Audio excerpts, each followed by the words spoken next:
When you think country music, what's the first thing that pops into your head? Your favorite artist? The city of Nashville? How about WSM Radio? Well, no matter what comes to mind, I think we can all agree that country music wouldn't be what it is today without the Grand Ole Opry. So we thought it would be a good idea to pay tribute to that most enduring symbol of the music we know and love. So we invited tons of country music legends to join in the celebration. Singers, songwriters, the movers and shakers of country music history. These are the stories of the Opry you won't hear anywhere else. And the music and memories made on that stage will last for many generations to come. Join us, won't you, as Country's Family Reunion pays tribute to the Opry. Welcome to Country's Family Reunion. Salute to the Opry.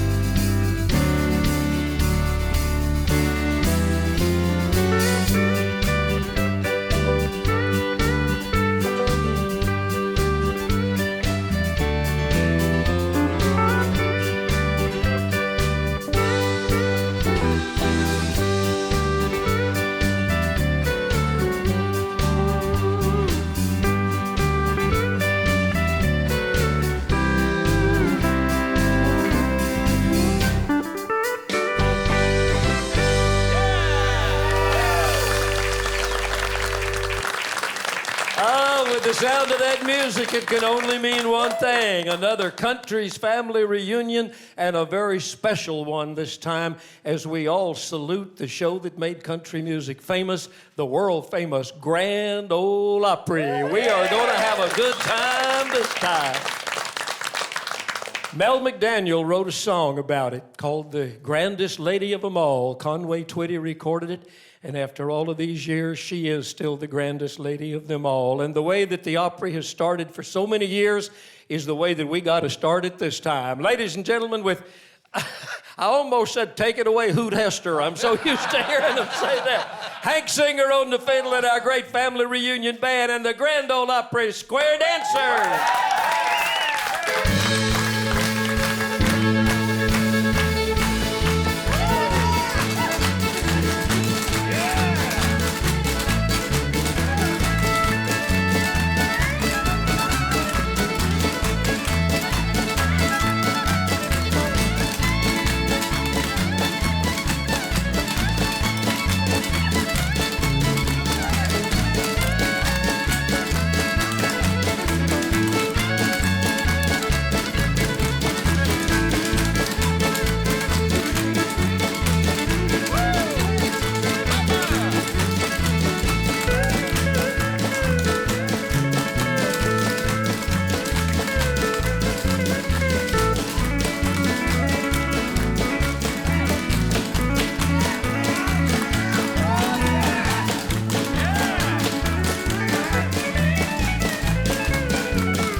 The Grand Ole Opry Square Dancers. Usually when y'all come on and you open a show, you just come out and dance, and then you kind of disappear. Nobody ever talks to you. I know the reason you don't talk is because you can't breathe at this point. Marcia Campbell, you're kind of the spokesperson for the group, is that right? Sure, I will be today. We never get a chance to meet all the dancers individually. Tell us who everybody is. I tell you what, how about we just move right along? Marcia Campbell. Clyde Richardson, Bubba. Daniel Bell. I never knew your name was Clyde. I thought it was Bubba. Cheryl Chun. We'll skip you. Michelle Rogers. Eddie Oliver. My longtime buddy from Lebanon, Tennessee. Great to have y'all here. Is it hard to dance on a smaller floor? Because this is much smaller than the space at the Opry. Well, dancing at the Ryman, we're kind of limited anyway. So this is perfect. Any shoe is a good dance shoe, and any floor is a good dancing floor. They put down a new floor, a teakwood floor at the Opry House after the flood.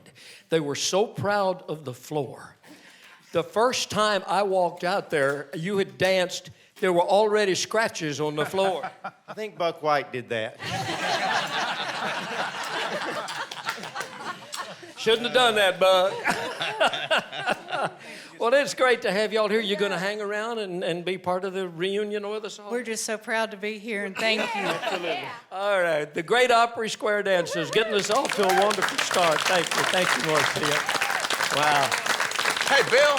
I was going to come here, Keith Bilbrey. You may be wired. I can't travel Let me come far. to you. Keith Bilbrey was, of course, the Grand Ole Opry announcer for how many years? Well, I was there 34 years. I wasn't an Opry announcer all that time, but a good majority of it. But you were at WSM for that whole time. Mm-hmm. Many nights, I know you stood on that stage. Give me that Keith Bilbrey introduction to opening up an Opry show with the Square Dancers. Live from Nashville, it's the Grand Ole Opry. Hoot Hester, let's hear that fiddle.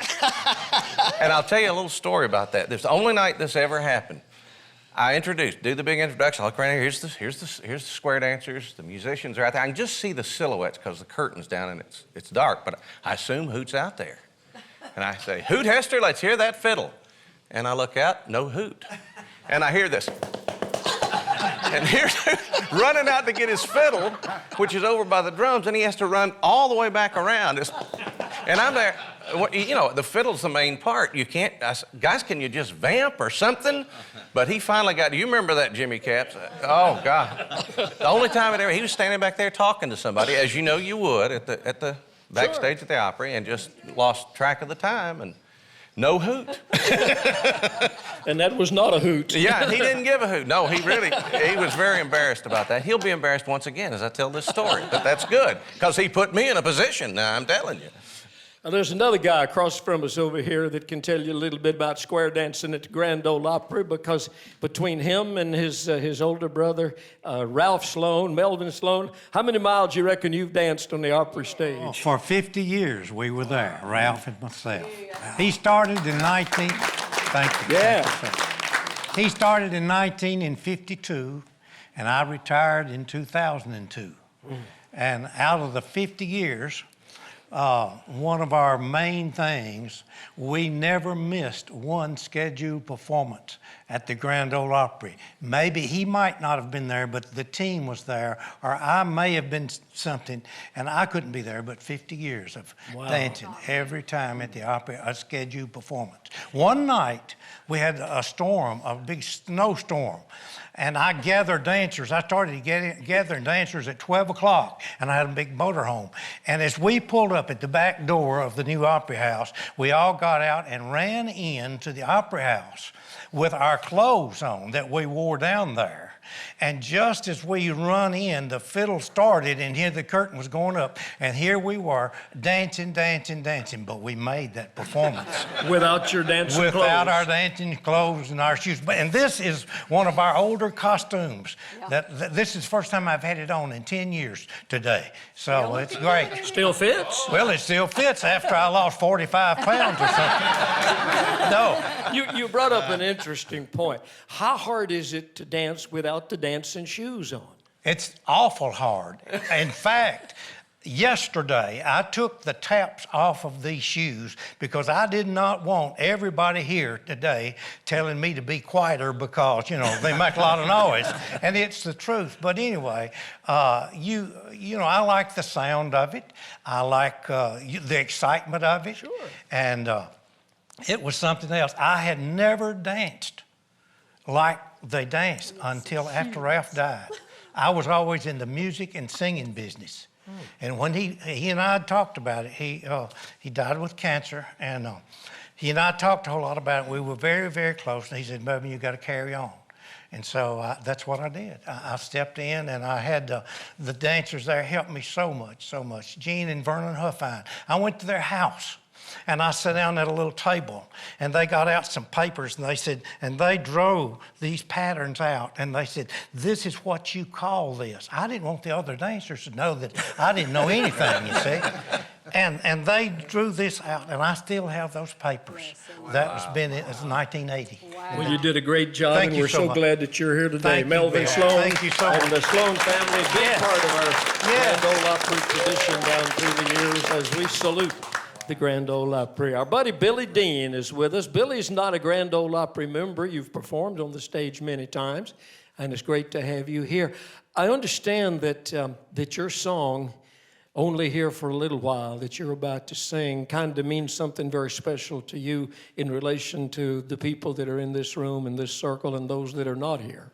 It does, Bill. You know, last time I was here with everyone, my first producer, my dear friend Larry Butler, was here.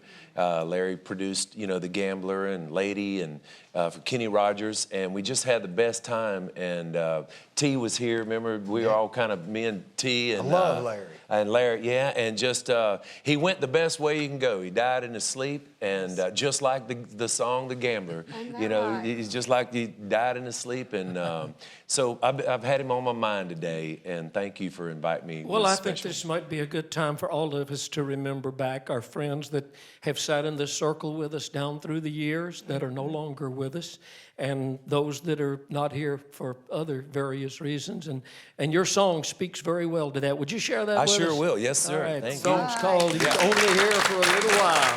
Do it, brother. Billy Dean. This is for my buddy Larry Butler.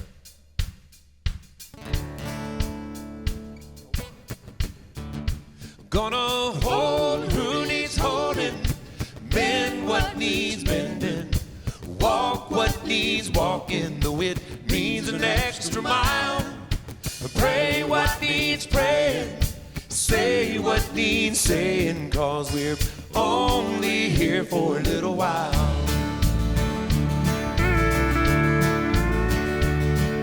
Today I stood singing songs and saying amen, saying goodbye to an old friend that seemed so young.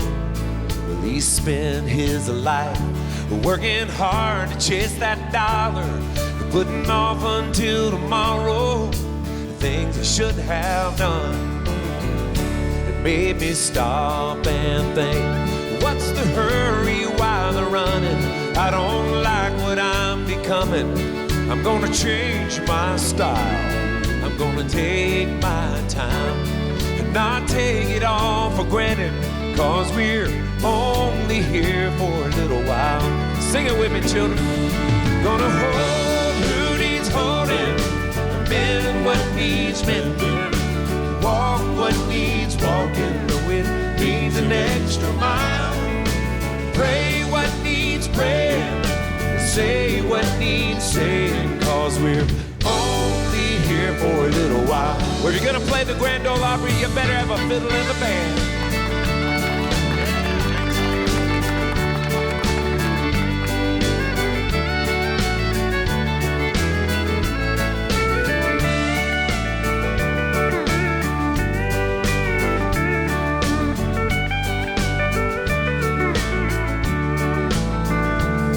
So let me love like I'll never see tomorrow. Treat each day like it's borrowed, like it's precious as a child. Oh, take my hand, let us reach out to each other, 'cause we're only here for a little while.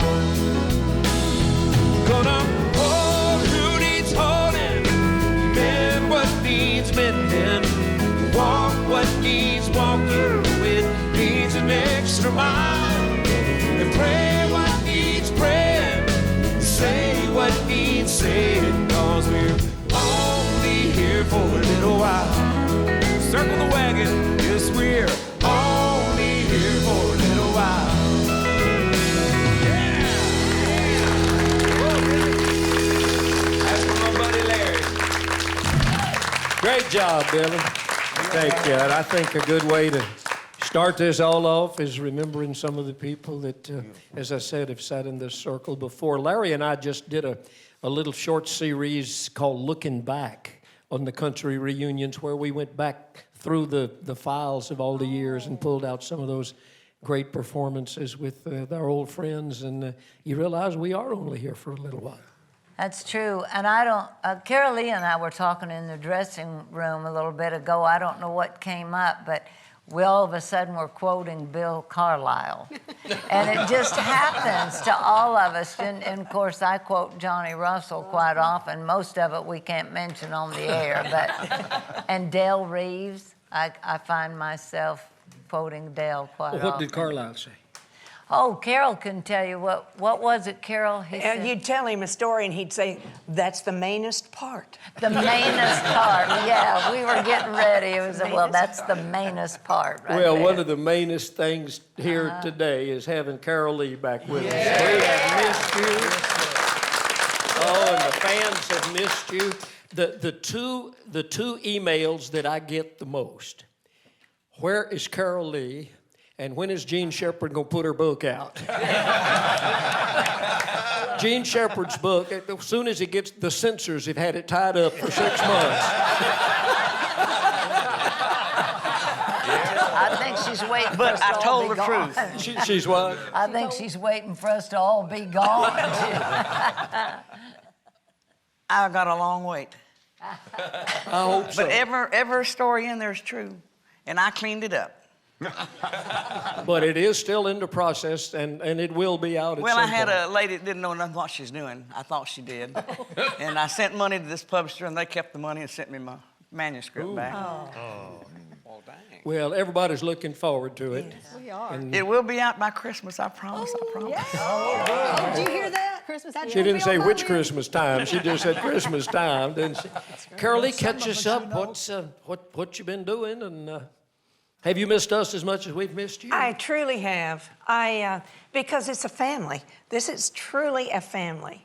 And, you know, we all use that phrase lightly, but it really is real. Yes. And to be gone from the Opry, I haven't even listened to the Opry because I couldn't, you know. I just couldn't do it.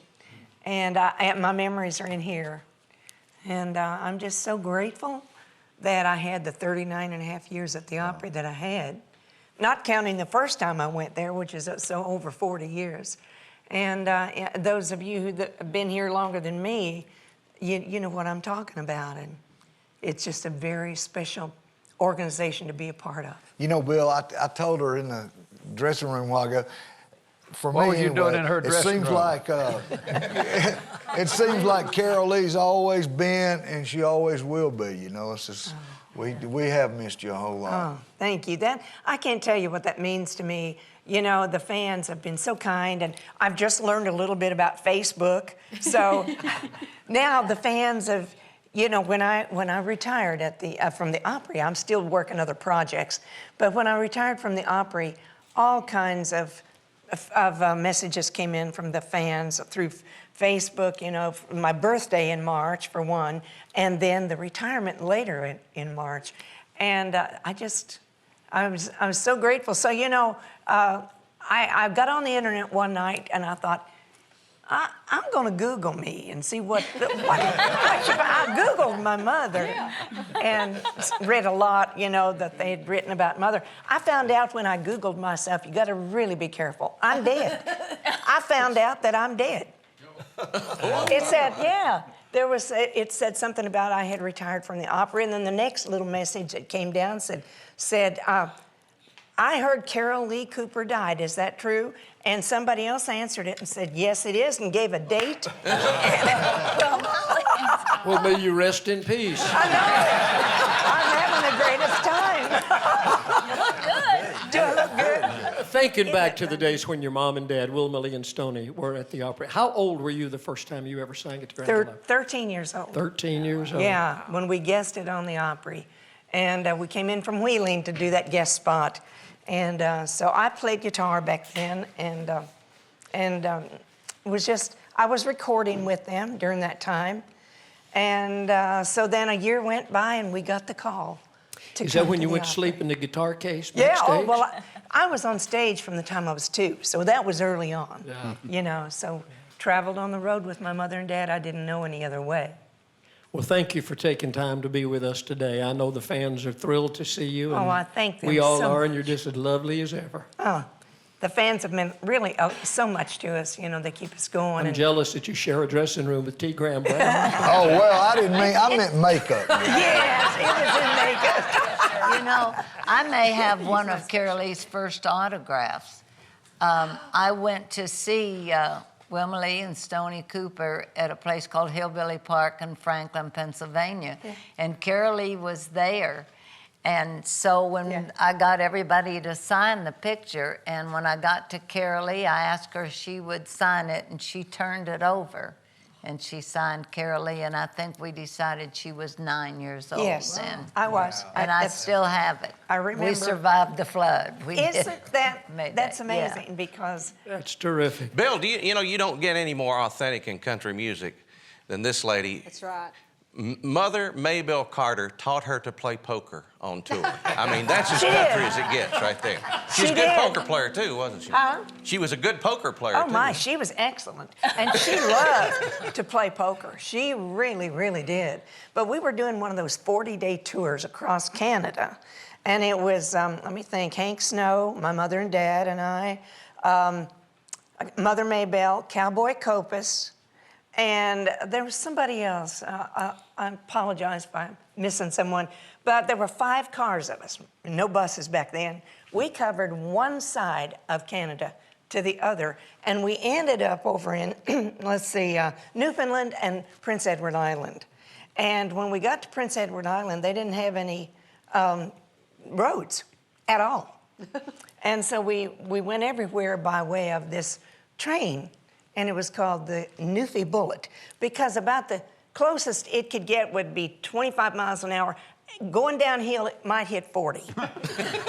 So we were all in little bunks, you know, just hanging out of the walls up there, you know, the little tiny train. And I went by, going by, and the curtains were pulled, and I heard this voice say, "Carol Lee, come in here." I knew it was Maybelle. And she said, "I'm going to teach you how to play poker today." So I crawled up in her bunk, and she taught me how to play penny poker. We played all night long. Did you win? No, you don't win with Mother Maybelle. No. And then later on, when we went to the Opry, I was 14, and when we joined, and one night, Mother Maybelle went to my dad and said, "Helen is sick. Could I take Carol Lee on the road with me tonight to fill in for one of the Carters, for Helen?" And so I was one of the Carter sisters one night. Wow. And you know, I remember, Bill, them traveling, you know, like I said, we were in cars, and we left after the Opry that night, so everybody had already done their work, and got in the car, had to drive all night and the next day to get there. And I remember Mother Maybelle took the first shift, and she drove till she just couldn't drive anymore. And then June got in, and she drove, and she would stop at a service station, if we could find one, and get a wash rag and wet it and come back and wash her face with it, driving, washing her face. Just every now and then she'd pick up that. And then every now and then she'd roll the window down and stick her head out the window just to revive her enough to get through to get us there. Hey, that's a bluegrass bass. Isn't it? Ricky, they call that a bluegrass bass? Yeah. What a segue you gave me, Carol Lee. Yes, it You is. gave me a great segue because Yeah. Jan Howard is scheduled to sing next, and you were a Carter sister at one time. Well, yeah, just about. No, I mean, you Can be half worked work, with the Carter sisters and the Johnny Cash show and traveled I with was, them. So. because there was a period in my life where I decided to quit. And of course, I knew Mother Maybelle and everybody, and they were like family to me. And so when one of the girls couldn't go, when Anita or Helen couldn't go, Mother Maybelle would call and say, "Jan, can you go sing Anita's part or Helen's part?" "Sure, I can go." And besides that, I loved them, and it was just great. I loved it. So whose ever part it was, you could sing it, huh? Oh, yeah. Well, I guess. And so few people realize that you were actually the voice that so many people thought was one of the Carters on I know. Johnny Cash's record of Daddy Sang Bass. I did, and later, of course, when I started back and started recording for Decca, I couldn't have my likeness or my name to appear on somebody else's record, but I still like to sing harmony. So they just put Helen's name or Helen's picture, whatever. I didn't care. I just wanted to sing harmony, and so that's the way it was. But you were talking about Mother Maybelle and she loved to play poker and stuff. She also loved the slot machines. Oh yeah. And one time in Vegas, she sat on a stool. No, she stood all night and played slot machines, and she got a blood clot in her leg, and they had to take her to the hospital, and they kept her a few hours and stuff, and she came back and she just got a stool and stopped. She didn't go to her room. She stopped and did slots. She was a character. I love Mother Maybelle. How about coming up to the bandstand, as it were, here? I brought singing something for you to look at. This is interesting. Yeah. You need to show this to everybody, because I think, as well as I know you and as deep in your career as I've followed you all these years, I never knew Jan Howard recorded for Sundown Records. Well, it wasn't really a record till then. I mean, it wasn't a label. They just made it up. Now, this song that you sing on here was just recorded as a demo for your husband, Harlan Howard, who wrote the song. That's the demo. This is the demo that they released. Can they do that? Wow. They did. Oh, they did. Oh. I don't know if it's legal or not. Get your microphone there. This we're going to kind of pay tribute to a lot of our Opry friends that are no longer with us, and this, of course, was a big hit for our buddy Charlie Walker. But there's more to this story. Oh, I'm sorry. Than meets the eye or the ear. I did the demo on this, and it was laid there for quite some time, and it was sent to Pamper Music for Ray Price. And Ray thought his buddy, now this is a story I got and the way it was, he thought his buddy Poke Salad Charlie down in San Antonio needed a hit. So he gave Pick Me Up on Your Way Down to Charlie Walker. And then, of course, sometime later, Ray did Heartaches by the Number. So that was I never think of Charlie Walker and Family Reunion that I don't think of one of our early tapings, and we were in the circle all morning. We broke for lunch. We came back. It was Charlie's turn to sing, and I introduced, ladies and gentlemen, it was Charlie Walker. Looked over there, and he was sound asleep. So that's a warning. Nobody goes to sleep after lunch today. Go back and sing that old song. Okay, I'll be honored to do this. Y'all kick it off. You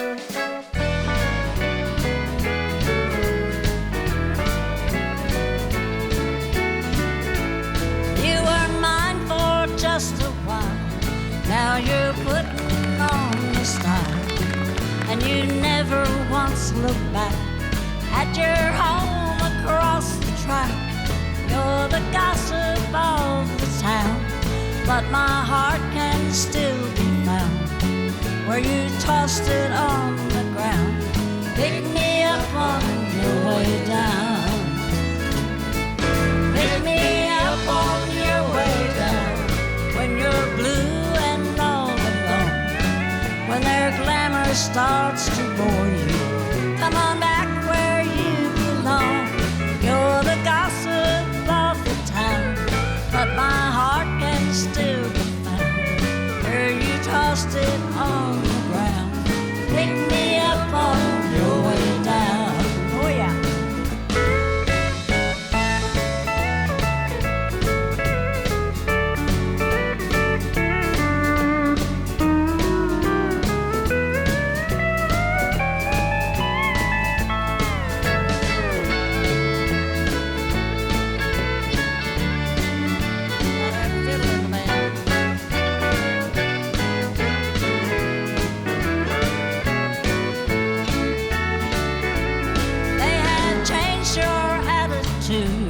Made you haughty and so rude.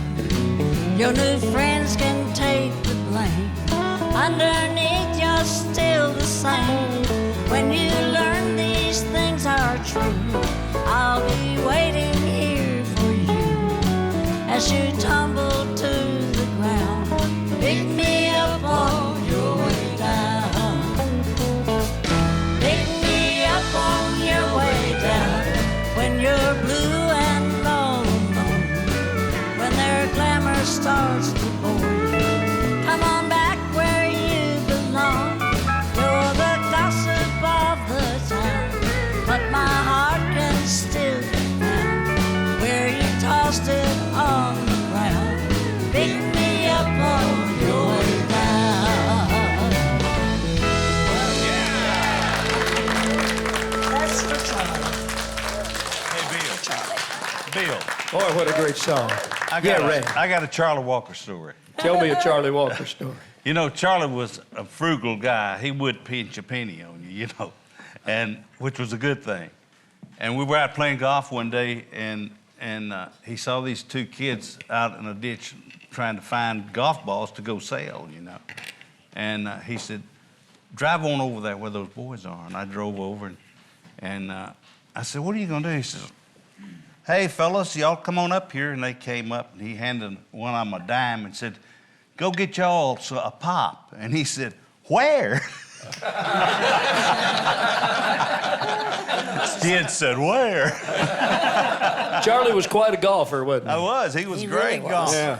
One of the things that's been kind of a tradition at the Opry down through the years, and I know, of course, Jim Ed with Helen Cornelius and various ones down through the years. What do you mean various ones? Just teaming up and doing songs together, doing duets together. Clarify that, yeah. Especially with Jim Ed, yeah. You and I started singing together when you joined my television show in 1966. Yeah. Jean Shepherd left the show due to illness. She got sick of me, so she left the show, and you came on, and we started singing some songs together. You remember the first night we did this song here on the Grand Ole Opry? Ah, yes, I do. I love the song. I still do. Well, when I was a disc jockey, this song was a big hit in the bluegrass field by Don Reno and Red Smiley, written by Don Reno and Porter Wagner's little fiddle player for many years, Mac McGahee. A lot of people don't realize Mac was one of the writers on this song. But I always did he dance while he sang? Yeah. I believe sang while he danced and danced while he sang. I'm not going to do that. Well, thank you, me either. Hit us an F chord, Mike. I know you're married, but I love you still. The day I met you, I knew you weren't free. But I vowed I'd love you through eternity. And though I knew you were another's bride, I vowed my heart would never leave your side. You know I love you, and I always will. I know you're married, but I love you still.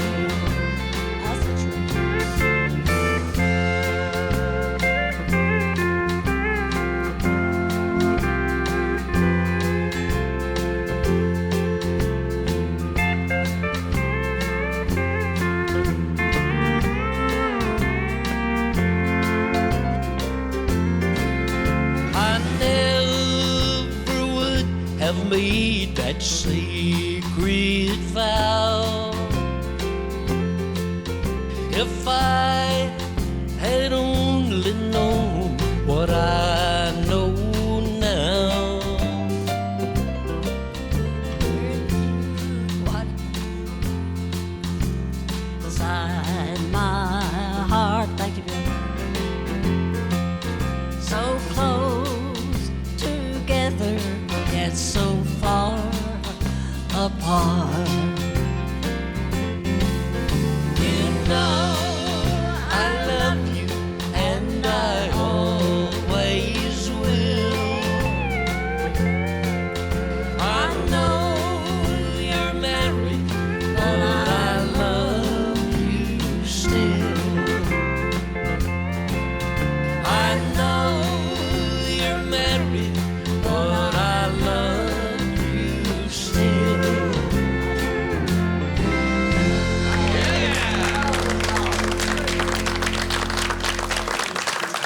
Thank you.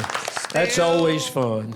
That's fun. Appreciate that. Though you broke Jan and I made records together, toured together for a long, long time. Roy Clark, you've been awful quiet so far today. I ain't got nothing to say. I've known you a lot of years. You've never had nothing to say. I was just teasing. How are you? Pretty good for the shape I'm in. You've heard the expression, if I knew I was going to last this long, I'd have taken better care of myself. It's very true in this case. It's like my grandpa used to say, be careful, the next thing you know, be the last thing you know. That's good. No, this is coming home. I guess the most rewarding part of these reunions is we get a chance to see people that we haven't seen in sometimes a year, 2 years. Well, especially in your case, because you don't live in Nashville. Right. And haven't lived here. I don't guess you've ever really lived in Nashville, have you? The closest, I think, is when we were in our probably third year of taping Hee Haw. I rented an apartment. So that's the closest I ever come to living here. You're still in Tulsa? Yes, sir.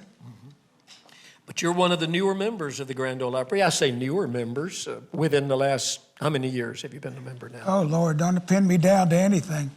I don't know how many years. More than 10? Has it been more than 10 years?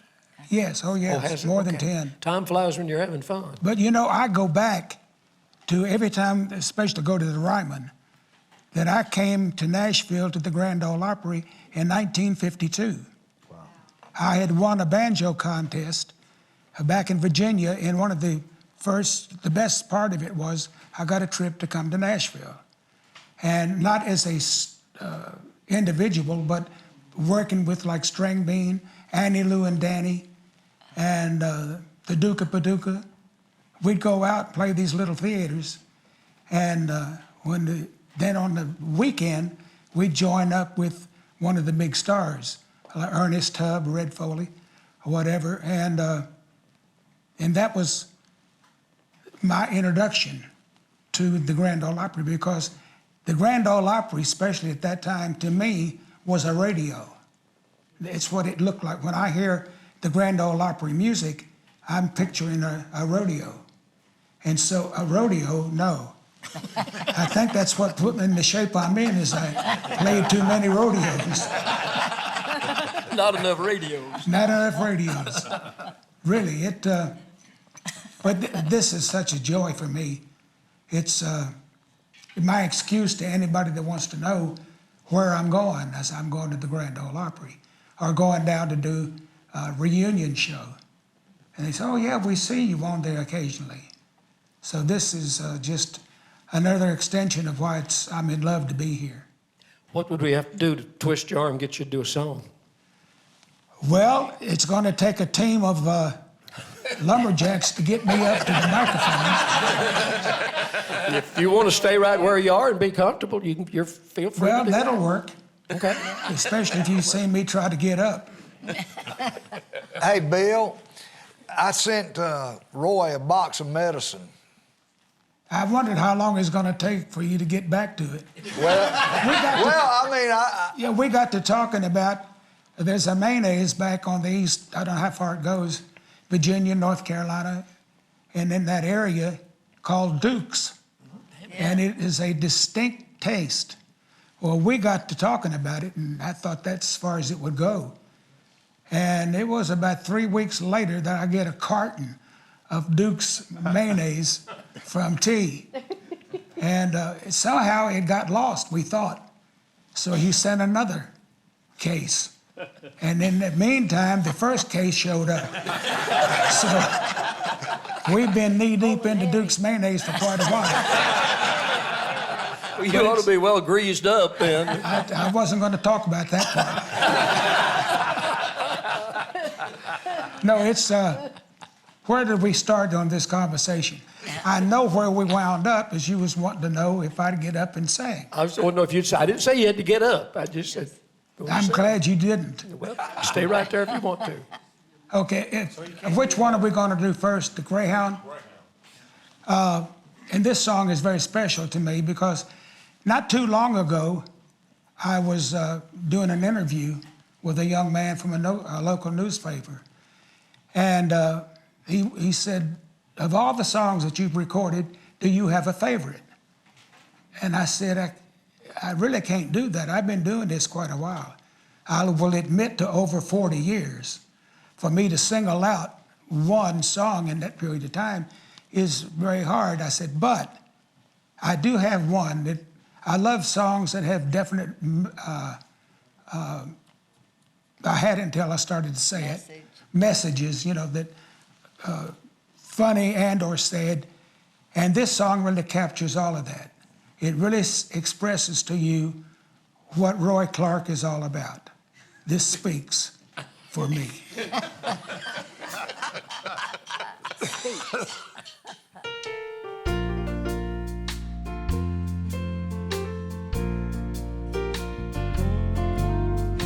I've made a small fortune, and you've squandered it so.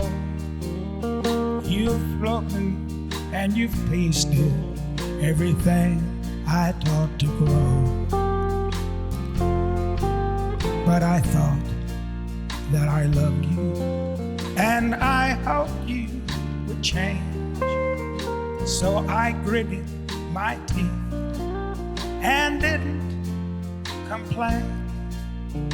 It's sad now. Now you come to me with a simple goodbye. You tell me you're leaving, but you won't tell me why.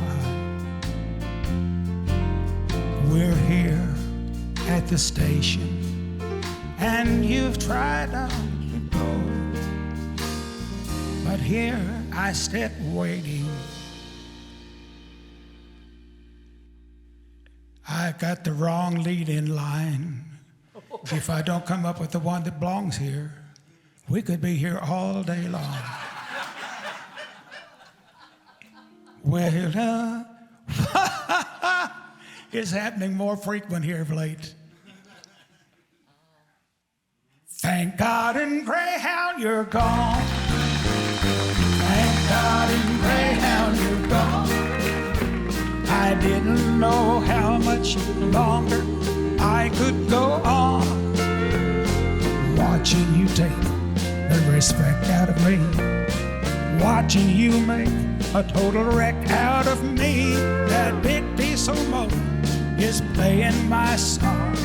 Thank God in Greyhound you're gone. Thank God in Greyhound you're gone.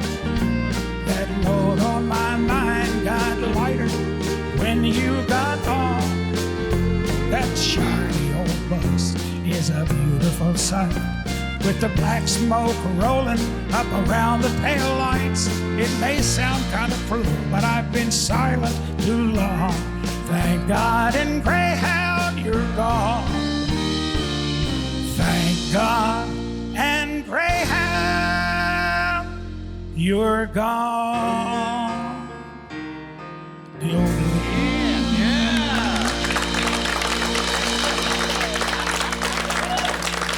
Yes. I was thinking about what I was going to say next, and it don't work. You better just concentrate on what you're trying to say now. But you'll have to admit, Bill, that is a heavy message. Very heavy message. Did Greyhound ever do anything for you for giving them all that publicity? Not. Somebody said they were working on a deal, but it never got off the ground or out of the bus terminal. Looks like at least they could have done was give you a bus or something. Well, I was thinking of that, if not only a bus, a ticket. Give me a ticket to Atlanta. Means that they're listening. Yeah. You know. But you know what happened was that I wasn't supposed to sing until after we broke for lunch. So I was playing catch up when you said, Roy, are you going to sing a song? I said, well, I guess I have to now. You've introduced it. Well, it was right there on my sheet of paper. They didn't tell me wait till after lunch. It says now. No, Just it's bring him lunch now. Yeah, we'll go get you some lunch right now. well, and if I had remembered the words, it wouldn't have made all that much difference anyway. You're great regardless. Oh, So bless glad your you're heart. here. Thank you. Absolutely. We all love Thank it. y'all for your applause. Do I thought he did that on purpose. Look at all the attention he got. Now, don't you be spreading it around. You and Gene Watson almost match in your colors today. Yeah. I think that's the most colorful I've seen Gene on one of our shows. You're lighting up the place, pal. He'd been the band well. I don't have a microphone, so I'm unplugged. No, you're plugged. Am I plugged? Yeah, you're No, plugged. you got one. Jim Ed, I'll work this chair. You work that.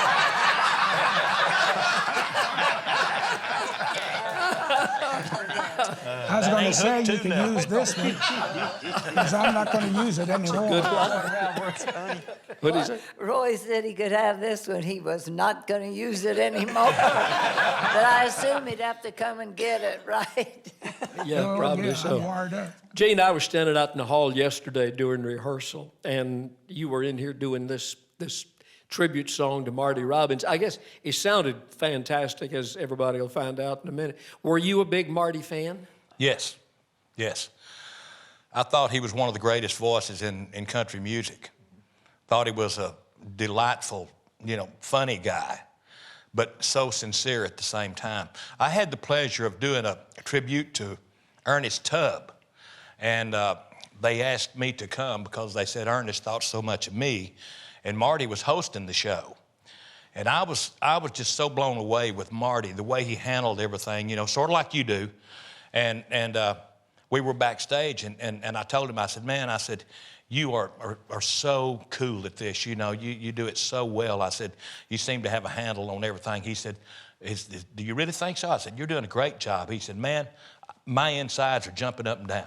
He said, but he was a fantastic guy.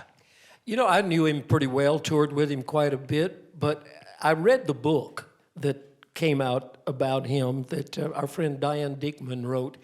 That I highly recommend that if you're a Marty Robbins fan. She's written 2 books. She wrote a great one about Farron Young, and she wrote a great one about Marty Robbins. And I learned a lot about Marty I didn't know. And it's interesting that you told that story, because she brings out in the book that Marty was really kind of an insecure person inside. That he didn't have a lot of confidence. He was. And, I didn't know about it, but they did an interview with him of WSM, and they gave me a cassette tape. You may have seen it, I don't know, Keith, but Benny Ray, I believe, was doing an interview with Marty, and this was back after about, I guess, my 3rd hit, and they were doing an interview with Marty, and he talked more about me than he did himself, and I was so blown away because I didn't know anything about it, but I found out after that Marty was, of course, he had told me he liked my singing, and I understood that, but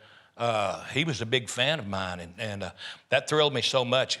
And the song you're talking about, before I recorded that song twice, and before I recorded it, I felt extremely intimidated because when Marty got through with the song, it was done, and of course, Elvis did it too, so. You talking about the song you're getting ready to sing? No, I hope not. No, it don't matter to me, whichever one. Marty was so underrated as a songwriter. He wrote nearly all of his big hits, and even though he did not have the big hit on You Gave Me a Mountain, he wrote it and everybody identifies. Yeah, I get requests for it a lot, and people that don't know that I recorded it, they request me, wanting me to do that Elvis song, You Gave Me a Mountain, And I said, it started with Martin David Robinson. Can we get Gene Watson to sing it? Yeah, if Mr. Roy let me use this microphone. See, Jim Ed, I'm not plugged up. Well, but you got a wireless. But you got that other thing on. I got wires hanging off of me because you want that one or you want this? All this stuff they hooked to me came loose.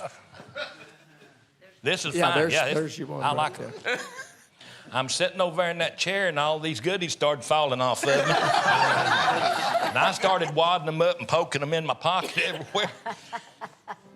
Jim Ed just said, talk louder. You've been telling me that for years.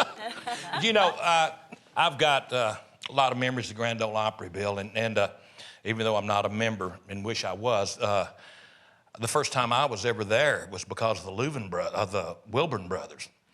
They had heard me down in Texas and invited me to come up to Nashville and do a demo for them on some of their songs, which I did, and got to work one of their shows over in North Carolina. On the way back, of course, you know, we played the Grand Ole Opry, and they put me on stage at the Ryman.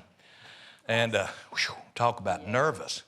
But that was my first introduction to the Grand Ole Opry. But Lord, there's a lot of stories I could tell, you know, and like Mr. Roy, without forgetting the words a while ago, Jimmy Capps probably tell you a story about me.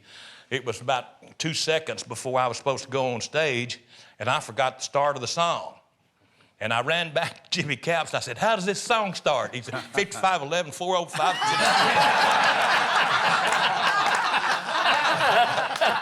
He said, "I ain't got no words written down." But I think that's happened to all of us. I thought I'd do a song that was written for me by a Canadian friend of mine that wrote a lot of songs for me. Tell me what it says on there. That ain't what it says? No, it says on there you go sing the Marty Robbins song. Well, I'd just soon to as not. Don't matter to me. I just don't want to. I'm glad this show's loose. Well, I know that's whatever's on that sheet is what the band's Well, ready to play. they probably done it that way because they won't see my eyes pop out real early. That's good with me, though. I've never felt better than had less in my life. Yeah, I'd like to do this. And Marty, if you're listening, keep your fingers crossed for me. Hope you folks like it. One call, you gave me a mountain.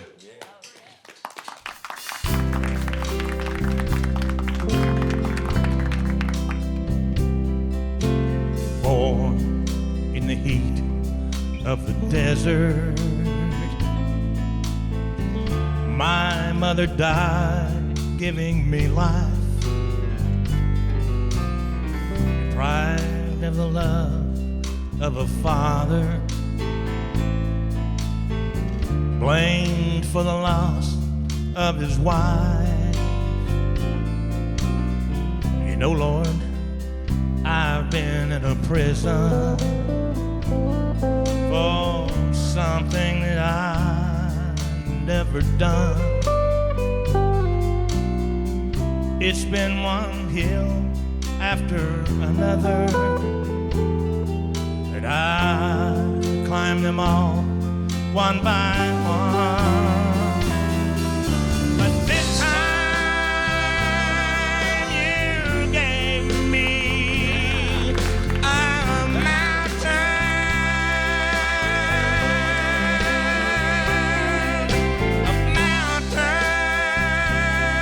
that I may never climb.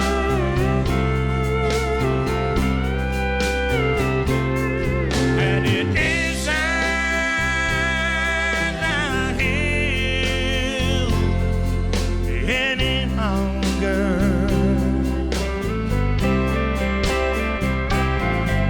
You gave me a mountain this time.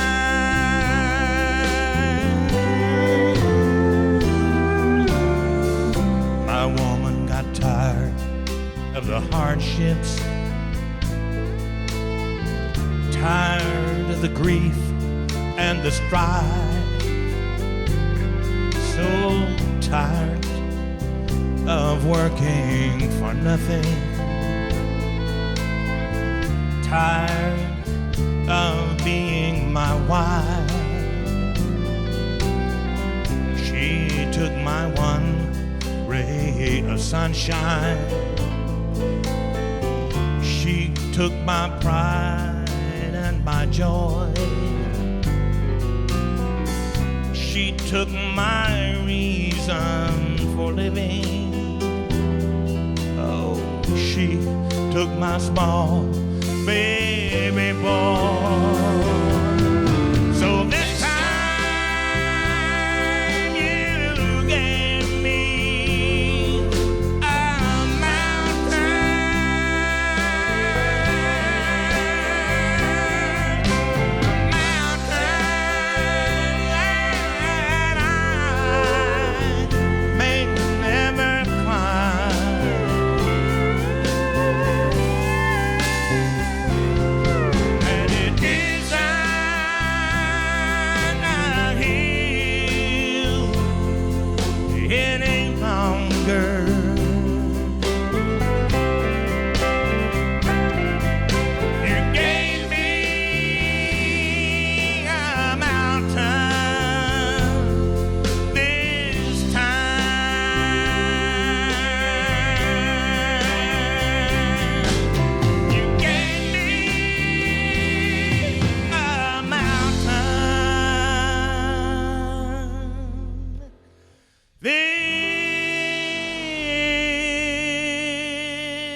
I'm going to quote our buddy Eddie Stubbs. Are there any questions? When you get through with the song, there are no questions. You have answered them all. Thank you, Bill. I appreciate it. Thank you so much. That band. Goodness. Band. You get up here in front of them, you better sing. But we'll let you do that other song a little later on. Okay, I don't make no difference. Now I got the tough part over with. That's great, man. That's terrific. Gave Me a Mountain by Gene Watson. Don't get a lot better, does it? You know, I say so many times at the Opry, and we all do in different ways, that when the fans come to the Opry at the end of the night, they've heard and seen so many different things and so many different kinds of music, from bluegrass music to honky-tonk and everything. But there's only one group that puts the Western into what they always called country and Western music, and they're always the same, and they're always so great. Our buddies, the Riders in the Sky. And we're glad to have y'all here. And you too, Slim. Yes, and you too. Thanks, Bill. Doug, you're kind of the historian and the spokesman, Doug Green, for the Riders and for Western music, period. Do you find did the fans still to this day continue to accept the Western music just like they have for all of these years? We're still working. Yes, they do. You've kept a tab. Bring me up to date. How many shows have you done there? What's the total up to? Oh, we're up to 6,335 today. Wow. That's more than the Grand Ole Opry. It's in the 4,000s somewhere. We've been busy. Of course, that's just once a week. We've spent 35 years living life the cowboy way.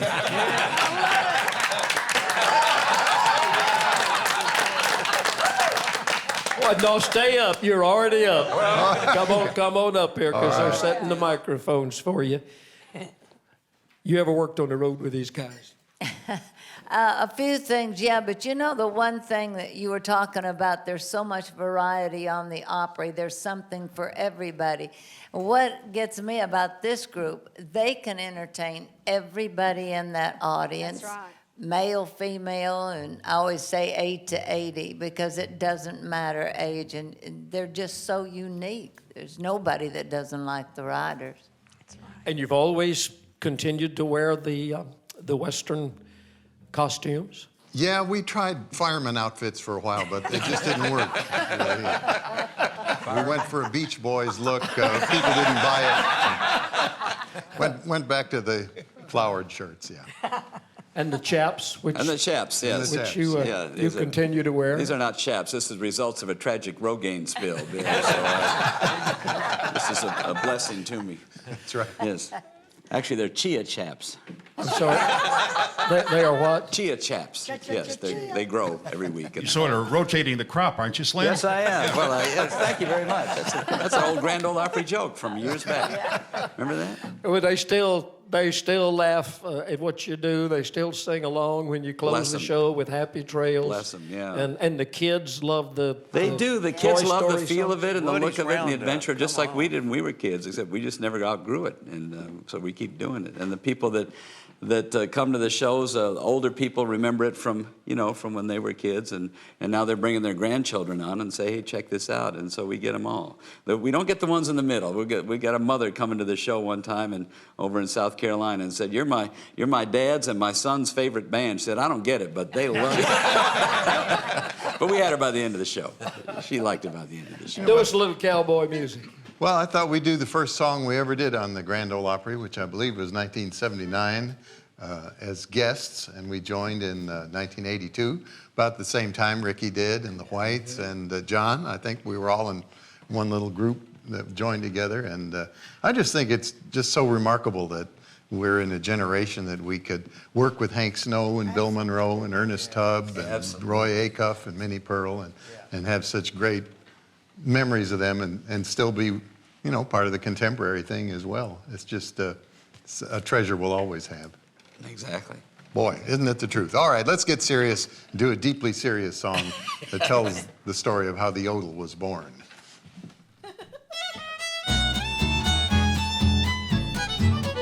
When you hear a cowboy yodel and a song of open range, your heart leaps up to hear his stirring tale.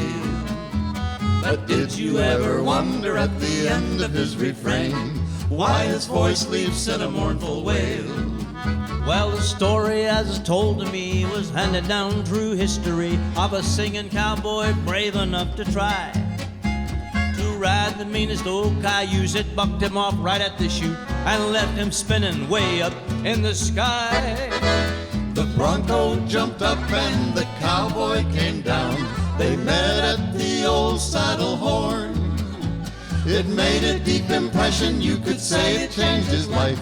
And that's how the yodel was born. Show him two slams.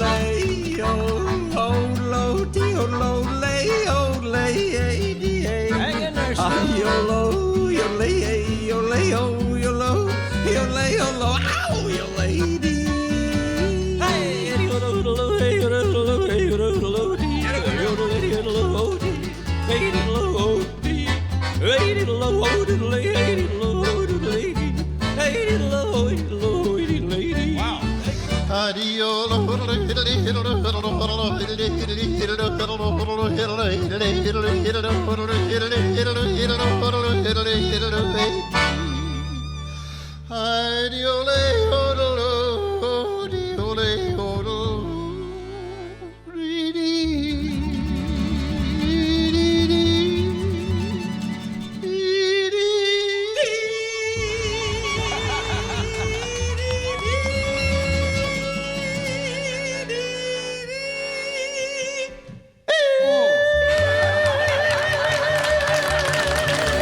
Riders in the sky. Wow, it's so high. It is not easy to entertain a room full of entertainers, but you just entertained this whole bunch. I would entertain a room full of Airedales with that note right there. You know, a lady came up to me at the Opry and said, Ranger Doug, it's just not logical for you guys to sing that high. If this was a logical world, men would ride side saddle. I know you know that. I don't want to start any trouble, but how come Joey didn't yodel? You know, it's just not logical for a guy to sing that high. He has a yodeling accordion, Bill. That's right. I do. Let's hear it. My yodeling accordion? You know, I remember Roy Clark used to play with a fine accordion player, too. Yes. Name of Jimmy Dean. Yeah. Absolutely. Yeah. Oh, yeah. We introduced the square dancers, and I need to tell you, this is Joey, the cowpoker king on the left, Woody Paul, Ranger Doug, and Two Slim that make up the group, the Riders in the Sky. Terrific. Hang around. We're going to have to take a break, and when we come back, we'll have more.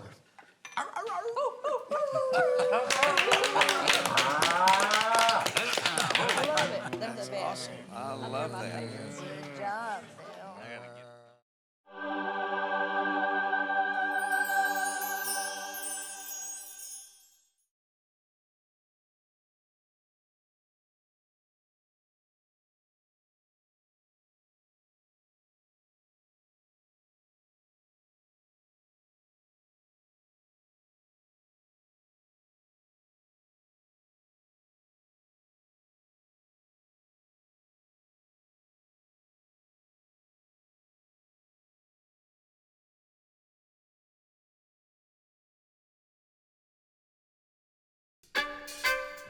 When you think country music, what's the first thing that pops into your head? Your favorite artist? The city of Nashville? How about WSM Radio? Well, no matter what comes to mind, I think we can all agree that country music wouldn't be what it is today without the Grand Ole Opry. So we thought it would be a good idea to pay tribute to that most enduring symbol of the music we know and love. So we invited tons of country music legends to join in the celebration. Singers, songwriters, the movers and shakers of country music history. These are the stories of the Opry you won't hear anywhere else. And the music and memories made on that stage will last for many generations to come. Join us, won't you, as Country's Family Reunion pays tribute to the Opry. Welcome to Country's Family Reunion. Salute to the Opry. Country's Family Reunion, as we pay tribute in form of a big salute to the Grand Ole Opry. Did you hear what Terry Choate, our talent coordinator, said about about this room and these chairs we're sitting in. He said, I don't see how we could be doing a country music show in a room with so many rockers. Terry said that, I didn't. Let's keep him off camera. Ricky Skaggs joined the Opry in 1982 as we're taping this 30-something years ago. Sang country music for a long time, then went strictly bluegrass. Well, yeah, kind of strictly. Hardly strictly, actually. Yeah. Well, you carry on, and we'll get to this a little later on. You do carry on the tradition of the bluegrass and the Bill Monroe, but I did not realize your first record in 1980 was an old bluegrass song written by Carter Stanley. Yeah, I recorded an album back in those days. We called them albums, and back last century. And it was called Sweet Temptation. I was with Emmy Lou working in her band. I joined her in 1978. And just really wanted to have a shot of trying to mix bluegrass and traditional country together. And so in '79, I did this record, the whole album, got it finished and put it out. And this song was released as a single and went #1 down in Houston, Texas at KIKK Radio, Joe Ladd. And I had no idea, it'd been #1 for a couple, 2 or 3 weeks, and I didn't even know it, And Chuck Morgan from the Opry called me one time and wanted to know if I'd, said, man, you got a hit. Said, you want to come down to the Opry sometime and sing? Said, we'd love to have you down here. So that was wasn't my first time on the Opry. I'd been on the Opry at the Ryman. Mr. Acuff had invited Ralph Stanley when I was 16. Me and Keith Whitley came and did, during the Early Bird Bluegrass Festival, got to do the Opry there. And anyway, it was a great time, and I love the Grand Ole Opry. I love it so much. It's just the greatest institution. Longest running radio show in the whole wide world, and started with a dang fiddle. Come on, Woody. Yeah, man. Hank. What? Hank, so... Woody and Hank are violinists. Oh, yeah, right. They're trying to keep violence off the street. They got arrested. Play the fiddle, keep violence off the street. That's a good one. You got your couple of pretty good background singers here. These girls have been standing with me a long time. We'll be standing with you when they're long gone, I'll tell you. That's right. There's a story to that. That's one of my dad's old sayings right there. But no, they've helped me sing this song so many times. Emmy Lou and myself, we were a fine trio. And we did this, she sang harmony with me on this record. But all the live stuff, the girls have sung this with me. And I love singing with Sharon and Cheryl. They're my best friends, and me and Miss Sharon's been married 31 years. So, yeah, a lot to say. Well, you married her then before you became an Opry member. Yep, sure did. Now, were you an Opry member? Were the Whites Opry members? We joined the Opry in '84. Oh, okay. So. Right after the Riders. We were the next ones after them. They sent us flowers welcoming the new ones. Yeah. Lay this old song on us, Ricky Skaggs. All right, boys, I'll take the blame.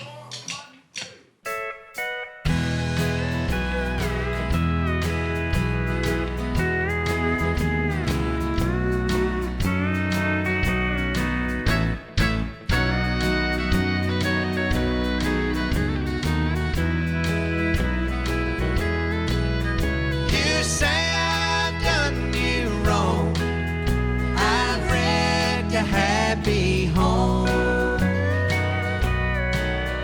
We've tried so many times, we both know well.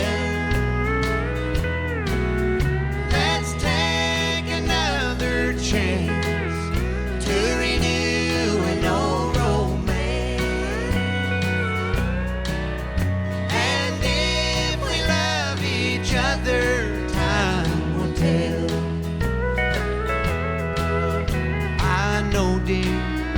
What it means to live without you. These lonely nights are driving me insane. But before I'll hurt the one I love so dearly, when people ask what's wrong, I'll take the blame. Play it, boys.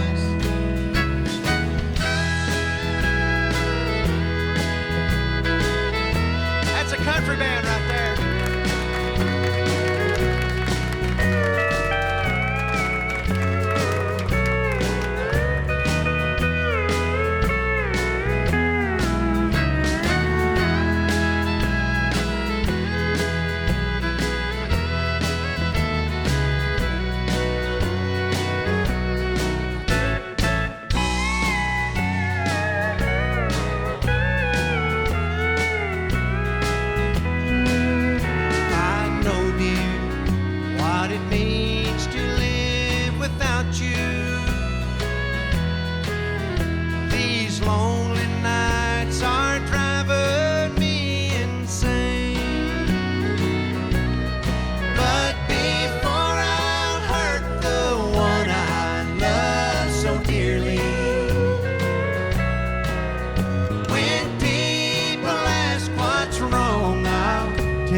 the blame. Yes, when people ask what's wrong, I'll take the blame.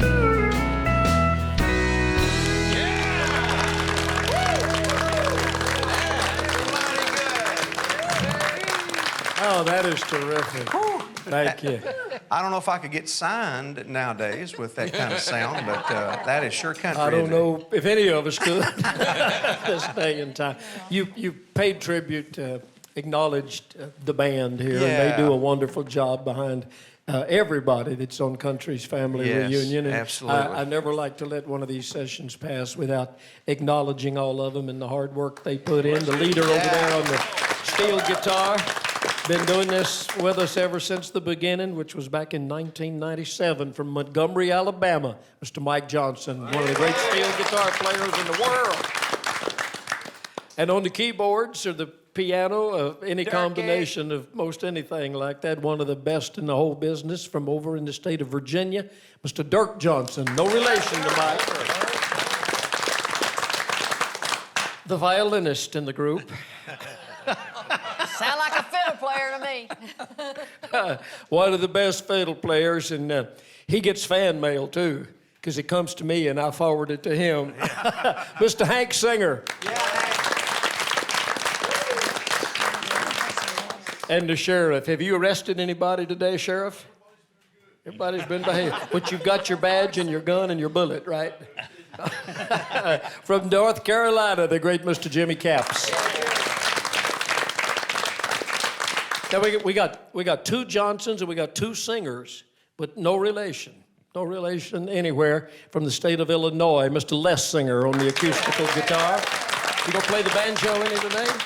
Not today, just the acoustical. Back on the drums, the son of a great musician and record producer for many, many years, particularly down in Muscle Shoals and then later in Nashville. Barry Beckett was his name. This is Mark Beckett playing the drums and holding it all together for us. Mark, thank you, buddy. I guess that's everybody. Hey, no. Hey, you got a bass player. Give David Smith a hard time. Our great bass player, David Smith. Thank you. All of the guys, we owe them a lot because they work hard for all of us. Singers. You got the singers back there? What singers? I introduced Hank Singer and Les Singer. Is there more singers? We got three of the best back here. I know we do. I'm just kidding with them because I love them. I wasn't going to forget you. I was going to get to you. They are the Opry background singers. On the far left over there is Mr. Dennis McCall. Do you claim kin to Daryl McCall? Occasionally. Occasionally. Depends on how good it's been that month. Of course, Daryl's a great friend of ours from down in Texas. In the middle, the prettiest one of them, and the wife of Dwayne Allen, you know that, with the Oak Ridge Boys, Miss Nora Lee Allen. Did you ride your motorcycle out here today, Rodney? I did not. Did not. He rides his motorcycle to the Opry many occasions. Rod Fletcher, ladies and gentlemen, and thank y'all very much for all your help with all that you do. Becky, All right. but Bill, he wrecked that motorcycle. I'm sorry? He wrecked that motorcycle. He did? He's still in pieces in my barn. He ran into your barn? No. But no, he managed to get it over to the barn, but he took it all apart and it's still in pieces, laying all over the floor. Are you going to put it back together for him? Pardon? Behind the barn. I said, are you going to put it? I ain't fooling, no siree. What? Are you going to repair it for him? No, I'm watching him. But he's awfully slow with it. You know, he only comes over about 1 hour a day because he's still out here singing, you know, and rehearsing, and he does the opera and all. He doesn't have much time to do anything in my barn. Can you physically put a motorcycle back together? Yeah, can. How long will it take you? Depends on how much time I get at it. It's not that bad. It got a little boogered up. It fell over. You didn't With me on it. You didn't have a wreck. With me on it. It's a long story. It's not bad. I didn't Okay. get hurt. That's all that matters. That's absolutely. That is exactly what matters. That's funny. You got a song? I've got a song, yeah, I do. I want to kind of pay tribute and remember Skeeter Davis today. When I first started singing, and I was learning to sing harmony, and my brother Bernie had taught me what he could, you know, teaching me. But Skeeter came out with an album years ago that said, I'll sing you a song and harmonize too. Y'all remember that, I'm sure. And I took that album and I would kind of isolate her lead vocal and then just kind of tune my ear in and try singing the harmony. So she really, really helped me learn to sing harmony. I learned everything kind of backwards, but she was one of my favorite entertainers, one of the most unique people I know. And I got to tell this story about Skeeter too, as most everybody knows what a great Christian Skeeter was, and so, but she was always saying, oh, I'm just praying this is going to happen. Or, you know, Jeannie, I prayed last night that this, and I'm praying for you right now before you do this song. And one time I told her, I said, Skeeter, if you pray every time you say you do, and I'm sure that you do, then I said, then you've got that line to God tied up. And there is absolutely no way I could ever get through. So I said, would you just go ahead and say a prayer for me? Just mention me to him, you know. So it was several months or so later, she called me. She said, I guess you know that there is no way that I can say my prayers that I don't mention you, because I always say, oh, God, bless Jeannie too, because she couldn't get through. I've been talking to you. But anyway, I hope I can do semi-justice to her song, Rockabye Boogie. Now, didn't she record this as the Davis sisters back when she and Betty Jack were singing together? I believe she did. She did too. Yeah. But she sang this a lot on the Opry. Yeah, and then I had heard too that, and Gene Shepard could probably tell whether this was true, but I had heard that that was why she started doing the, as we call overdubbing, the harmony, trying to recreate the Davis Sisters sound, because she sang the harmony with the Davis Sisters, which was such a unique sound. Yeah. And of course, Betty Jack, who was not really her sister, but they went as the Davis Sisters, was killed in a wreck that Skeeter was very seriously injured in. Skeeter put up a long, tough battle with cancer. She died in 2004. I heard for years, people, how sick she was, but you never would. I mean, she had a fighting spirit that just didn't let it show. Yes, she did. And you know what? She set such an example of courage for so many people. Because I would meet people after the shows that would say, I wasn't going to come out, I'm in treatment. And they'd have like a turban or scarf or something and say, but if Skeeter could do it, then I could do it too. She set a great example. Skeeter was on several of our early family reunion shows, and I was looking at one the other day where she wore like a little sweater cap, but she was in there just cutting up with you and Jan, and I think Jean, y'all were singing some background stuff together. She never lost that spark or that sense of humor. Not ever, not ever. Bill, one of the more interesting interviews I ever did on Backstage at the Opry, we were always looking for something different instead of just sitting there talking. And one night we did a tour of Skeeter Davis's locker. And there, she was an international artist, and there were literally souvenirs from every corner of the globe in there. It was really fascinating. She had a kimono from Japan and a little statue from China. It was an amazing thing. It was like we could have spent the whole show doing that. Did she have any of her live ocelots or jaguars? No, I kept waiting for something to jump out, but it didn't, thank goodness. But touring Skeeter's locker, that was interesting. Yeah, sure. Ricky and I went to Nigeria back in, was it 88 or 89, with a Christian group. We were part of we were the singers for this conference. It was a pastor's training conference, and the way they introduced us was Ricky and Sharon Skaggs from Tennessee, home of Skeeter Davis. And the people went, oh, They didn't know us, but they knew Skeeter. She had a large international following. She sure did. She really Especially did, at the Far and East. toured in a lot of those places. I'm surprised she wasn't there with you. Well, she should have been. Yeah, she'd have dug it. Yeah, we miss Skeeter. How about bringing us back some Skeeter Davis? All right, we're going to try that. Get on up there now, Jeannie. Yeah. Take a deep breath, boys.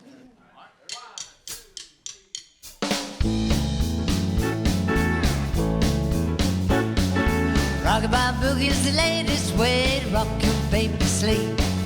Rockabye boogie is guaranteed to rock your baby to sleep. But it won't do a thing unless you sing the rockabye boogie to the beat.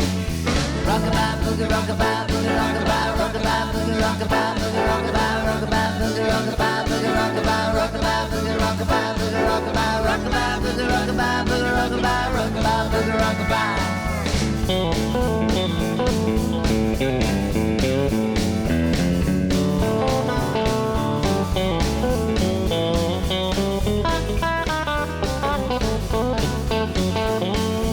Was no lady who made her home with low broken shoe.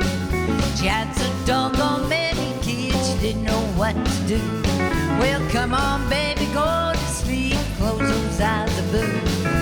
Rockabye boogie, rockabye boogie, rockabye, rockabye boogie, rockabye boogie, rockabye, rockabye boogie, rockabye boogie, rockabye, rockabye boogie, rockabye boogie, rockabye, rockabye boogie, rockabye boogie, rockabye, rockabye boogie, rockabye. All right, Mike.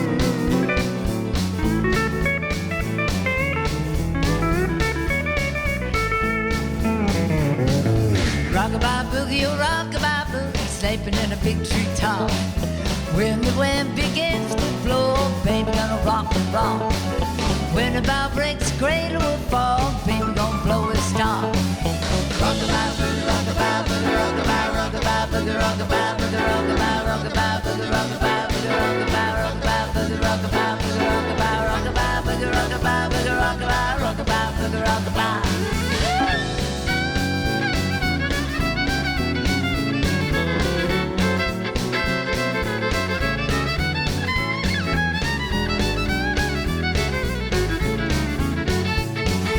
Mary had a little old lamb, its fleece was white as snow. Everywhere that Mary went, the lamb was sure to go. Well, come on, baby, shut those eyes and off to dreamland go. Rockabye boogie, rockabye boogie, rockabye, rockabye boogie, rockabye boogie, rockabye, rockabye boogie, rockabye boogie, rockabye, rockabye boogie, rockabye boogie, rockabye, rockabye boogie, rockabye boogie, rockabye, rockabye boogie, rockabye. Rockabye boogie, rockabye, rockabye boogie, rockabye, rockabye boogie, rockabye, rockabye boogie, rockabye, rockabye boogie, rockabye boogie, rockabye, rockabye boogie, rockabye.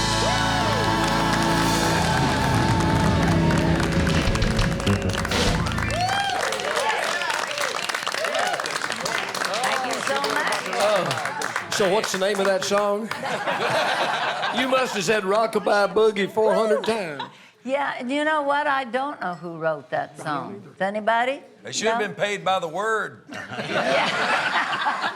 Everybody down Not by the breath. they had a group going, Yes. Cheryl and Sharon and Ricky and Melvin and Jean and Jan. Me and Jan, oh boy, we're right on it. Yeah, they are. Yeah, that was sang it good. with her. That's- Too Slim had a solo on his face, but nobody heard it.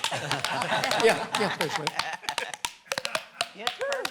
I have more face in the monitor here.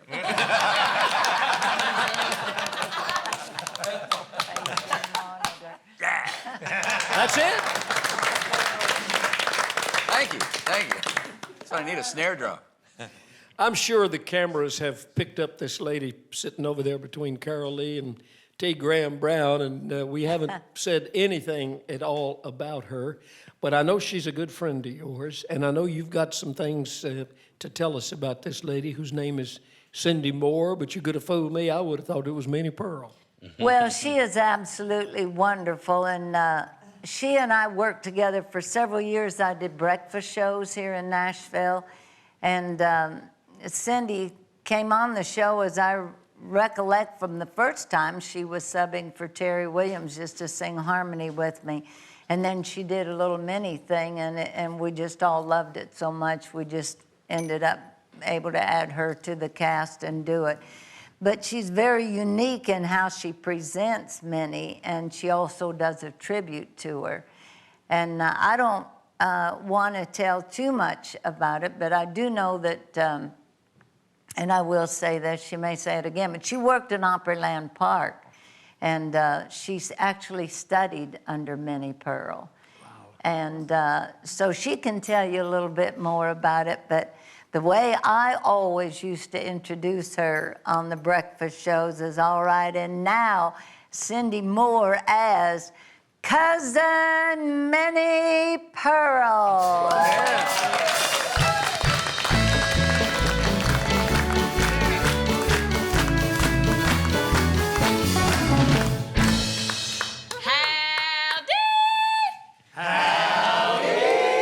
I'm just so proud to be here. Ooh, I love being with all you folks today and you good-looking fellers. Lawsy, I sure do love to look at you. It don't do me a bit of good, but I'm going to look at you anyhow. You know, I am kindly upset right now because as I was walking in here this morning, while this feller was walking alongside of me, I thought he'd give me a funny look. So I said, "Pardon me, feller, but did you give me a funny look?" He said, "Lady, you got a funny look, but I sure didn't give it to you." His name was Billy Dean. I've been looking at him all morning. He's what you call a hunk of burning love. Yes. And honey, darling, I know why you said that to me, because I had to get up extra early this morning. I come in on the train from Grinder Switch with my Uncle Nabob. He's a running around here somewhere, and I'm going to tell y'all about my Uncle Nabob. He's a sight for sore eyes. He's been known to take a nip or two of that hard stuff. He claims it steadies his nerves. Of course, a lot of times he gets so steady he don't move at all. And that makes his wife, my Aunt Ambrosia, it makes her so mad, so she decided one evening she was going to play a joke on him. She went down to the corner market store. She bought her one of them masks, you know, like the kids wear at Halloween. Well, she put that mask on, she hid outside in the bushes, and it was really late, about 8:30 or so. And here comes Uncle Nabob. He's all staggering up the sidewalk. Aunt Ambrosia, she jumps out from the bushes. She says, "Boo, I'm the devil." He said, "Well, shake hands with your kinfolk, because it done married your sister." Are y'all laughing back there? You better start laughing now, because it don't get no better than this. This is it. You know, I was doing a show one time, and this little girl come up to me. Y'all, she looked at me up and down, and she said, "Lady, you're not very hip. You need to get with it and do all that rapping stuff like they do on the radio." So I went home and I wrote me a Minnie Pearl rap. Y'all want to hear the Minnie Pearl rap? Y'all want to hear the Minnie Pearl rap? I know you do. It's going to rock your world.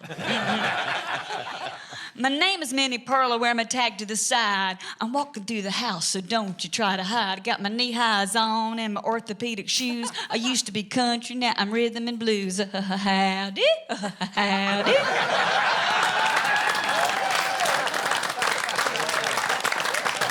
Good night, Irene.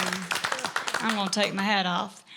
As Jeannie told you, my name is Cindy Moore, and for the past 30 years, I have been portraying this beloved character, Minnie Pearl, all across the country. I'm going to just tell you right now, I'm nervous because all of y'all are my idols, every cotton-picking one of you. I moved up to Nashville from Atlanta, Georgia in 1979 to sing and dance in the country show out at the Opryland theme park. And for some reason, the director asked me to not only sing and dance, he wanted me to impersonate the role of Minnie Pearl. And being a youngster back then, I didn't know anything about her. So I went out and I researched and I studied her. And as I did, I grew to love and respect the character. One day while I was performing, I ran out onto the stage. I looked into the audience, and there sat the real Minnie Pearl. Whoa. You can imagine my knees were knocking. But y'all, she was so great to me. She took me out of that show and into her house, her museum, where she worked with me and she trained me. And I even had the honor of doing a lot of shows with her. She was the most gracious lady I have ever met. And oh my goodness, she did so much for country music and for the community of Nashville as well.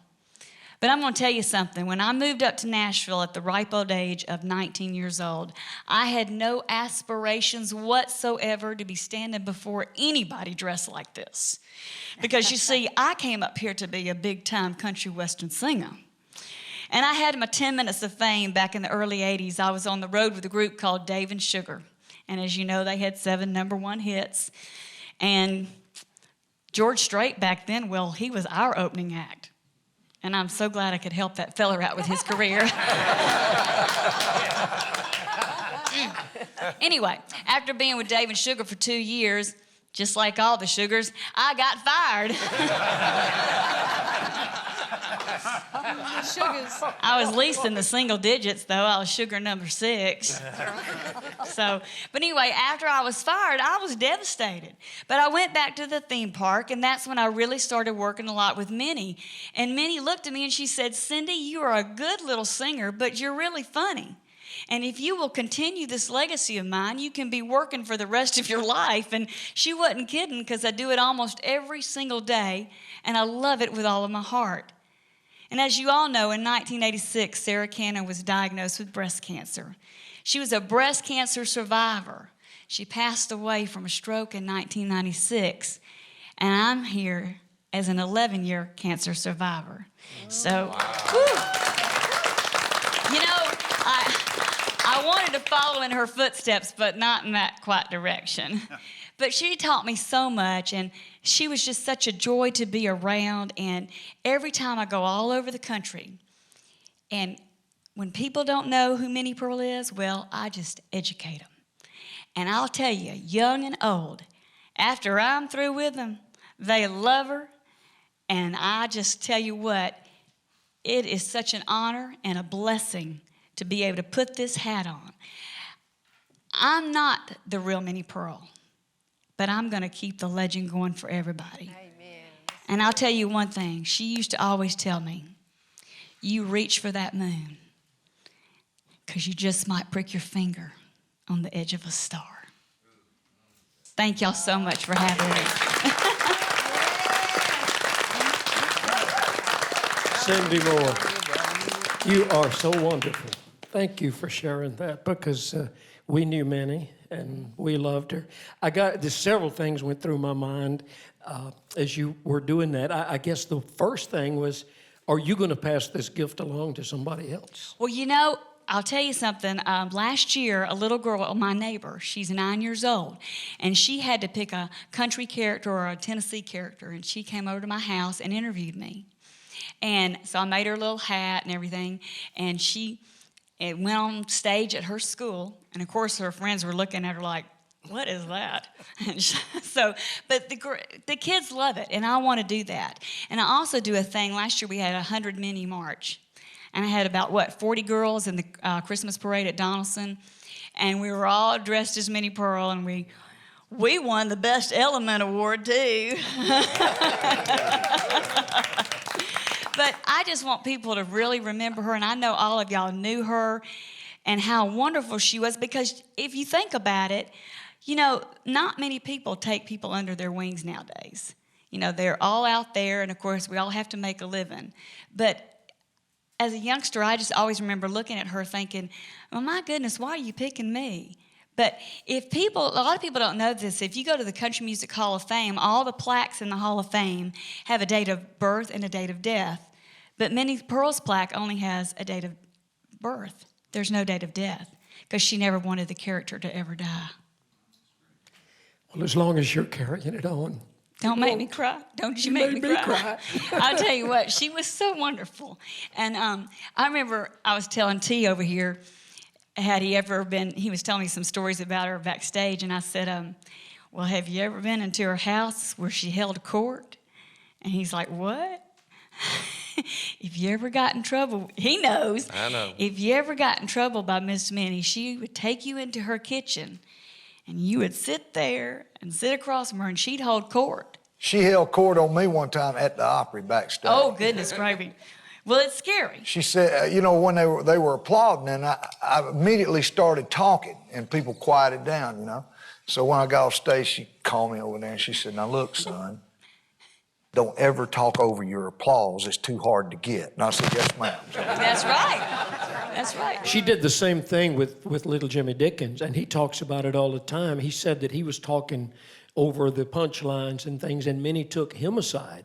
And I think everybody in here will probably agree, the greatest timing of any people in our business, the two greatest were Minnie Pearl and Jimmy Dickens, because they can tell the same stories forever, ever but that timing. And I can tell you've got that sense of timing, so you learned it well. Well, one reason I wrote the rap is because I did want to get in with the younger crowd. So once we do that, they, come on into my world, and we just have a great time. Oh, I think Minnie's up there smiling. I think she would love the rap. Well, you know what? She actually heard it. Oh, she did? Yeah, because there's more to it than just what I did. And she said, well, I don't understand it. But as long as it gets a good laugh and you keep it clean, then that's good. But I have always been so appreciative to Seely over here because when I worked with her in the breakfast shows, my goal every morning at 7 a.m. was to make her laugh. And she did. And not just doing Minnie, but just as Cindy, because Minnie always said to me, she said, you're not going to be exactly her, because I'm not her. She said, put a little bit of yourself into it, because I'm real good at off the cuff. I'll make fun of you in front of your face and behind you, whatever. She said, put a little bit of yourself into the character, and you will just really bring them into your fold. And I hope I do that. But with Seely, though, I like to change the words up on her and mess her up real good.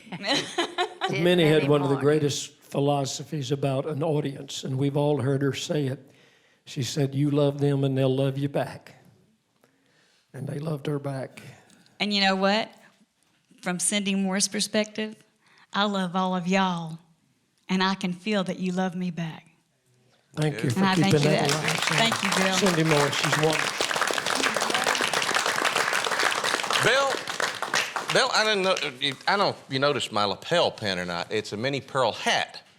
And this year, 2012, it will be the 100th birthday of Minnie Pearl. And the American Cancer Society has been celebrating all year long. And of course, that was a cause that was near and dear to Minnie's heart. And I proudly wear that lapel pin in honor of Well, we have Minnie. the Sarah Cannon Cancer Center Absolutely. here in Nashville named after her.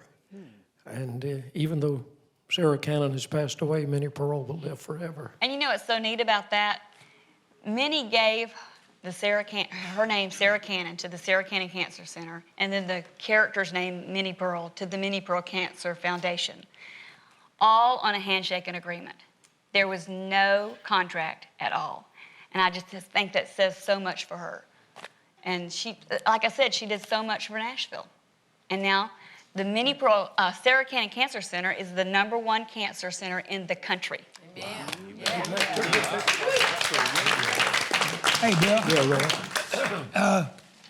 I can tell you so many things about Minnie and Henry and my wife Barbara and myself that to cap it off, I was in Las Vegas and my manager came to me and said, how would you like to have Minnie Pearl to be on the show with you, to open up the show? And I said, any excuse to be close to her would be enough.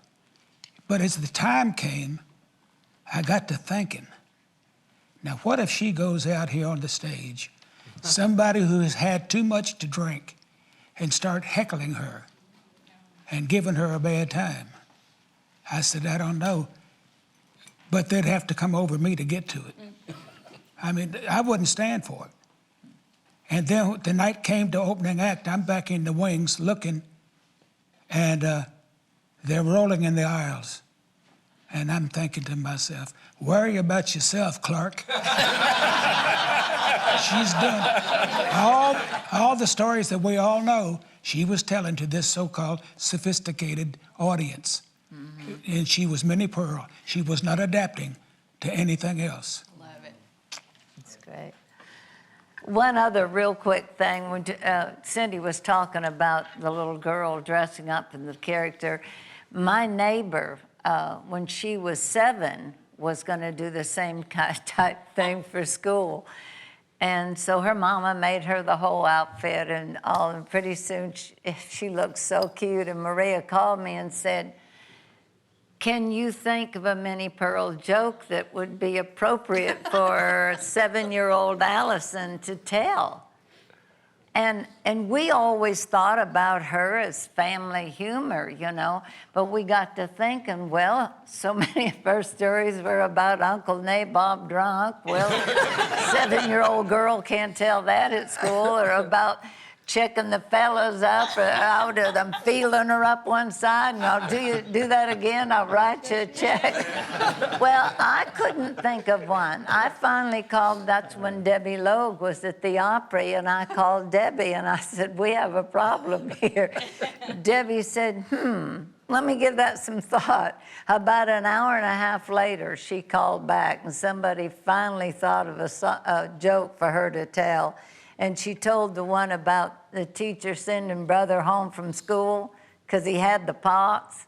Mama sent him back, said, he ain't got no pox. We just been learning him to eat with the folk. That got her a good mark at school. Well, you know, so much of the foundation of the Opry was built on comedy. There was, I mean, going back, you know, generations, have been so many come through there. Aside from Mike Snyder, the humor from the Riders in the Sky and people, there's not a lot of comedy at the Opry like there used to be. You think, are we taking it too serious these days? Do we need somebody to come in and lighten it up? No. Yeah. Well, you need to wear a big hat, I think. Yeah. And chaps. A big hat and chaps definitely help. We did a show with Minnie, a TV show, and we were sitting in the makeup room.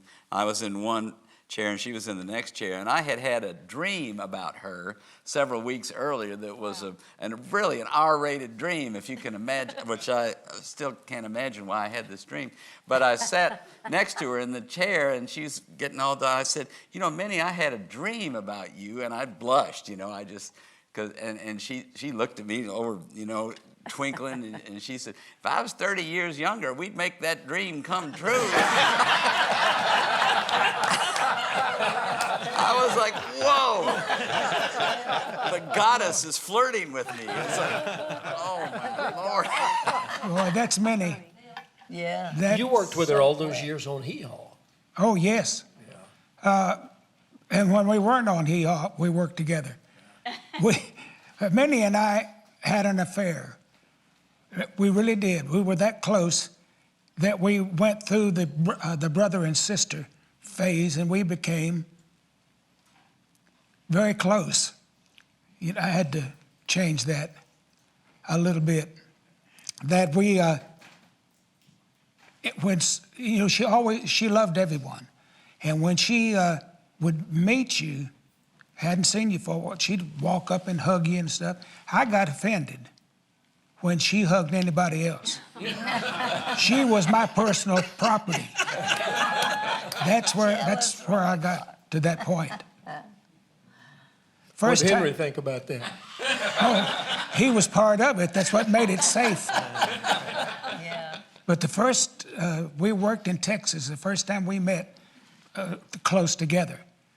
And I was laughing so hard that she turned around and dedicated about 5 minutes to the guy down there that's getting all of my jokes. And the one that stuck out was she said, I wouldn't go swimming with the girls because I had a hole in the elbow of my swimsuit. And I thought that's the funniest thing I ever heard. Yeah. That's funny. We've all got many Pearl stories. We probably ought to get some more music back onto the show. The band's falling asleep over there. I tell you who'll wake them up with a great country song. That's our buddy Ray Pilla, because nobody sings a staunch country song better than you do, pal. Thank you. You want me to go right now? Yeah, go up there with them and wake them up and get them going good. You come on the Opry and sing a real, would you call it Texas honky-tonk music? Is that how you would describe I don't know. it? It's just feel-good music to me. I just like. Well, you really do it well, and you always give the band a chance to shine. Well, thank you. They deserve everything we can do for them. I'll tell you that. I think you're planning on paying tribute to Ray Price by doing this. You know what, I am, and I'm really honored to get to do this. And when Terry called and asked if I would like to be a part of it and think of somebody that that I enjoy or love and their music and and their songs and so forth. And I said, yeah, let me think about it. So, you know, I thought about all the great acts that had meant so much to me personally over the years, like Carl Smith and Ray Price and Marty Robbins and just those people. Can you imagine coming to the Opry back in the 60s and all of those guys being on one show, you know? So anyway, I thought of this song that Ray Price put out, and it's back in 1960, I think, 61 or something like that. I don't remember the words to it, but I'm gonna try to get through it. And it's called, you guys will know, I know you'll know this song, but it's called My Shoes Keep Walking Back to You. Yeah. All right, guys.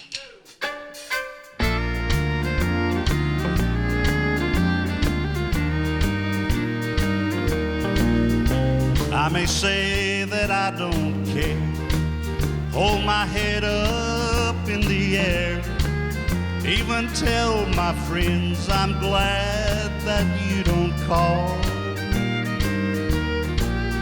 But when the day is through, my heartaches start anew, and that's when I miss you most of all. And my arms keep reaching for you, my eyes keep searching for you, my lips keep calling for you, and my shoes keep walking back to you. All right, guys.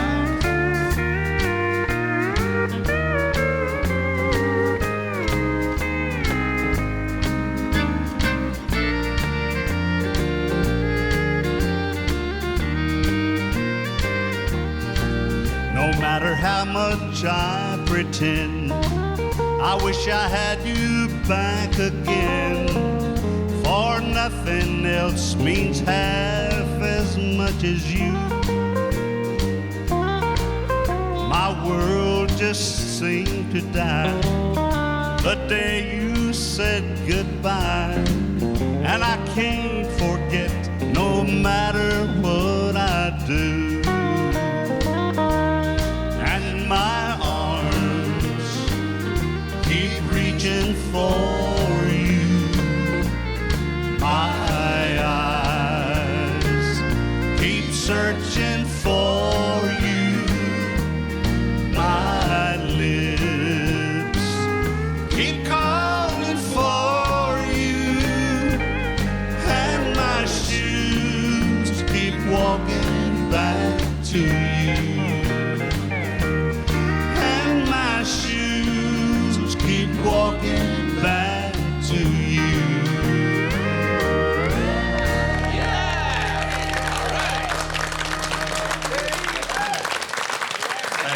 Oh, man, I always get so nervous when I do these things. I can hardly stand up. Hey, I want to say something. There is not a more generous singer with musicians. You can see it with him and the Opry band every week. They love him. They love when he's coming on, and he loves them. Well, and I he do. doesn't mind if somebody's showing out. I used to stand back there and watch Billy Linneman.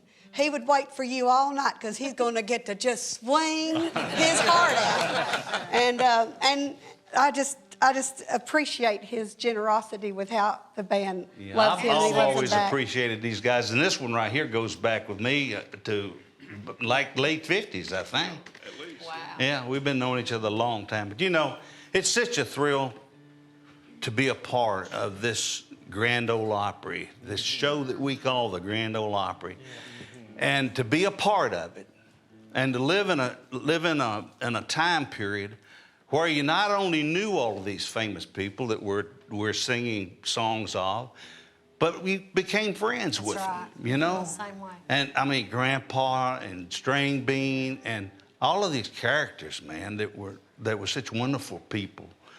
So I enjoy it. I'm nervous. I got to sit down.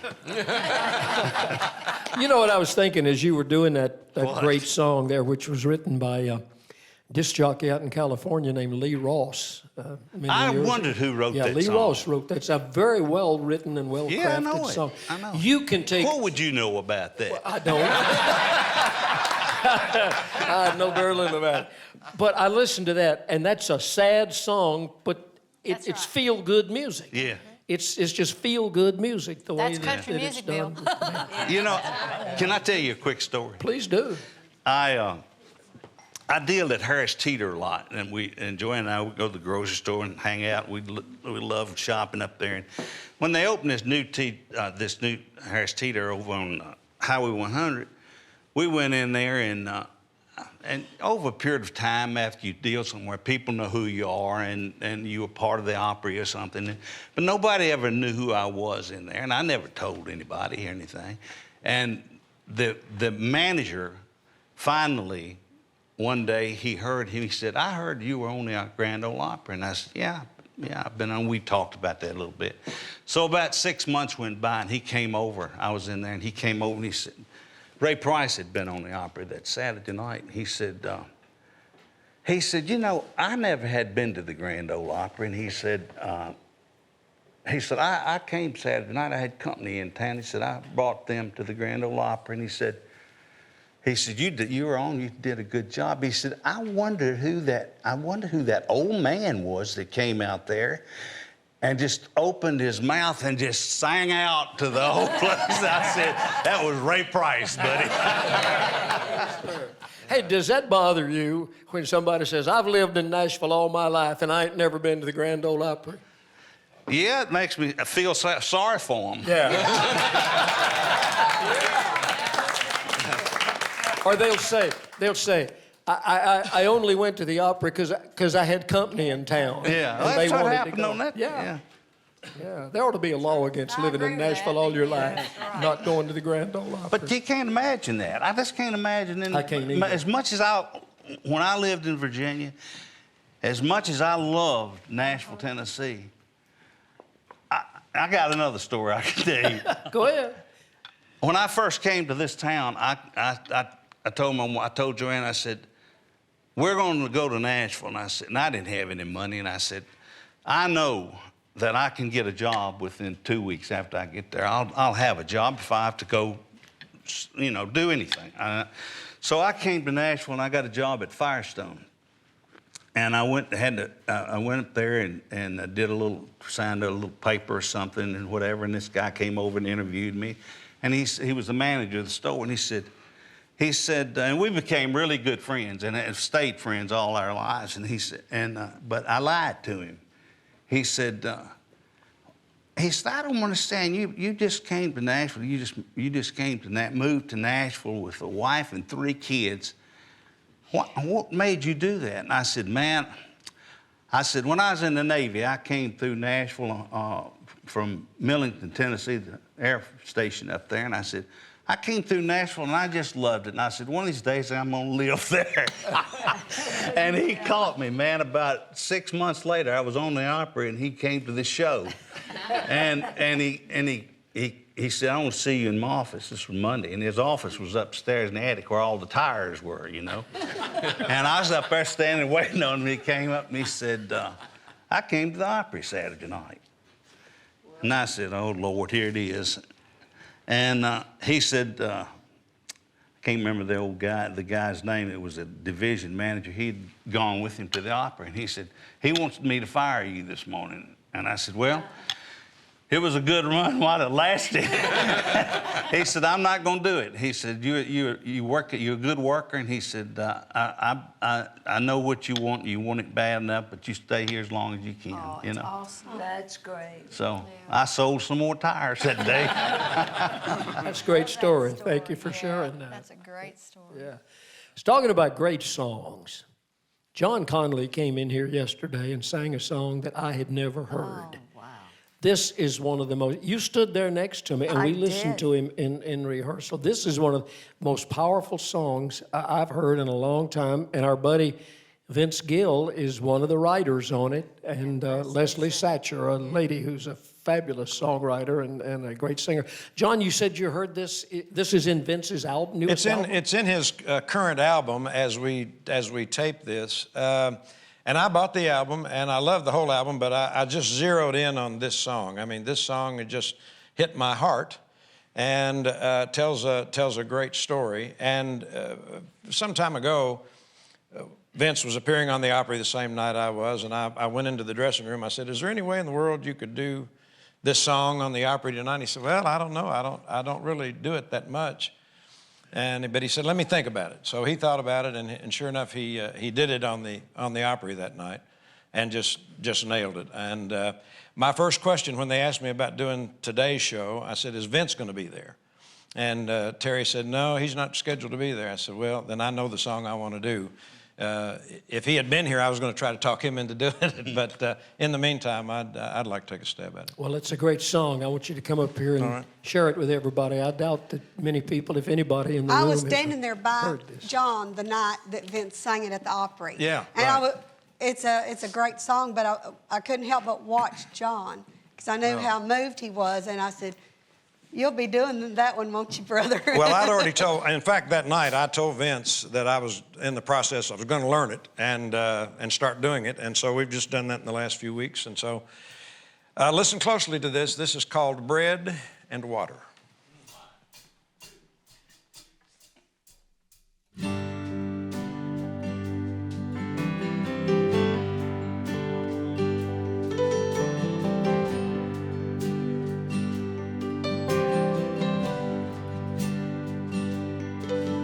One night he wandered into that old mission,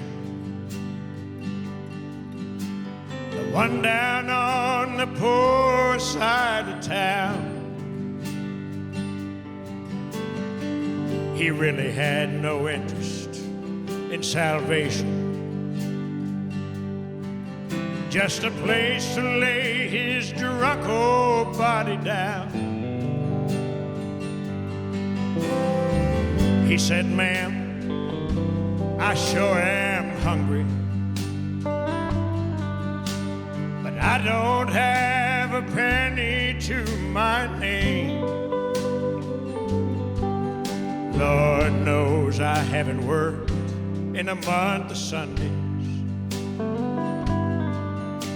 I'm dirty, dead broke, and so ashamed.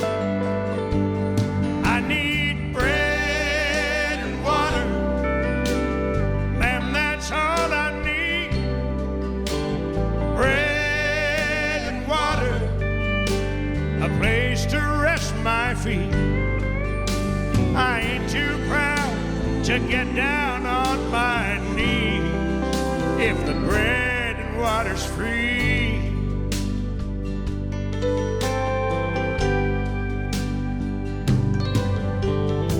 She said, "You're always welcome at this table, 'cause brother, you look like you could use a friend. And there's no need to pay if you're not able, for even Jesus was a homeless man." She opened up the Word and started reading about the Savior and the woman at the well. Said, "It's not for me to judge this life you're leading, but only two things that can save your soul from hell. It's bread and water, and that's all you need. Bread and water, a place to rest your feet. If you ain't too proud to get down on your knees, the bread and water's free."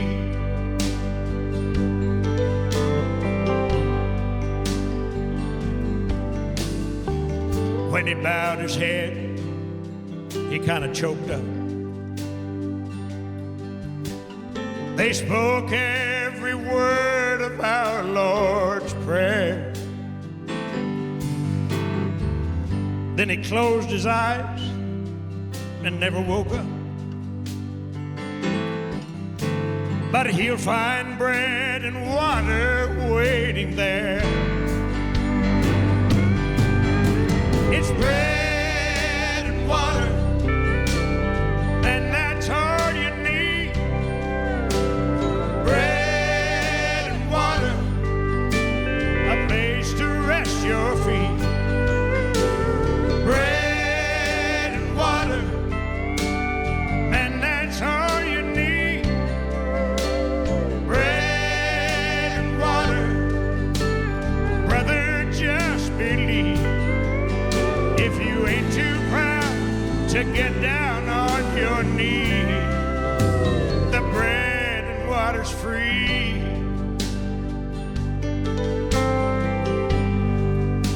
The bread and water's free.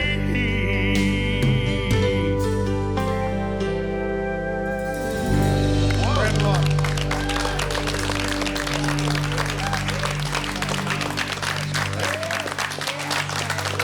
Thank you, Vince and Leslie. It's songs like that that remind us all why we got into country music. Absolutely. Thank you for sharing that. I haven't heard Vince's record. I can't imagine. I know, and I love Vince, and we all do. I can't imagine him singing it a whole lot better than John Conlee just sang it. I'm just figuring on helping him out, you know. Poor old boy needs it. He don't does, yeah. Oh, that's terrific, John Conlee. Yes, Great Bill. interpretation. Yeah. Are you not wired up? I don't know. I just wanted to say one thing. You know, Carol was talking earlier about this being a family, and we've all been kind of paying tribute to those who came before us. And it just struck me that John Conlee is paying tribute to one who came like a little brother to us. This is a family, and that's what makes it a family. I just had to say that, yeah. And will the circle be unbroken? Yeah. I found out something while John was singing that I did not know. On the day that we are here gathered and recording this show, it is Gene Watson's birthday. Nobody bothered to tell us. I think we need to sing happy birthday to Gene Watson. G work? Happy birthday to you. Happy birthday to you. Happy birthday, dear Gene. Happy birthday to you.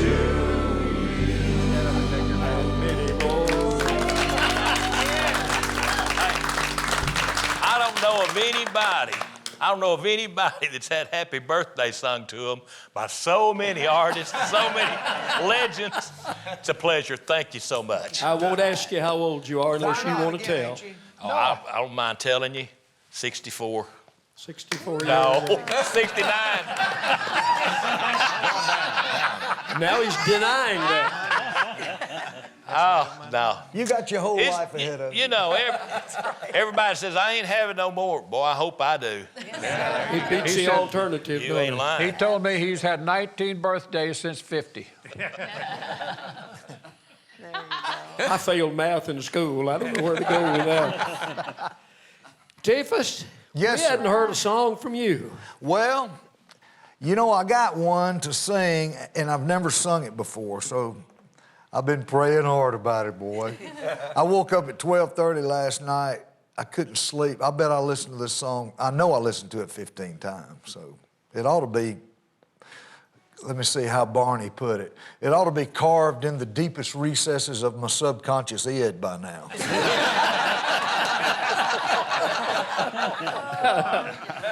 Well, I can think of a lot worse songs to listen to in the middle of the night than to listen to this one. Oh, man, you know, Mr. Jack, and I would tell him every time I see him at the Opry and he sings it, I go, man, you're still right on it. Jack Green. Yeah, Jack Green. Dead on pitch. Everything, you know, it's just amazing. I always say when I introduce him on the show and he's going to do this song or he's done it, that this song's been recorded by many, many people, but nobody sings it better than the original record. By Hey, I got a question. You probably know. Did David Ruffin write this song? You know, I think he was with the Temptations, or One of the writers of this song was Jan Crutchfield. I'm not sure. I don't know who else was involved. Sheila, when Sheila downloaded the lyrics, she thought David Ruffin, but that was totally. I got a book back in the dressing room. I can check it. Well, we will later on. I can Google it. Google, baby. That's right. Google all you Modern want. technology. Yeah. That's a word you never thought you'd hear at the Grand Ole Opry. Years ago, Google. You heard Google. Yeah. Go get a goo-goo, yeah. That's not the same as Google. All right, while we're Googling, how about you singing it for us? All right, buddy. T. Graham Brown, you look great, pal. Let's see. Great to Oh, have thank back you on so the show. much. I got so many notes, Bill, it takes two. You'll notice two music stands here. I got to make a mark here. Let's see if I got them in right. All right, you got it in order. Okay, all right. Let me see. Yeah, I don't have to wear these glasses. See, that was what I was going for. It gets easier the older you get. I understand. All right, no glasses. This is a first, I think. All right, Mike, whoever, Dirk, whichever one of y'all. Sounds like Owen Bradley. Did he produce this song?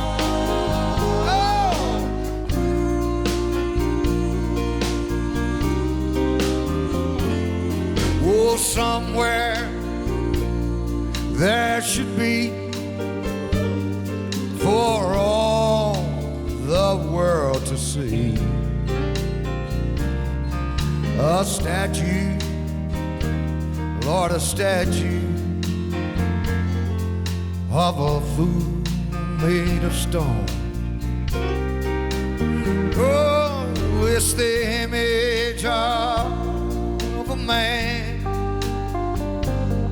who let love slip through his hand, and then just let him stand there all alone. And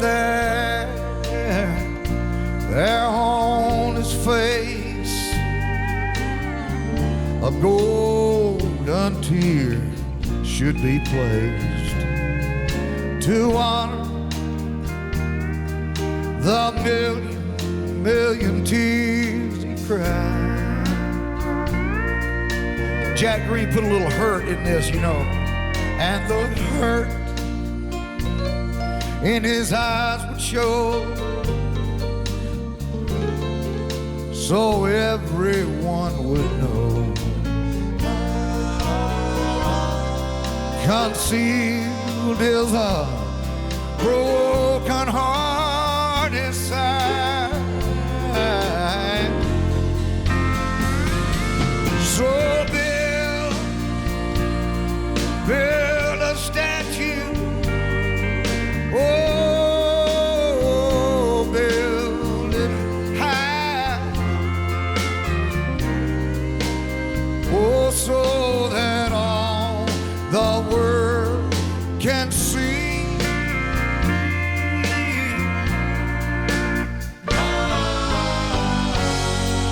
Then inscribe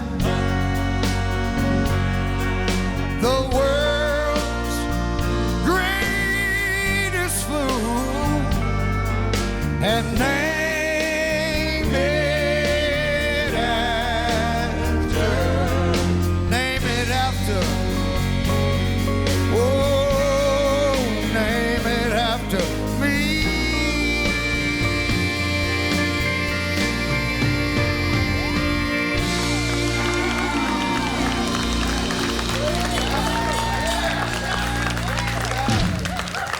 May God bless you. T. Graham Brown. Oh, yeah.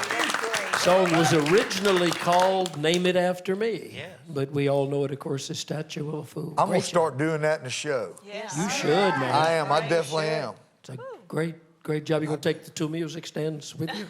Hey, I tell you what I'll do, though. I'll get these lyrics so I don't have to write them again. I'm telling you. See, I wrote them big. Heck yeah, I'm keeping these. We got to take a short break. There will be more Country's Family Reunion after this. My goodness, that went by in a hurry. Wow, what fun. What fun, man. I was nervous, but boy, y'all made it easier.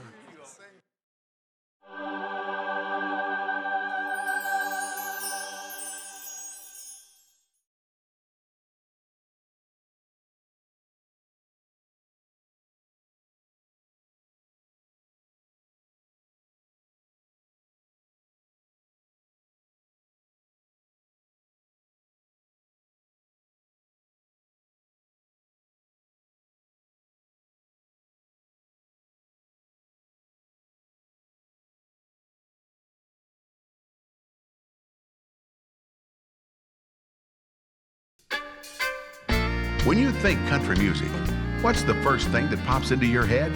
Your favorite artist? The city of Nashville? How about WSM Radio? Well, no matter what comes to mind, I think we can all agree that country music wouldn't be what it is today without the Grand Ole Opry. So we thought it would be a good idea to pay tribute to that most enduring symbol of the music we know and love. So we invited tons of country music legends to join in the celebration. Singers, songwriters, the movers and shakers of country music history. These are the stories of the Opry you won't hear anywhere else. And the music and memories made on that stage will last for many generations to come. Join us, won't you, as Country's Family Reunion pays tribute to the Opry. Welcome to Country's Family Reunion. Salute to the Opry. Giving a big salute to the Grand Ole Opry on Country's Family Reunion. Jim Ed Brown. Hello, Bill. When Jim Ed Brown first came to the Grand Ole Opry, you came there as part of the Browns. And then, of course, have had your own. You've had more careers than anybody in this room. Well, when you think about how long I've been here, that gives me a good excuse. When Jim Reeves passed away, Jim, of course, was a part of our Opry family. Your record label kind of tried to groom you to take Jim Ed Brown's place, to take Jim Reeves' place. Yeah, take Jim Ed Brown's place. Wake up. Okay, Bill. That's what that lunch do. You know, they mentioned that to me, but I told them, I said, you know, no, you can't walk in somebody else's shoes. And I said that I love Jim, and Jim was a great friend, but I just felt that he was such a great artist that nobody was going to follow in his footsteps. But, you know, I still loved him, and I still do some of his songs, and I tell the stories every once in a while, you know, of how we got together and what all, you know, we went through and all, but he was a great friend. Were y'all friends from the Louisiana Hayride days? Is that The what Louisiana Hayride, when we went down in '54, in February of '54, we went down, Maxine and I went down and recorded Looking Back to See in the studios of KWKH, which is in Shreveport. Jim played rhythm guitar. Floyd Kramer played piano. Little Joe Hunt played banjo, and some others. The Rowleys played fiddle and all. But he made a statement after we recorded Looking Back to See. He said, if that song is a hit, I better hang up my hat. Well, we didn't hear about that for a while, but he never apologized for saying that. And he also felt so bad about it that he took us on some trips out through the West and actually went on into Germany and all over Europe and all. But we made a lot of trips with Jim. And in fact, in 1956, in late 55, Jim Reeves came to the Grand Ole Opry. And when he did, he tried to get the Browns to come with him. But instead of that, the Browns decided to go to KWK, up to Springfield.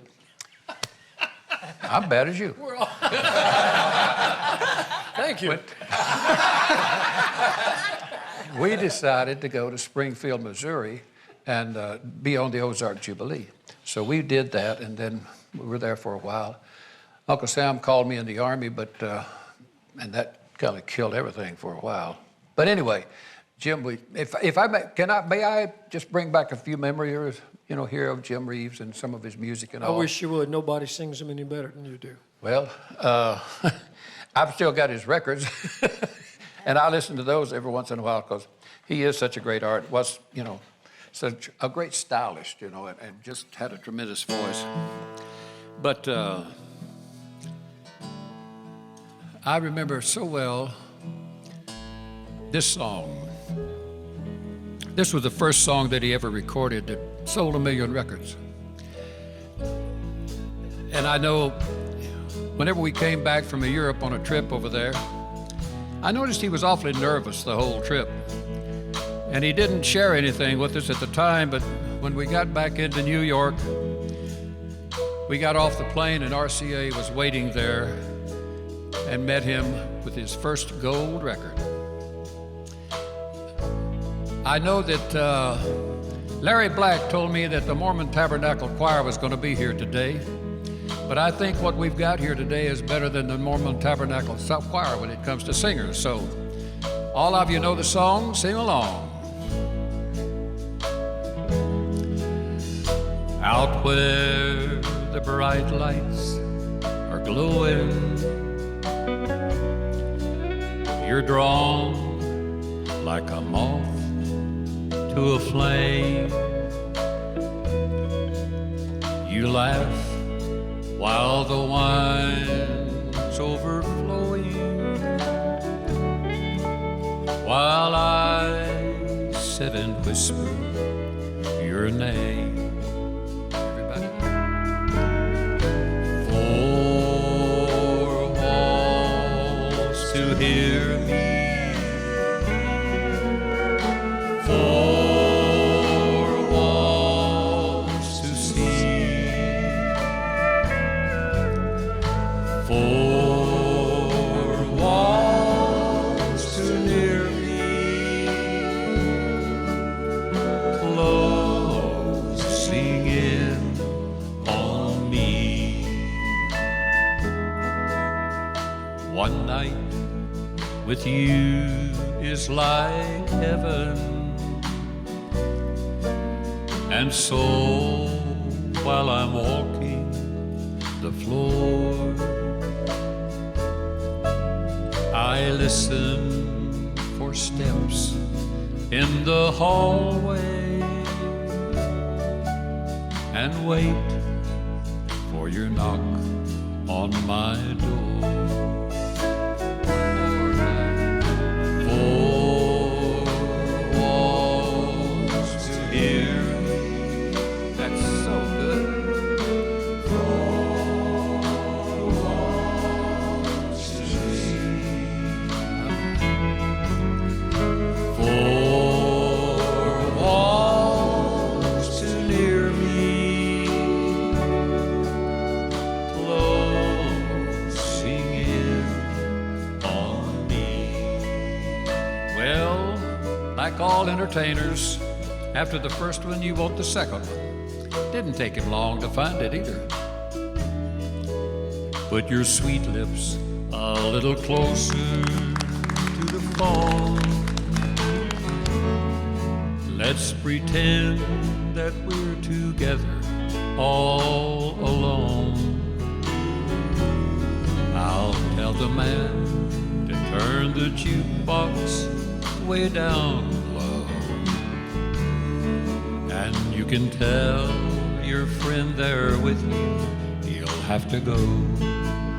Once more, whisper to me, tell me, do you love me true, or is he holding you the way I do? Though love is blind, make up your mind, I've got to know. Should I hang up, or will you tell him he'll have to go? You know, he loved to sing, and he had a great group of boys called the Blue Boys.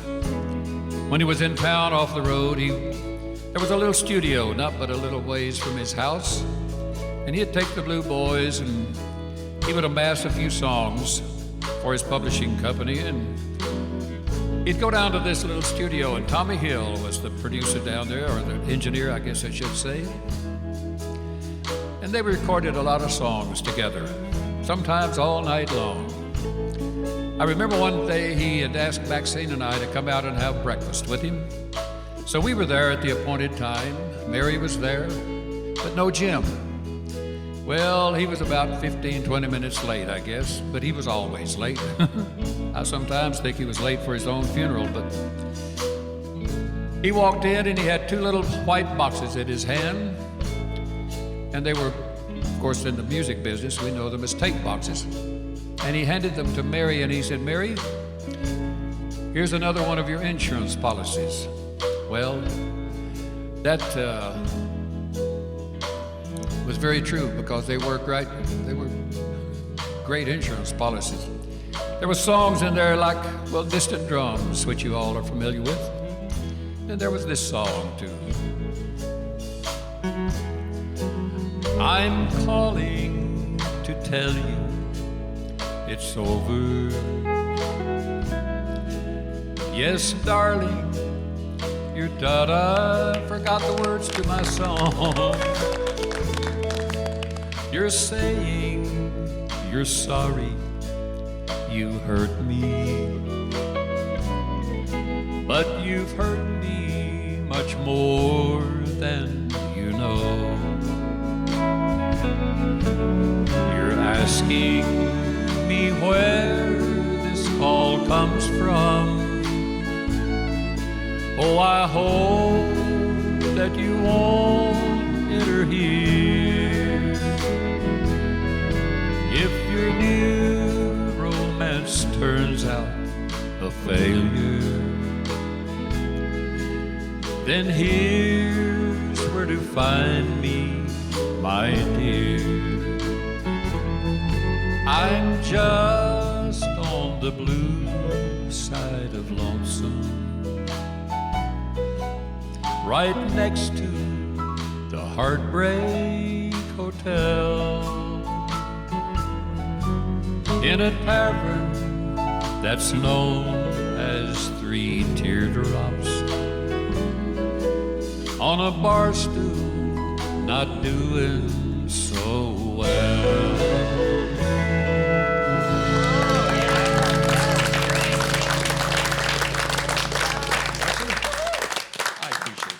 How many songs, all told, did he record that were to be released after his death? You know what? I asked that question one time, and I don't know because there's still some. I've amassed quite a collection of Jim Reeves, and I have some at home, you know, that's never been released even till this day. But I don't know that they're worthy of being, you know, released. Jim was such a great stylist. The story, you know, Distant Drums is a truly great story, I think. Cindy Walker wrote the song, and she sent it to Jim, you know, and Jim loved the song, and he wanted to record it. He took it into Chet, and Chet, for some reason, didn't like Distant Drums at the time. So he goes back home, and he goes back into the studio, and he records it, and he sends it down to Cindy. And he says, "Cindy, I can't record your song, but you know, here's a demo that you can take and send to other people, you know, and maybe get it recorded." Well, Cindy listened to it, and with the great voice of Jim Reeves singing it, how could she get anybody else to record it? Because they knew that he would release it because, you know, it's such a great song. Well, it wasn't long until he passed away. He died in the plane crash. But after about 3 months, Cindy brought the song out and listened, and she sent it to Mary and said, "Mary, here's a song that Chet might like at this time." So they took it back to Chet Atkins, and Chet then added song, you know, musicians and what have you to the song, and they released it. And you know, everybody knows what, you know, the outcome of that was. But he was such a great stylist, such a great voice. The songs that that I have in the little white boxes that I mentioned, in listening to them, I don't know that they would hold true today, because, you know, music has changed so much, but I still love to go back and listen to him sing the great songs that he recorded. You know, in other parts of the world, he was known as a pop singer, South Africa and places like that. You know, if I can mention, and I don't know that I should even mention figures here, but he still, to this day, draws about anywhere from $400,000 to $600,000 a year from his recordings. Hey, Jim lot of Ed, money. you Yes. know, I've had some records out in Europe in the past couple of years, and I would get these reports back, and it'd have the charts. Jim Reeves is in the charts over there every time I'd get a report. Wow. I mean, right now. That's right. Yep. He still sells big all over the world. Gina just asked an interesting question. Yeah. Have you ever toured down in South Africa? Because your voice is so similar. I just wondered if you had toured any of those countries where he's so I have big. a lot of friends down there, you know, that I email and correspond with, but no, I've never been there. Go. I love Europe. I go there every once in a while. And Japan. I've had 3 number 1s in Japan, and, you know, which is nice. But Sing us a song in Japanese, Jim Ed. let me see. Yube, kimi ni atta toki, kimi wa hello to eta ne, sono hitokero de boku wa koyoshite shimatta. You better be careful. Come on, I'm He telling may be you. saying something that Anybody get an interpretation on that? What does that mean? I recorded in Japanese, I recorded in German, I recorded in Spanish, and of course English. So throughout my, you know what, Bill, through my career, and we're talking about me now, I've recorded almost 1,000 songs, like 2. And I'm going to record those in the next few days. we just I may happen to take what have I'm a doing song. here, but We me and just Gina- happen to have a song for you. I'm sorry. We're, yeah, he needs 2. That's 1 for you and 1 for me, or maybe 2. We're right together. I don't. Bill Anderson's one of the most prolific songwriters. You know, we haven't heard him do but just one with Jan Howard, but he's one of the most prolific songwriters that has ever been in this business of country music, or any music, really. He is, you're talking about a stylist. I guess he is a... Go ahead, dig you a big old hole here. Well, I can do that real quick, can't I? You're very kind. You don't have to go any farther. But you are. You know, and I know everybody here has the greatest respect for Bill Anderson. You're very kind, Jim, man. Thank Well, you. I had to do that because, you know, you paid me a quarter, so I thought Thank you all very much. That was a great medley and great memories of Jim Reeves. I had no idea where he was going, but I was going to let him go. I was afraid. I can put myself in the hole quick. I was afraid we were going to get bleeped on that Japanese because I didn't know what he was saying. I've heard some words like that. I wasn't sure. I can tell you. Bilingual. What were you saying? I was saying, make the check out to Ed Brown.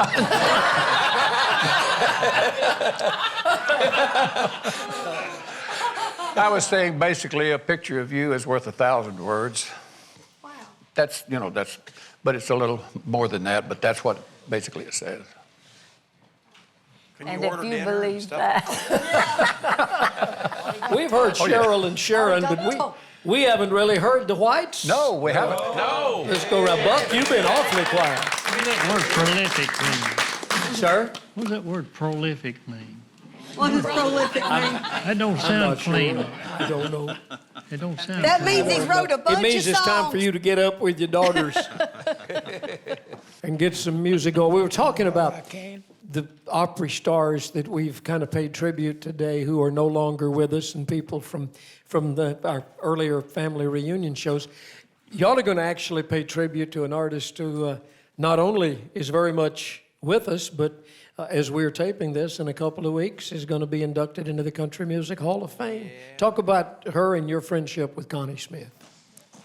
Well, he's talking about our good friend Connie Smith, and we've known her, well, at least since we came to the Opry in the 80s. We were made members in 84, and I had actually gotten to know her a little bit before that, and she's just one of our dearest friends at the Opry, and we love her and love her music so much. She really has a tremendous volume of work that she's done, and the female country singer. I mean, everybody says so.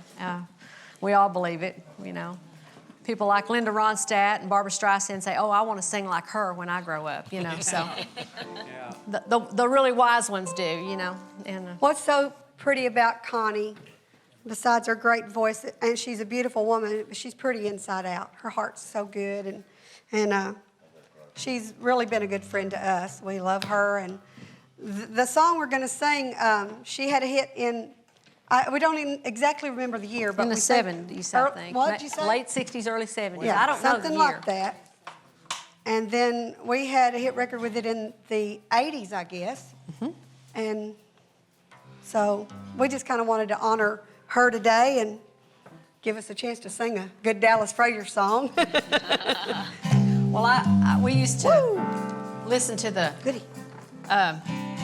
radio. We moved here from Arkansas. Sure. We were born in Texas. Cheryl and I are from Texas, and Daddy, and lived 9 years in Arkansas. We lived way out in the country and listened to the Grand Ole Opry and the country radio stations there. And so we would learn the songs off the radio. And this is one of those We didn't get to buy a lot of records. Sorry, people, we couldn't. But when this was a hit for her, Mom and Daddy had gone to town on a Saturday and left me and Cheryl at the house and to buy groceries, because we lived about 30 miles outside of town. And we were home supposed to clean the house and have it clean when they got back.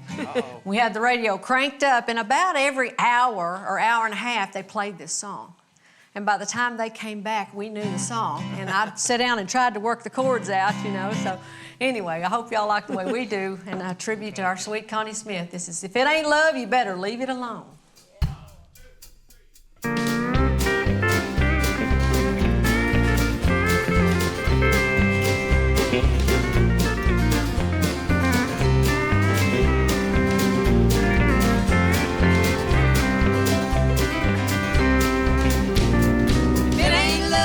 Don't even let it start.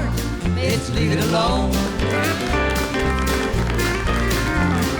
If it ain't love, then let's don't tempt our foolish hearts. Let's leave it alone. Happiness is free, just like the Rolling Stone, and only love can make it stay at home. Feelings have a way of mixing right and wrong. If it ain't love, let's leave it alone. If it ain't love, then let's don't even let it start. Let's leave it alone. If it ain't love, then let's don't tempt our foolish hearts. Let's leave it alone. All right, Daddy.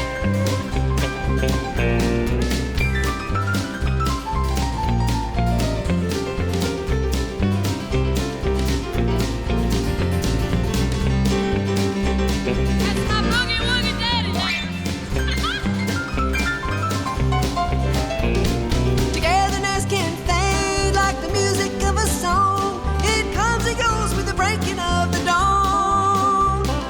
How can we hang on to something that was wrong?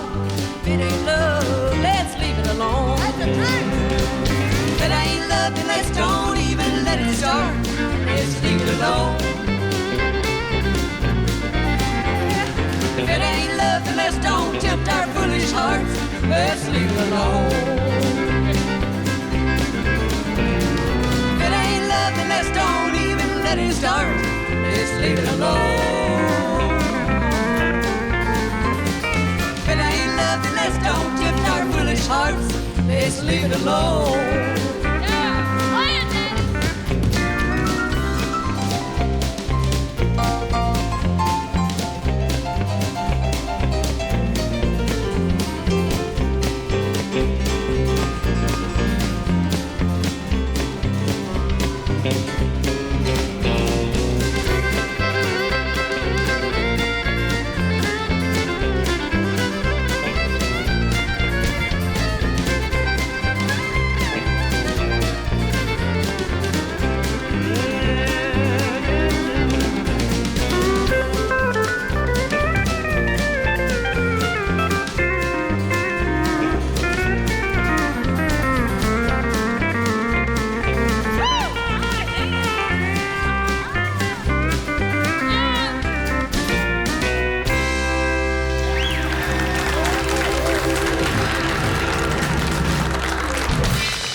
Daddy Buck over there on the keyboard. Wearing it out, man. That's great. Buck knuckles. Cheryl, let me ask you real quick. Where's Rosie today? Why is she not? You know what? She is a physical therapist assistant in the Williamson County Schools. She worked with us. She went on the road with us in '82 when I had Rachel, and then she got married to Brian, and he was working with the Kindles, and then he went on with. I think by the time he got with Kenny Rogers, she said one of us needs to stay home more. And so she got off the road with us, but really she still travels with us some, but she just can't do everything because of working with the kids in school. She's great with kids. Yeah. Well, she missed us today. Well, tell her we missed her. I sure will. She had a ball great. the other day. She had a ball. Sharon. Yes, sir. Do you, when you're singing and Ricky's sitting out in the crowd like this, do you ever just glance at him? Because he had the darndest look on his face. Ricky, you had a look on your face like, golly, I am so in love with that woman. He feels lucky to get her. Well, yeah, I do love her with all my heart. She is the best thing. You know, she's just my best friend, and I'm just so proud of her and who she is and what she's done. And I love this family, the Whites. They've meant more to me than anything. My mom and dad. They taught me about Jesus, but the Whites taught me how to be like Jesus, how to live that way, how to live the Bible, how to pray, and how to believe, how to have faith, and keep your morals right. And that's he knows the real me, y'all. That ain't fair. He's kind of lying now. oh, maybe that was my first wife.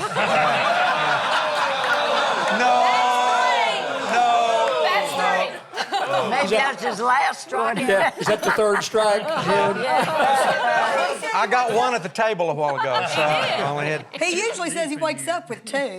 Yeah, I do. Well, I just happened to look down at him while y'all were singing, and he just had this great look on his face. I just wondered if I did look at him. I saw him. Yeah.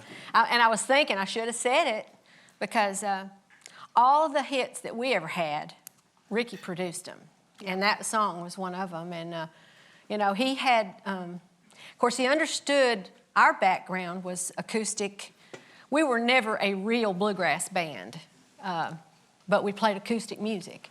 And when we came to town, we were trying to play and sing country, old-timey country songs, really. That's what Daddy had done, and that and Boogie Woogie Piano. And so that's the style that we sang. But we played acoustic, so when we sang or took our tapes around to everybody, they said, some would say, well, you're too country, or some would say, well, you're too bluegrass. We just, we were like in that. Too bluegrass we could have heard, but we didn't think you could get too country, as you well wrote about so well. I mean, sure. You heard it too. Too country for a country radio What's station. that? What Too is country. wrong? What's that? Are the biscuits too fried? Go ahead. Amen. I love it. We're kind of preaching to the choir, ain't we? Yeah, we are. Hey, I played your records all the time.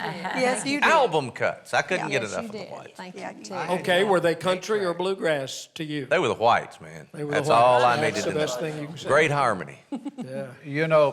They are both. Ricky, and on my show, I play Ricky. I play his country, but I play his bluegrass.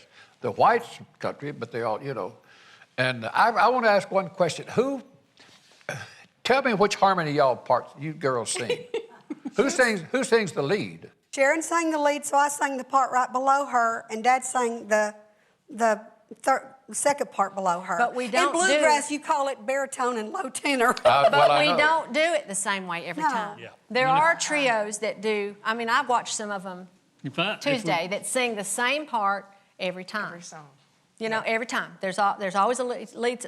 The Gatlin brothers. Pretty much Larry's the lead. Yeah. Now, once in a while, one of the boys might, when they're singing a trio part, you might hear them switch to a lead. Yeah.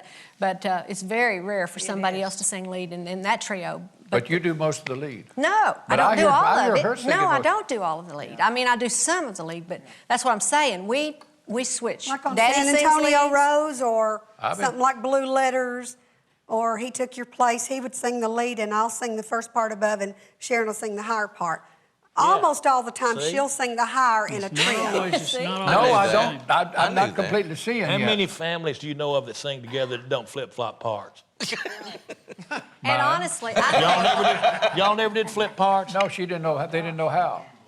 but I think in a way, now Ricky can testify to this too. When we first got our record deal, they kind of wanted to lock us into something, and because they were trying to sell a sound or get the public used to hearing a sound that was the white sound.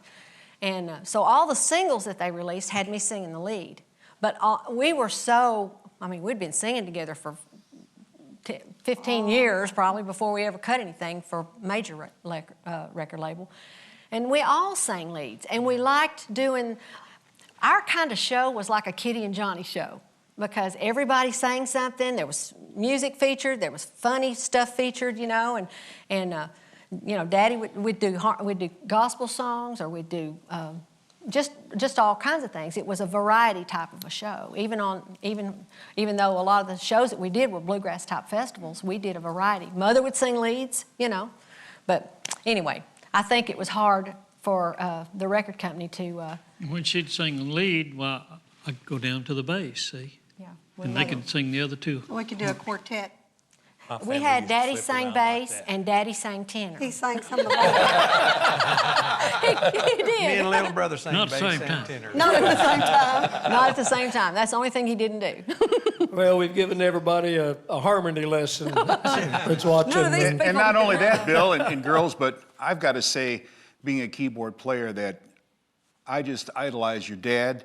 He's one of the last in a great long line of Texas dance piano players. That's right. It's a feel that people today That's what just I did. can't That's get, right. and You're right, I just Joey. admire you so much. That's brother. where I learned to play. Yep. Playing Great dance. feel. Yep. It's a great rhythm, man. I think you speak for all of us, Joey, because we love him too and love that style. And you're right, you just don't hear that much anymore. Gene Shepard, I mentioned the Country Music Hall of Fame when I said something about Scotty Smith a while ago. Of course, we're all proud of you for being in the Hall of Fame. Do what? I said, come down here closer so I can hear you. I'm going to help you down there. How about that? And you can hear me. Let's don't get up And on we can that. get a song out of you. Thing. That's okay. I just spilled the water. Water I from thought the you were going wine. to get up there and do some of that boogie woogie stuff while She ago, Miss will. Jean. Oh, me and Jan. Yeah. Oh boy, yeah. I thought y'all was going to get up We there. got it. We had it down to right, Seely. On boogie Don't woogie, kid boogie nobody. woogie, boogie woogie. I while know ago. you I did. thought y'all was going to get up and cut that. I knew that Shepard and Jan were singing that boogie with me. I was afraid to look at them, though, for fear they'd make a face and I'd laugh. Yeah, you gonna sit down? It's a pig made out of pork. I was gonna pick you up. I don't know how to get out of it. Oh, you got it? Oh gosh, I want to sing to these crews. You want to sing to the band? I want to watch and see how many of them miss it. Well, they will, won't they? You get where you want, and then I'll hand you Now, if y'all ain't figured it out, I've got neuropathy. her feet. Come on, Mama. You got it too. Yeah, I know. My big fat Is that hurting? rear end won't go Push, up on push there. your butt over here. Are you on there? I just don't think I need. I'm on. Let's go. All right, she's on. Yeah. She is on. Other than the neuropathy, how are you, darling? I feel like crap.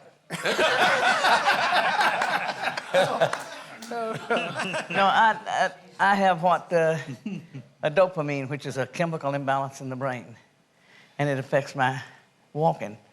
I can't walk very far at all, and I've failed about 10 times. Last time I failed, I don't even remember, and I was sober too. Are y'all ready? I know y'all are, but other musicians? Bill Anderson, Roger Miller.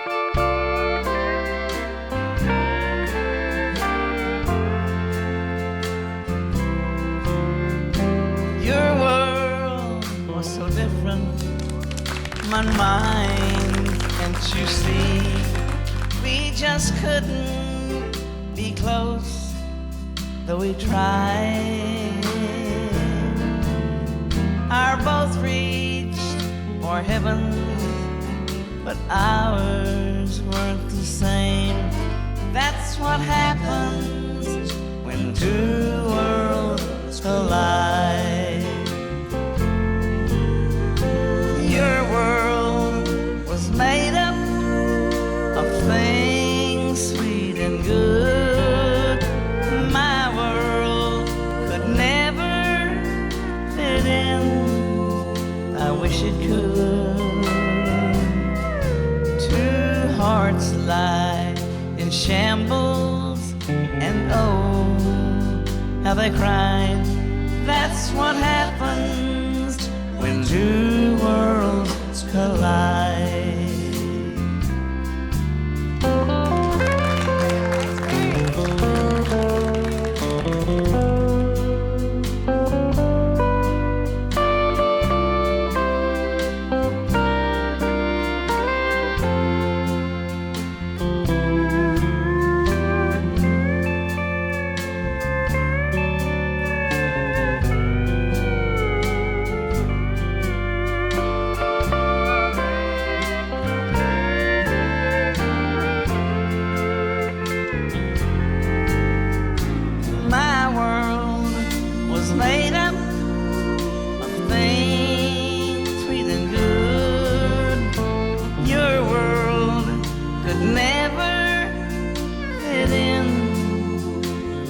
It could.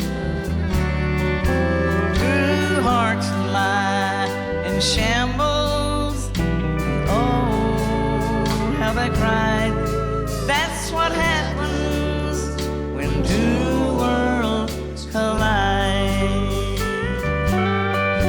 That's what happens when two worlds collide.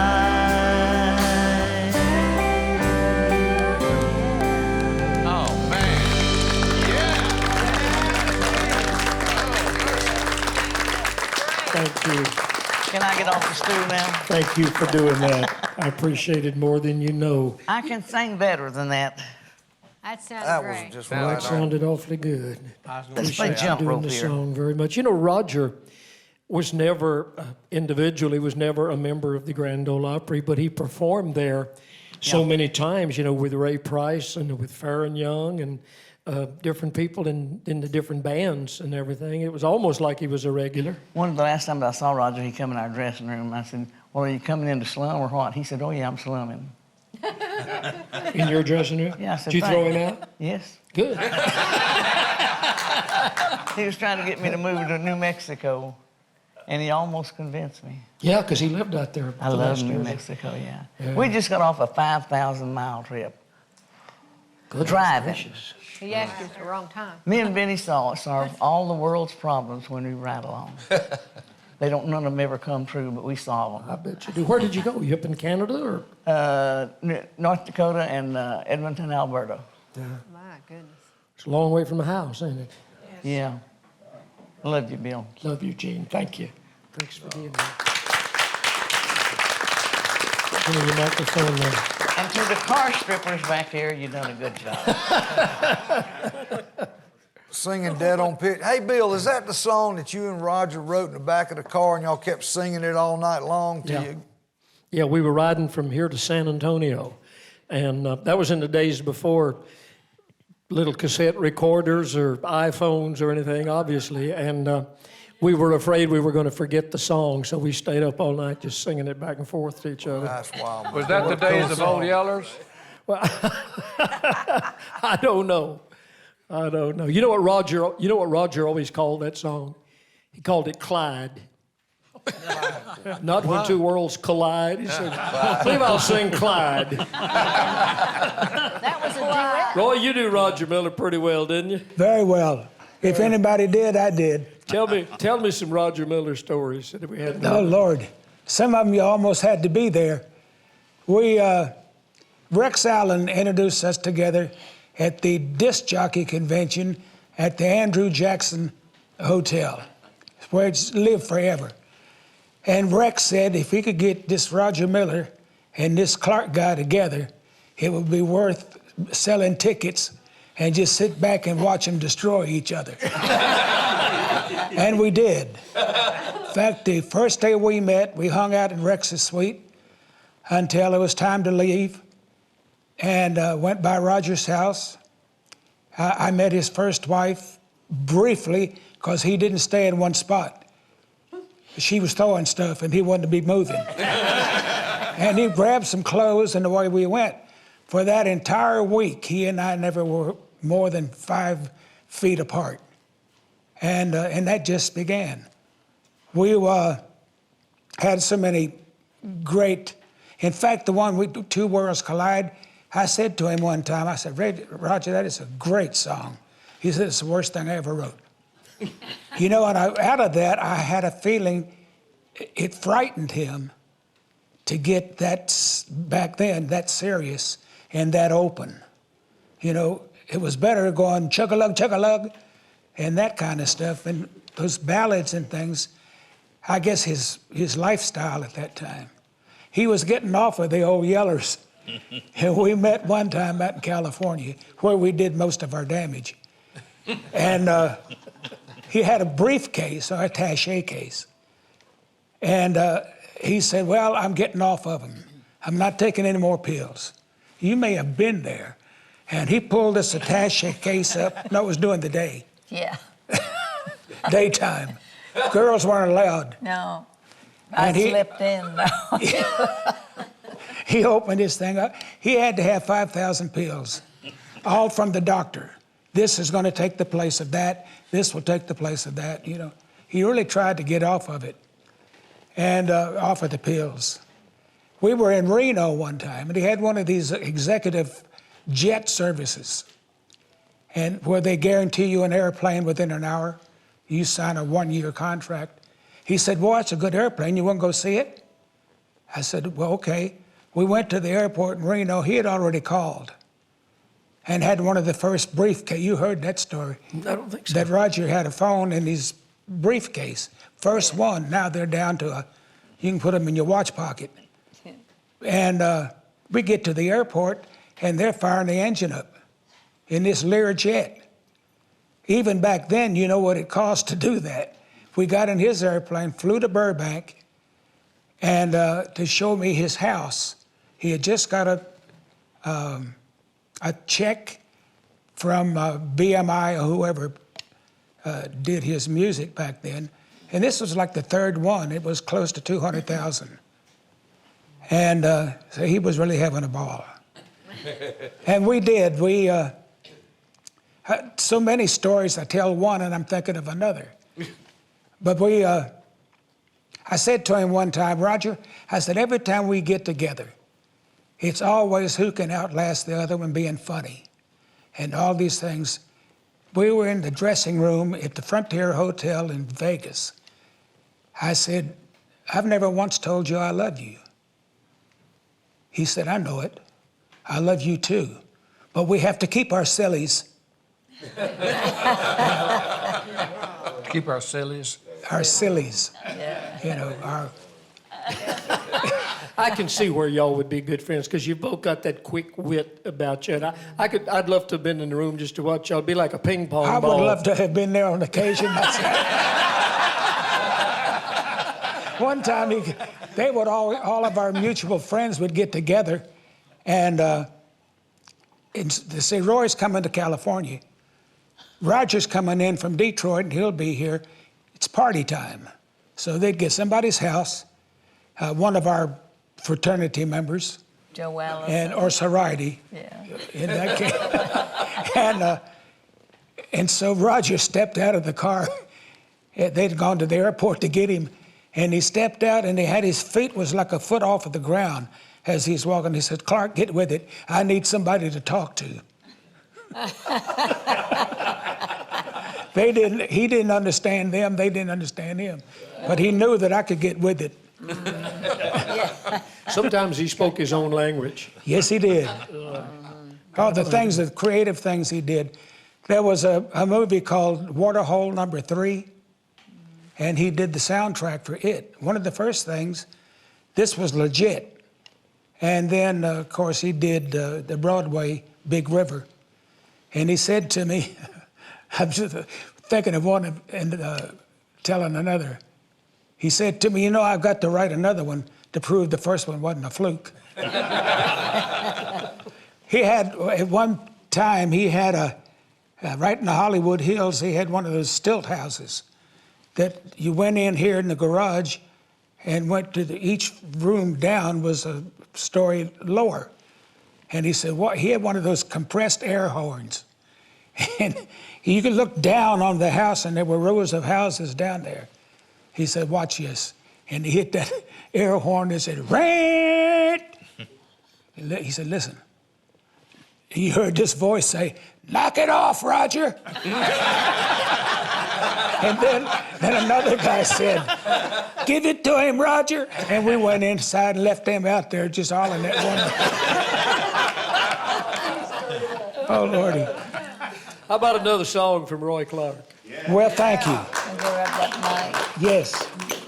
Thank you very much. We were in filming Hee Haw. One morning I came in, Sam Lavello, the producer of the show, he said, "There's someone in my office wants to talk to you." I walked in and looked, and it was Boodle Bryant. And Boodle said, "I was up half the night writing a song just for you." And the first thought that hit me was, what if I don't like it? How do you tell Boodle Bryant that, thank you, but I don't like your song, after you have been up all night? But fortunately, he sang this song. It was the first #1 record I ever had. Wow. It was the second hit to, I just had one of those lead shields. We'll have to come back to it on another show. I was trying to make Yesterday when I was young? No, I was gonna. Yesterday when I was young? Is it after that? No, it was one of Bill's. So, in fact, my first hit record was his song. And I was trying to double over and be clever, but I still have too much Roger in me. No, it was this one called Come Live With Me.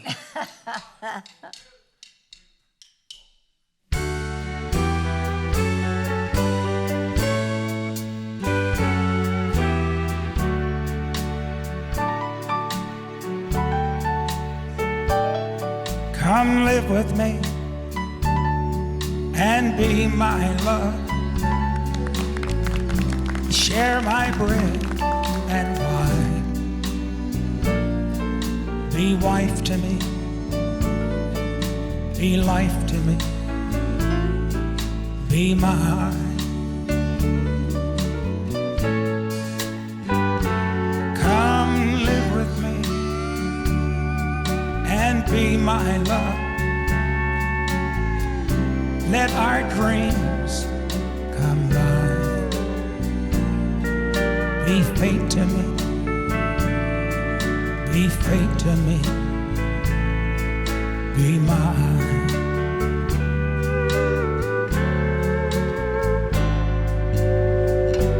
With these hands, I'll build a roof to shield your head.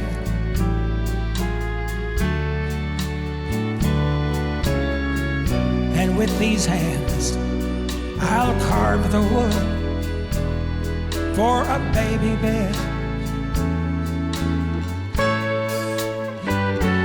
Come live with me and be my love. Share my bread and wine. Be part of me,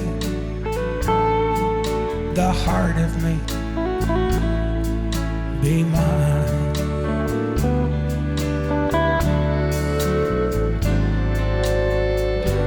All my life I will do for you the way I should.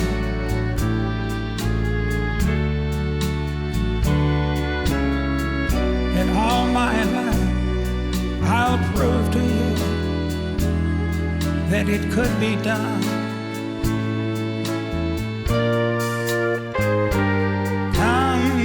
With me and share my life, share my love and you. be part of me,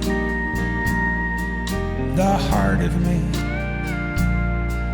be mine.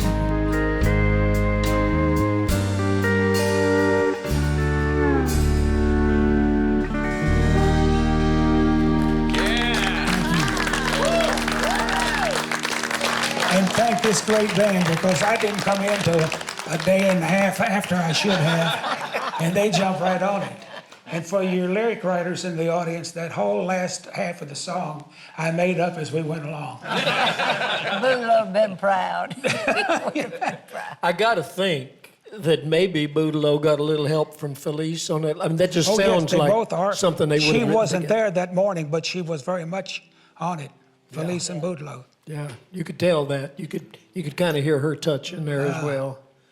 Yeah, that's a pretty good way to start out your day, isn't it? Have somebody bring you a song like that. Oh, it scared me to death because, first of all, Boodle I had been to his home, and we've had, a little sit-tos like people do, but we were never that close, only because we never had the opportunity. And then to come in one morning and have him sitting there saying, I wrote a song, been up all night writing a song just for you. That will bring it out like, Lord, I hope I can put up, we'll bury it in an album. We'll do something. You don't bury Boodle songs in very many albums. Billy Dean, I'm interested in something. I notice here on the sheet, the song that you're singing is an old Hank Williams Sr. song. Obviously, you weren't around in the heyday of Hank Williams Sr. How do you know his music? Did you grow up listening to that kind of music? Or? Yeah, Bill, my dad had a band. My dad's name was Billy Dean, and he had a band for 28 years. Every Saturday night, they played what they called a square dance, and they played country music. And sometimes country music was kind of hard to dance to, but they would swing everything. And my dad was a big Hank Williams fan, and my name is William Harold Dean, and I thought until about the third grade, just because I had Williams in my name and my dad sang country music, that I was related to Hank Williams. So I refused to think differently until I got a little bit older. But every Saturday night, my dad and my mom would go to the American Legion Hall. My sisters and I would grab pillows, throw them in the floor, and wait for hee-haw. And if my mom was arguing with my dad, he'd sing Farewell Party that night just for her.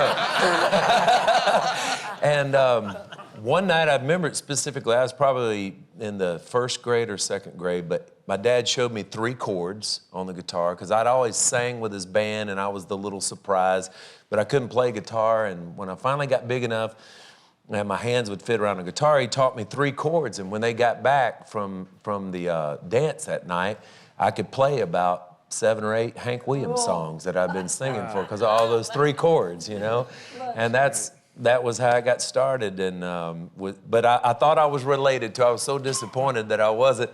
But some of the first pictures.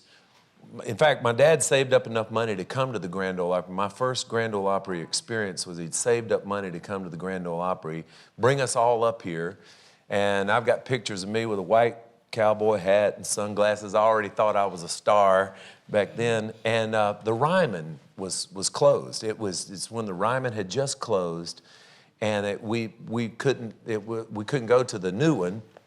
And we were so disappointed because we'd waited. My dad saved money. We were all excited. I don't know who cried harder, me or my dad, because we couldn't go to the Opry. And then a few years later, my mom sold Sarah Coventry jewelry, and she won a contest to Nashville, and my mom and I made it up, and we sat way up in the nosebleed section, and I thought, one of these days I'm gonna make my way down there to the main stage. And so obviously it's whether you're a member of the Opry or not, I just want to say to the people that are here, you've always made me feel like part of the family. That's all that mattered to me anyway, is the way that these guys treat you and you yourself when we go to the Opry.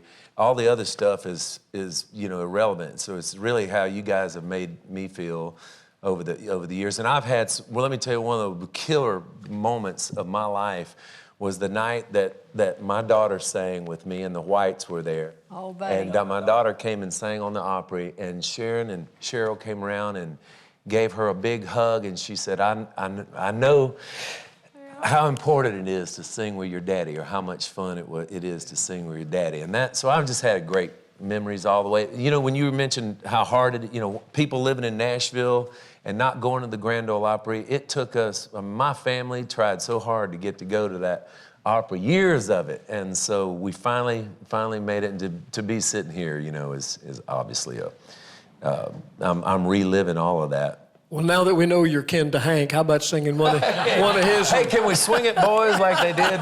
Let's swing it. We'll do it like my old dad's band did. We used to swing it a little bit. If I remember right, your daughter sang a Hank song. She did. I'm So Lonesome I Could Yes. Cry. The first song my dad ever taught me, and it was a requirement. She had to learn that one before she'd learn anything else. All right.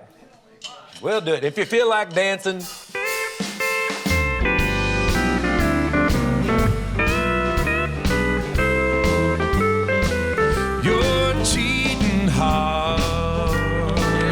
Will make you weep. You'll cry and try to sleep, but sleep won't come the whole night through. Your cheating heart will tell on when tears come down like falling rain. You'll toss around and call my name. You'll walk the floor just the way I do. Your cheating heart will tell on you. All playing. Mr. Dirk Johnson over there on the piano.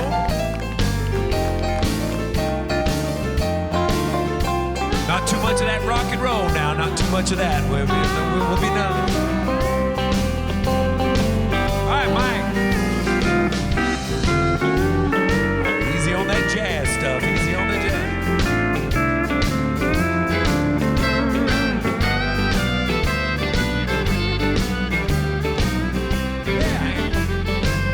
Your cheating heart will pine someday and crave the love you threw away.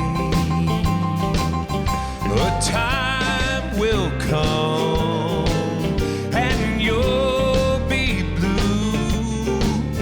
Your cheating heart will tell on you. Get her up there, Miss Wood.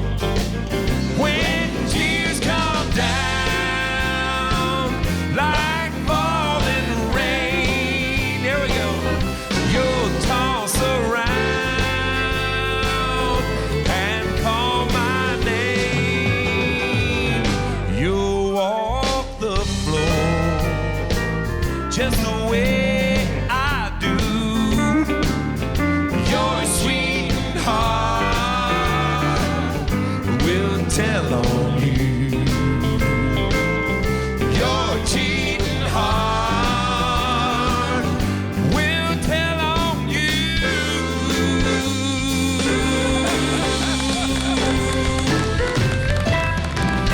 Best two couples on the dance floor right there. Oh, yes. And don't forget to tip your waitress. I mean, them boys back then, to dance to country music, you had to kind of swing stuff. Do that again. And you should have jumped up there That with me, was Hoss. great, man. Well, I almost did. I was looking around for a mic. Billy, while you're up there, I want you to share with this bunch here and with our friends watching. We've talked today about riding in cars and riding in buses and traveling and something.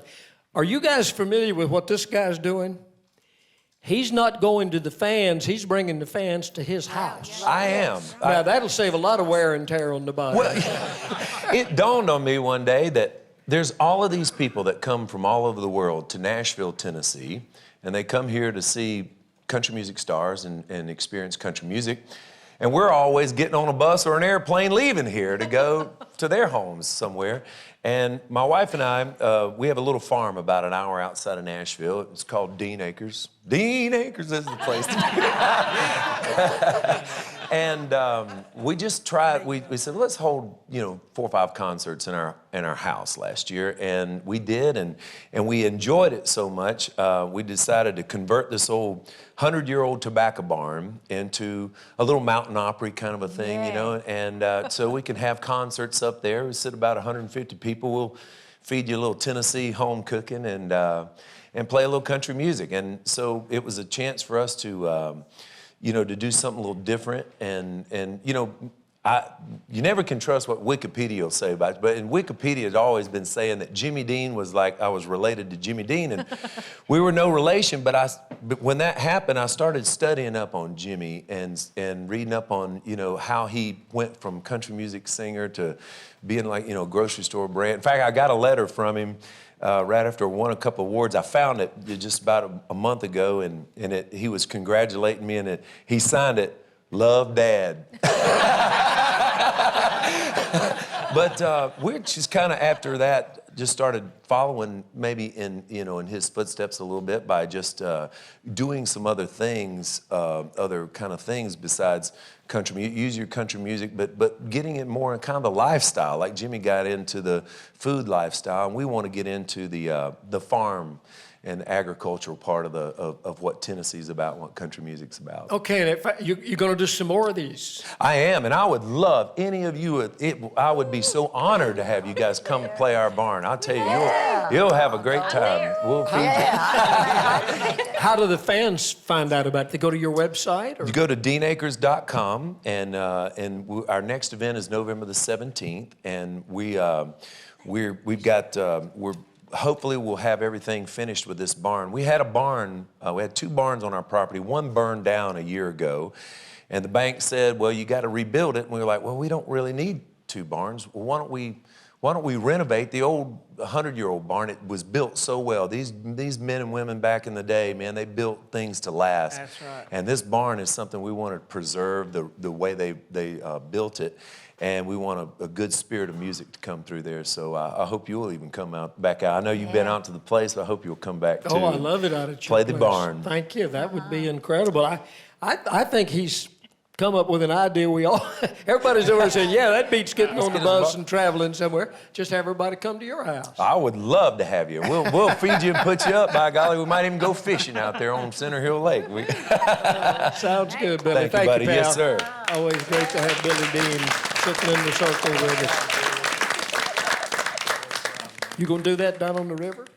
I think I'll just go up there to Dean Acres. That sounds great to me. I believe, is there a place to get a clean-up room? That's a long road We trip. get a bluegrass so. bath, right, Ricky? We Yeah. get a little water slab That's on. right. Just take your T-shirt off and dip it in the water and just wash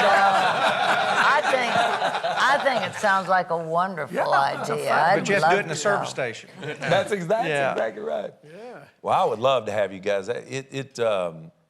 We were just talking about, my wife and I were just talking about this, because I'm from Florida originally, and a lot of my family's back there, and my wife's family's back there, and she said, maybe we should sell the farm and move back to Florida. And I said, I've been part of just a very little, tiny, small part of country music and the history of it, and I don't think I could leave that. I just don't think I would ever be happy.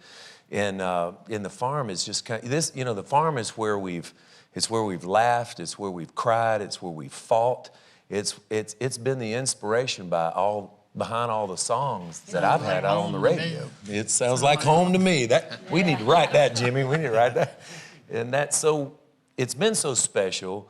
And my kids were going through. We have this place on a storage place where I had most of my awards and pictures and things like this. I had them up there in storage, and the kids, just teenagers, they just started rummaging through there. They had no idea really over the years and the history, and they started pulling all this stuff out and putting it in the living room, and that's how it went from the living room to becoming a little performance venue is because they started dragging all this stuff out and look how skinny you were, Dad. Oh, look at the mullet hairdo, Dad. All right.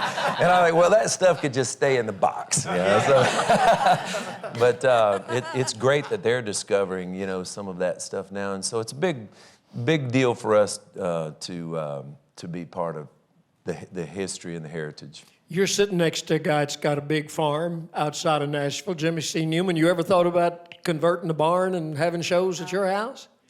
No, it's a little heavy. I've been in it too long. Could we get a good country song out of you?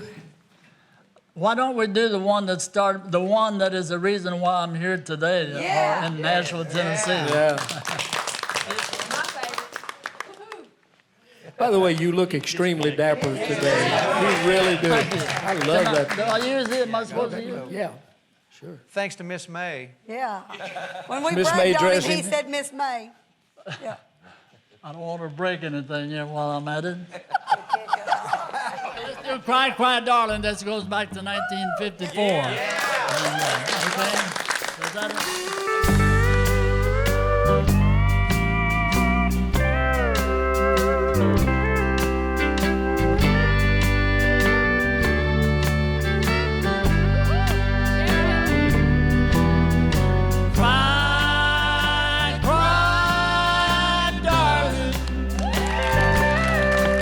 what I'd do if you'd leave me with the blues.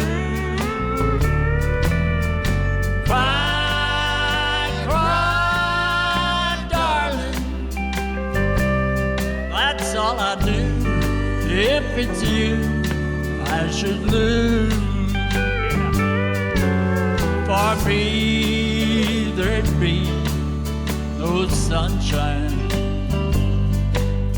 If ever we should part, cry, cry, darling.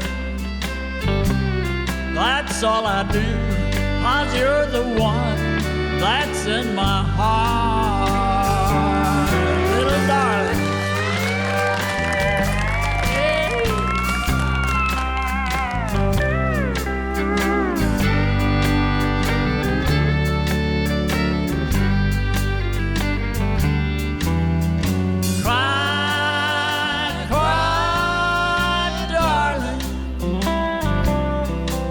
What I'd do if you'd leave me with the blues.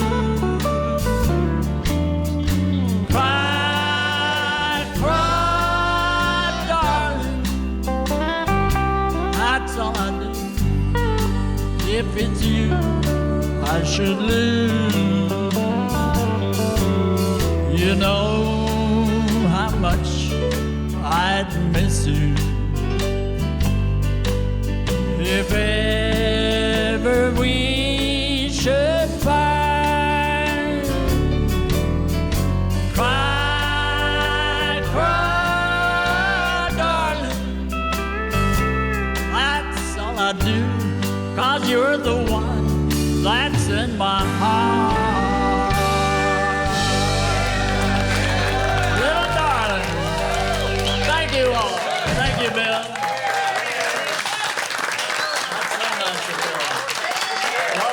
Especially for that I did. Thank you. Oh, man. The pepper shaker goes over here. Put it back on Too the many stand. pepper shakers around. I know that everybody here, we were all so so effortless. Just dead on. You know, he just did the intimate evening a month or so ago with Eddie Stubbs, and they were playing some of the old stuff, and it was absolutely incredible. Billy Paul and I were screaming and crying around the house. Just, he still sings so great. What'd you say? About what? No, you were talking about how effortlessly he sang. Oh, yeah. He starts out hitting that high note and doesn't even strain to do it. I mean, it just, he sang so easy.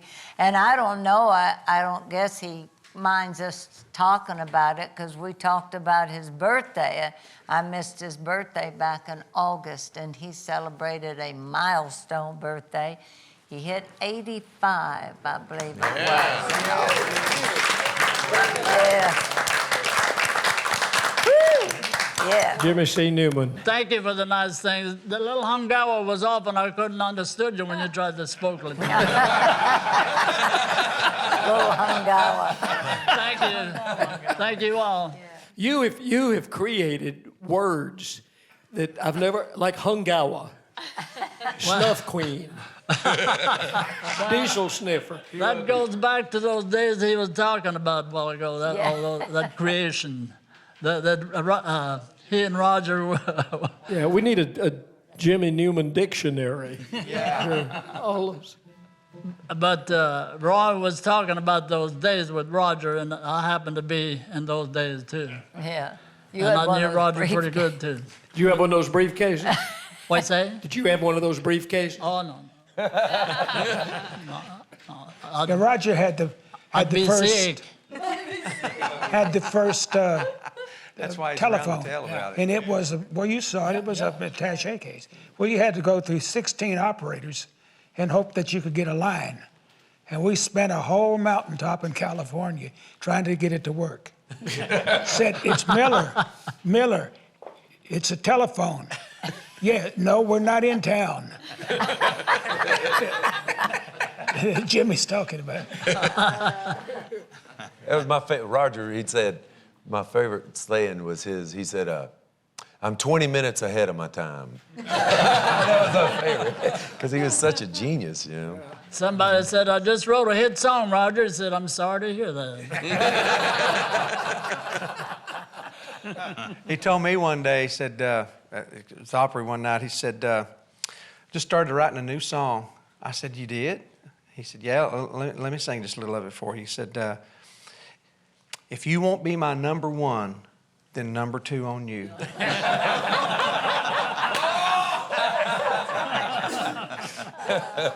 And you know, Bill... I wrote part of that song after that. It's easy to sing. If I can't be your number one, then number two on you. So that was a real song, you wasn't just kidding. No, you wasn't kidding. Yeah. I was, the first time that we met Roger, he was at the Opry one night, and when we came in the door, they said, Roger Miller's looking for y'all. Said, he's really looking for Buck. And Daddy had never told us this, but as a young teenage boy, he would come out, he lived in Oklahoma, and we were in Wichita Falls, and the band Dad was in would play like within a 150-mile radius, dances and all kinds of stuff all the time. And Roger said, I followed them all over the place. And he said, I asked the stupid questions. He wanted to play fiddle, you know, and loved the fiddle. And he said, I got to see Buck. And we never knew that about, Dad had never told us, but. If you're ever in that part of Texas or Oklahoma, there's a little town called Eric, Oklahoma, where Roger grew up. There is a Roger Miller Museum there. It's small, but it's one of the most incredible things. And you talking about that, on the wall they have all kinds of memorabilia from his life, and on the wall they have a paper that he wrote on lined notebook paper when he was in school, about the 3rd grade. And evidently the teacher had asked everybody to write what they wanted to do when they grew up. And in pencil and in his little 3rd grade handwriting, he wrote, my dream is to sing on the radio. Wow. And that letter's hanging on the wall at that museum. Wow. Yeah. For those of you that think that Roger just became witty and all those things after he got to Nashville, I met him when he was in the Army in Atlanta. We were both teenagers, and he was just as crazy and funny then. It was not an act. He was like that from the very beginning. I think I told the story about the time I took him to my house, and my dad had this little dog called Bruno, and we walked in the door, and Bruno jumped up on Roger's leg, and my dad said, get down, Bruno. Roger had never met my dad or the family of it. Roger said, Bruno? I wouldn't name a dog Bruno. For those people that may not know, when Roger came to town to get into business, he played fiddle for Minnie Pearl. Yeah. A lot of y'all know that. Yep. That's how you. And he worked at, somebody mentioned some of the Andrew Jackson Hotel. He worked there as a bellhop. No. Yeah. Bill, do you think his to me, like his unique sense of humor really, to me, it was, we were talking comedy today with Roy and with the writers, because the comedy of the Opry and the stars and people that run it, this circle, it seems to, the type of sense of humor seems to go back to Roger Miller. Kind of started a certain, just off left-handed time. You know, it completely surprises you. Do you think that he had a lot to do with our sense of humor, or did it go back before him even? I've seen Roger stand on the stage and his humor go totally over everybody's head in the audience. I've seen it bounce off the back wall of the auditorium and come back to him, because everybody didn't understand his sense of humor, especially in the beginning. After the dang me's and things, they sort of caught on to it. Yeah, Jimmy. Baby started crying in the audience and said, "Lady, if that baby don't want to smoke, don't force him, okay?" You just don't see that coming. I love that. I understand, Roger. Roger was coming with so much stuff on stage, and if he had a band around him and stuff, added to confusion. So I worked with him not that many months before we lost him. And he was by himself, him and Mary, with a rented RV, and we worked at the Coin State Fair, and he was alone, by himself on a stool. And I said, "Roger, you should have done this 40 years ago." Because everything he was doing then, most of the stuff he was doing, they caught it, because they could hear it. Before, they weren't confused. They were confused with all this coming out of him and stuff. And then it's ironic that it didn't last long enough to really put him in a different. To me, Roger didn't give you time to laugh.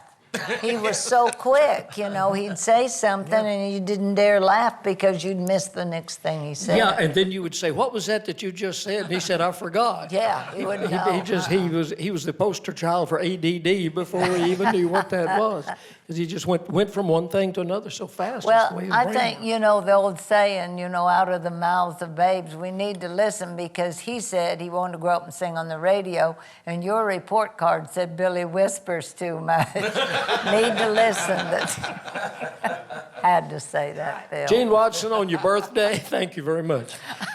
On your birthday, could we get another good song out of you? You started to sing something earlier today, and we cut you off and had you do the Marty Robbins song.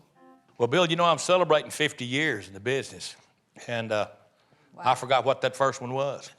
It don't work for me.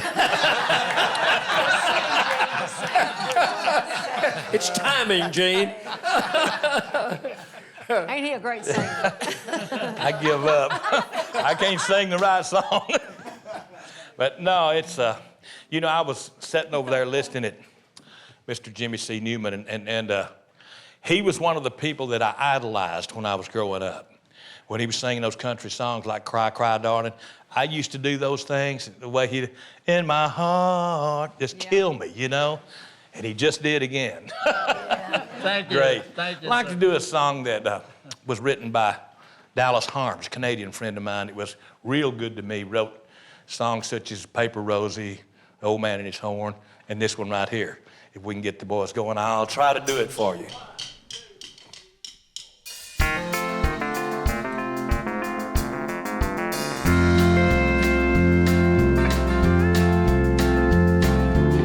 He met her in a honky-tonk, singing country songs that he wrote.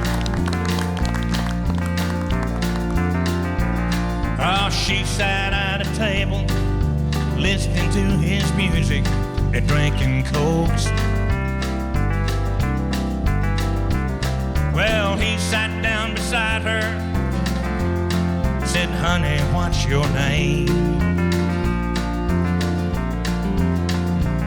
She said, "I like your music, sir, but fooling around is certainly not my game." When small talk was over, the cowboy drank his beer and took her home. Lust on his mind in the bedroom, he had her all alone. And when the night was over, the cowboy shook his head, 'cause she slept on the sofa and the cowboy slept alone on his bed. All right, Dirk.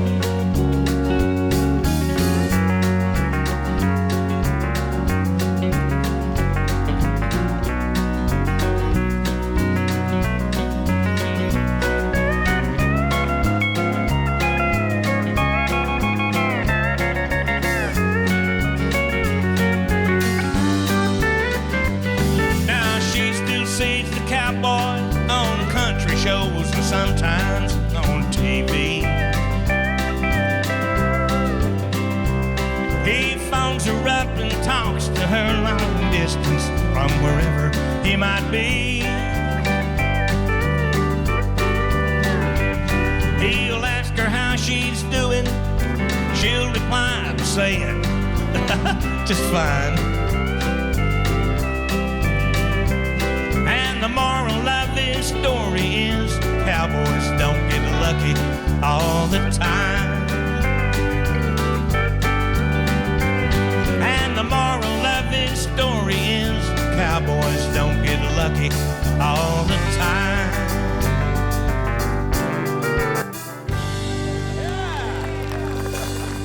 Thank you very much. Thank you. Thank you, guys. Thank you, Gene. Appreciate it. Gene Watson. We got to pause for the cause, take a little break, and we'll be back.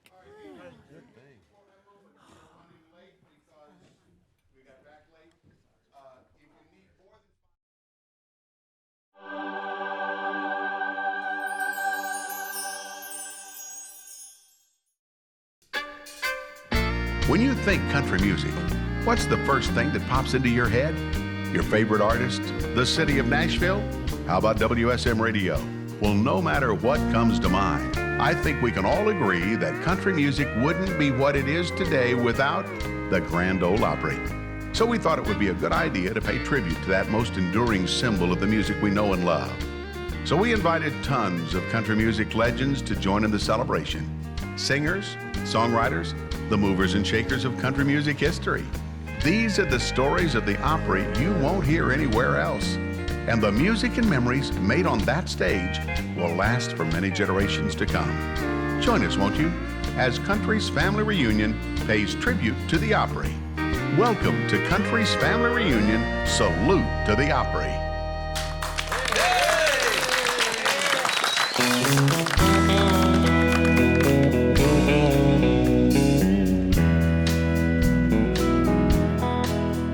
We've talked a lot today about our friends at the Grand Ole Opry as we salute the Grand Ole Opry on Country's Family Reunion. I don't think anybody has mentioned the name of Roy Acuff, but I want to do that because some of my greatest memories of being on the Opry were the nights that Mr. Roy would come out on the stage and allow me to share the spotlight with him and do this song right here. I got a lot of wonderful memories. If we have time, I'll share some of you, but first I'd like to do the song, and I hope you'll enjoy it, and I hope maybe you remember it.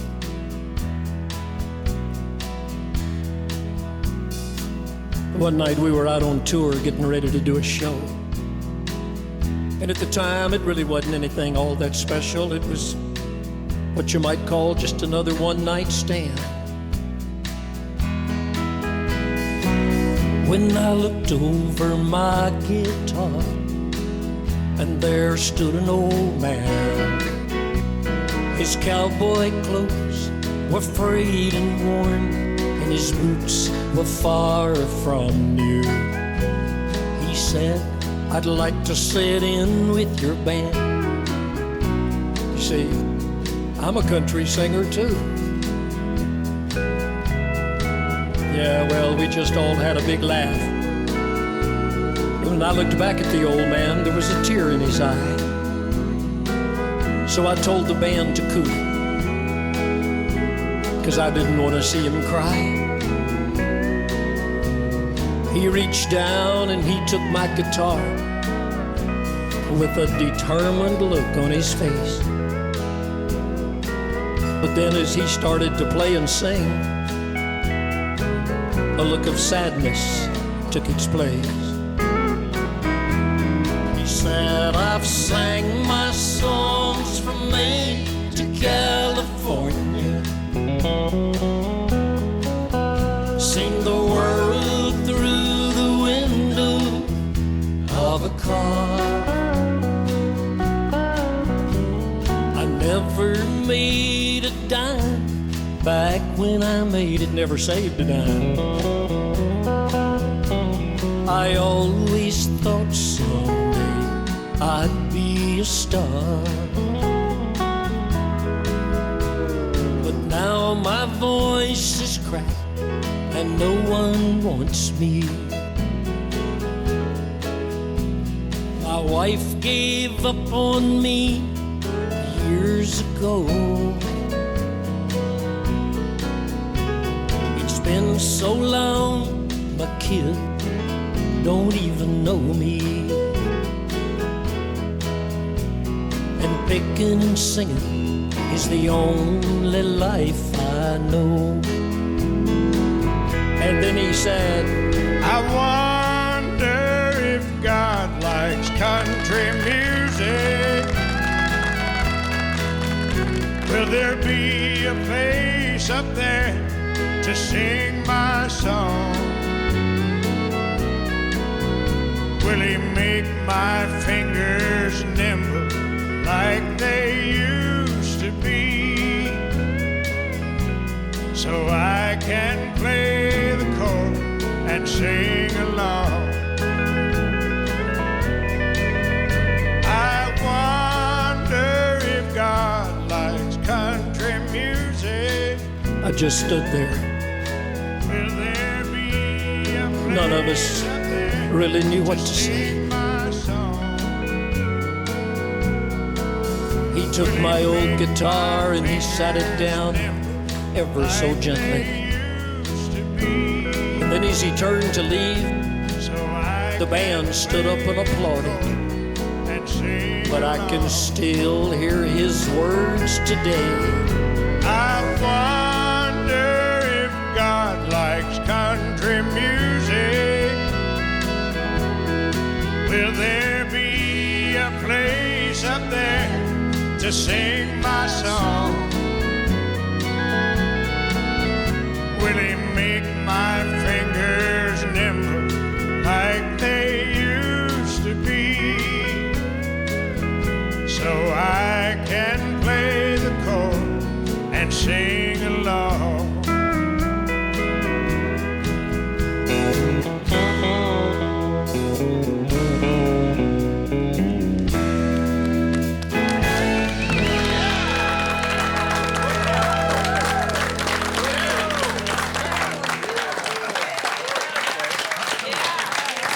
John Conlee. Thank you, pal. Thank you, Bill. It was my honor. I thank you so much for asking me to do that with you. I saw Mr. Roy and you do that song several times on the Opry, never dreaming that I would, and I'm not filling his shoes, believe me, but I'm honored to just do his part for this. Well, that's big shoes to fill, regardless of who does it. But thank you. I couldn't think of anybody that could do it any better than you, and I appreciate you doing it. Really. Thank you so much. Thank you. John Conlee. Thank you. Let me show you a picture. I keep this picture in a frame right inside my door where I go in from my garage. It's the first thing I see when I walk in my door at night, and it's a picture of me and Mr. Acuff doing that song on the Opry. And there's no way that I can do it anywhere without thinking of him and the many times that. And you know, an interesting thing about it that the people in this room I think will appreciate.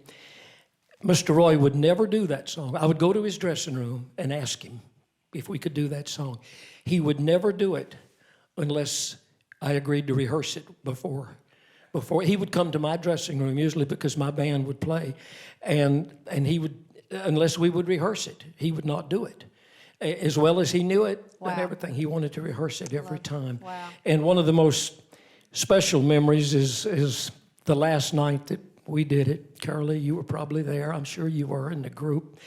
Mr. Roy was so frail and so thin. And he came on the stage the very last time we did it. I've got a picture of it over there in the book, but I won't show it out right now. But Roy came on the stage. He would walk on the stage like John did. He would stay in the shadows until it was time for his part, and he would come out. And the last night we did it, he never opened his eyes. He walked out and he closed his eyes, and he sang the whole song with his eyes closed. Oh, my. And you could just look at him and tell. I knew the minute he walked out, this was going to be the last time that we did it, because I just knew he didn't have the strength to come back and ever do it again. And we sang the song. He never opened his eyes. And I think the audience sensed that night, too, that it was something special, because the minute the song was over, they leaped to their feet and they started applauding. And Mr. Acuff still had not opened his eyes. And I walked over to him and I put my arm around his shoulder, and he had on a sport coat. And I could feel how thin he was, coming even through the sport coat and everything. And the people were standing, and he was just standing there. And I leaned over in his ear. And this just points up so much of what kind of a man he was, and how he was until the very end. I leaned over in his ear, and I said, "Mr. Roy, they're standing up." He said, "They ain't going home, are they?" He still had that sense of humor right up to the very end, and it was special. And I appreciate the opportunity to do that today, although I forgot the words in 2 or 3 places. I'm like you, Ray Pilla. I get nervous in here, too. George Hamilton, you had a very unique and special relationship with an Opry legend, too, the great Ernest Tubb. Well, when I was a kid back in North Carolina, my folks, it seems hard to believe today, but they used to put me on a Greyhound bus on Friday afternoon and send me out to Nashville. It was 450 miles each way. And I'd come out to Nashville and try to slip in backstage at the Opry and meet some of my heroes that I'd been listening to. And Ernest Tubb saw me one night back there with my cardboard guitar case. I was presumptuous enough to take a guitar with me out to Nashville. And he invited me to be on the Midnight Jamboree without any audition. He hadn't heard me sing, didn't have a clue whether I had a clue. And he put me on his show. And I heard through the years so many of those kind of stories. Maybe some of you people had the same experience with Ernest. He might have befriended you when you were a kid or a newcomer to country music. There's a man in the Bible called Barnabas, and they tell me that his name meant the encourager, the son of encouragement. And that's what Ernest Tubb was. He was a Barnabas man. He was an encourager. A lot of you probably heard the story about the night Elvis appeared on the Opry and didn't go over all that well. He was a little bit ahead of his time, I guess. Elvis sang a Bill Monroe song, a bluegrass song, kind of with a few wiggles and wobbles and things, and the Opry audience just wasn't quite ready for that. And they say that it didn't go over very well. Well, Ernest Tubb could see something there in that kid from Memphis, and he went over and invited Elvis to come down to the Midnight Jamboree and perform on the Jamboree. Ernest could see the talent, and he understood that Elvis was different, very unique for those times in the mid-50s, but he also could see the talent, and he encouraged him. A lot of people don't know this, but Ernest Tubb, I'm told, and probably Keith Bilbrey can verify it because he and E.T. were good friends. Billy Bird told me that Ernest was the first person to bring electric instruments to the Grand Ole Opry. As far as I know, that's true. I asked Roy Acuff about it one time, Mr. Acuff, and he said, well, I'm glad Ernest had good luck with that. All we could ever do was get one to squall. But yeah, Ernest brought the electric guitar. It underscores the fact that although we think of E.T. is a traditionalist. He was an innovator. That's right. He was Also, yeah. a revolution of his own in a way. No wonder he understood Elvis and could see the potential that Elvis had. He brought electric instruments to the Opry. But you know, much more important than all of that was the fact that he was a kind, gentle, warm human being. And he loved people, and especially little people, people that hadn't made it yet, hadn't become famous. And he loved giving them a shot, you know, and giving them a helping hand. I was just one of many that happened to. Ernest Tubb was a Barnabas man, and I remember him so well. The first time I sang on the Grand Ole Opry in 1959, he introduced me. And then in 1960, in February, when I joined the Opry, he introduced me then as well. And another interesting sidelight to all this conversation is when Tink and I moved to Nashville, we rented a duplex apartment over on Chesterfield Avenue off West End. And Billy Bird lived across the street from me. So I met Billy Bird, and he had retired from the road then, but he kind of took a liking to me and went on the road with me for a while before I had a band or anything and toured with me. But we're remembering tonight people like Billy Bird and Ernest Tubb and all the others that have been mentioned tonight. And I love the way you talked about Minnie Pearl. That was masterful. It was beautiful. Ernest Tubb was a lot like Minnie Pearl. He was a Barnabas man and an encourager. The last point I want to make is he was not only a great artist, but he was a great songwriter. We've talked a lot about songwriters tonight. I'm sure you knew he wrote Walking the Floor, but that was just the tip of the iceberg. He wrote a lot of great country songs, and he's not often talked about as a songwriter, but he certainly was that. I miss E.T., and I loved E.T., and I'd like to do a song of his that he wrote, and we recently recorded it down in Texas for Heart of Texas Records. I want to dedicate it in memory of the great Texas Troubadour, E.T. All right.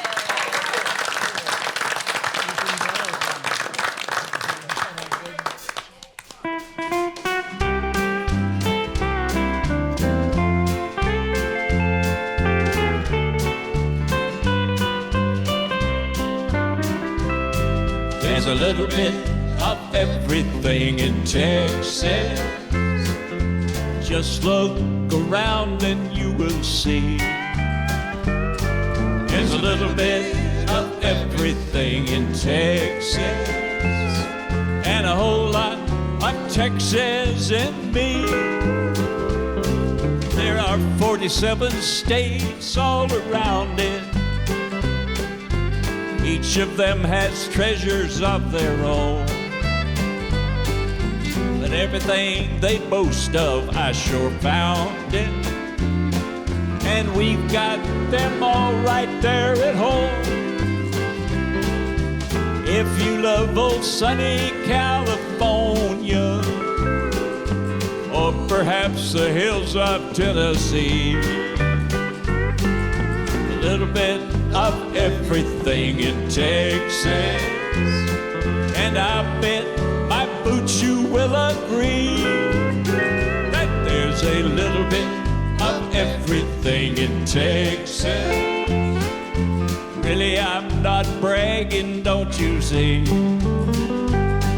There's a little bit of everything in Texas, and a whole lot of Texas in me. All right. How about it, Brother Johnson back there? Mike Johnson.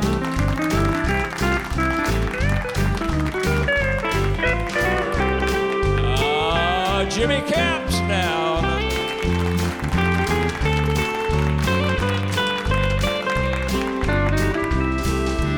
If you love old sunny California, or perhaps the hills of Tennessee, there's a little bit of everything in Texas.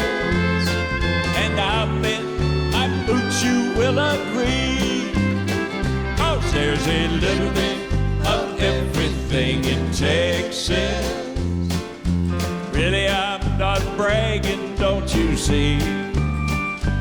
There's a little bit of everything in Texas, and a whole lot of Texas in me. There's a whole lot of Texas in me. Yeah, all right. Jimmy now. Thank you. Great, George. Thank you. Yes, you know, when you turning around and acknowledging the band like that, E.T. did that on his records. I mean, he made Billy Bird into a household name. And, on the records, various ones that he would. And Mike Johnson on the steel, he did real good. You know, another one of the people that Ernest helped tremendously was the one you were talking about a while ago, our friend Skeeter Davis. Yeah, I remember she toured with them. And of course, Ernest helped me so much when I first came to Nashville. Of course, I worked out of Pamper Music and House Miss Artist Agency where Ernest was, and he put me on his television show, and that's where Jack Green was on the TV show too, and that's where Jack and I first realized our voices would blend to sing together. But yeah, Ernest gave me a great compliment one time when he told Hal that it would be okay, because I was on the television show, but he worked a lot of small towns I couldn't fly to. So he finally reluctantly agreed to have me ride the bus. And a few trips later, Hal Smith asked him how it was going with Jeannie, and he said, "You never know there's a girl on the bus." So I always took that as a compliment. He was saying you were one of the guys. That's right, yeah. He helped so many people, George. You were talking about, I'm thinking of Skeeter, I'm thinking of Stonewall. First time Connie Smith ever sang on WSM, it was when Ernest put her on the Midnight Jamboree. It's just, the list would just go on forever. He had a wonderful saying, and I'm sure most of the people in this room have heard him say it before, but it stuck with me. He said, it's nice to be important, but it's a lot more important to be nice. Yeah. And he was That sound like him, yeah. a good man. And what was the one he always signed off his show with? Oh, may the good Lord bless and keep you. Yeah, but then the thing about the neighbors. Be better to your neighbors. The neighbors. You're gonna have better neighbors. Doggone you. I was thinking about all those concerts. He always finished with a hymn, and most of the time it was "May the good Lord bless and keep you." But I love that. Yeah, he always on the Opry, he'd say, "Be better to your neighbors. You're gonna have better neighbors. You'll have better neighbors." Keith Bilbrey's wife just had bypass surgery. Can you believe and that? she's with us today. Anna Joe, we're so glad to see you. She looks so good, all the women are going to be wanting to do it. I want one of those if you look that good. Oh, you don't want to either. I don't want to stir up anything, but did Keith cook and clean house and everything? Believe it or not, he even got up at 7 o'clock in the morning, which is a big thing for him. Yeah. Wait on it. Wow. That's major, major.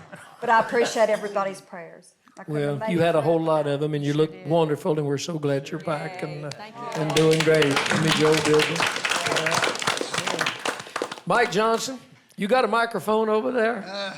Grab a mic, Mike. Talk about a segue going from an Ernest Tubb song to this instrumental you're going to play. I don't think the Texas Troubadours, his band, they weren't the first people to do this song, I know, because it goes way back. But they had one of the real definitive arrangements, and you guys are going to do this and kind of pay tribute to the Troubadours. Right. I love the Troubadours growing up, and I'd play in the band with my dad, and lots of times we get done about midnight in Montgomery, Alabama. And so there was a place close to the Huddle House where we'd go to eat breakfast that we could pull up to, and we could get the... it would pick up WSM, so we could pick up the record shop, and every night we'd just sit in that truck and listen to those guys play. It was just amazing. Leon and Buddy Charlton and Buddy Emmons and like we said, Jack Green. It was always great music, and so So we're going to try to do something, and we're going to try to do a little tribute to those guys here. Well, did you bring your cowboy hats? No. You thought of the Troubadours, you thought of That's right. the cowboy hats. Ernest always dressed his band sharp. And they always not only sounded good, they looked good. All right, here's our Tennessee Troubadours. Yeah.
Country's Family Reunion Band. Oh, that is great.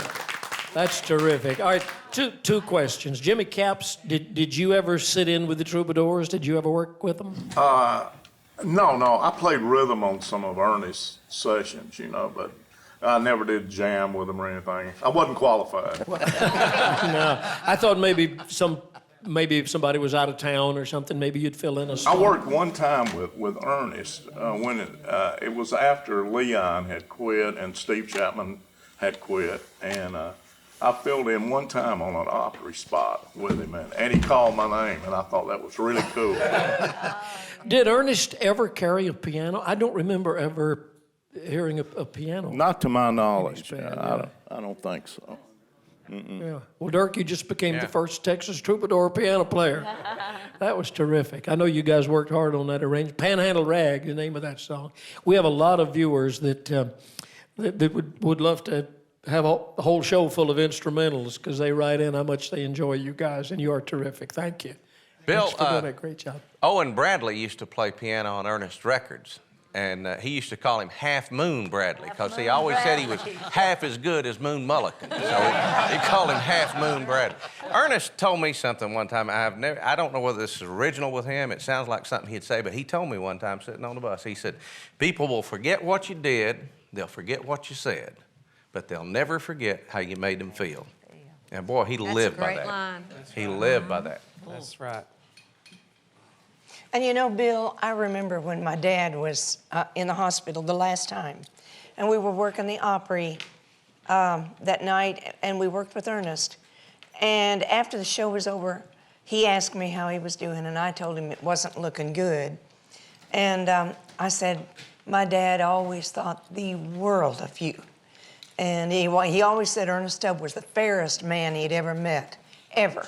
And I said, I know it would mean a lot to him if you could ever go down to the hospital and visit him. He said, well, you know, we're leaving town tonight. And he said, let me see what I can do. Before that night was over, just before they left town, he went to the hospital and walked in, and somebody said, who did that man say he was? And the nurse said, that was Ernest Tubb.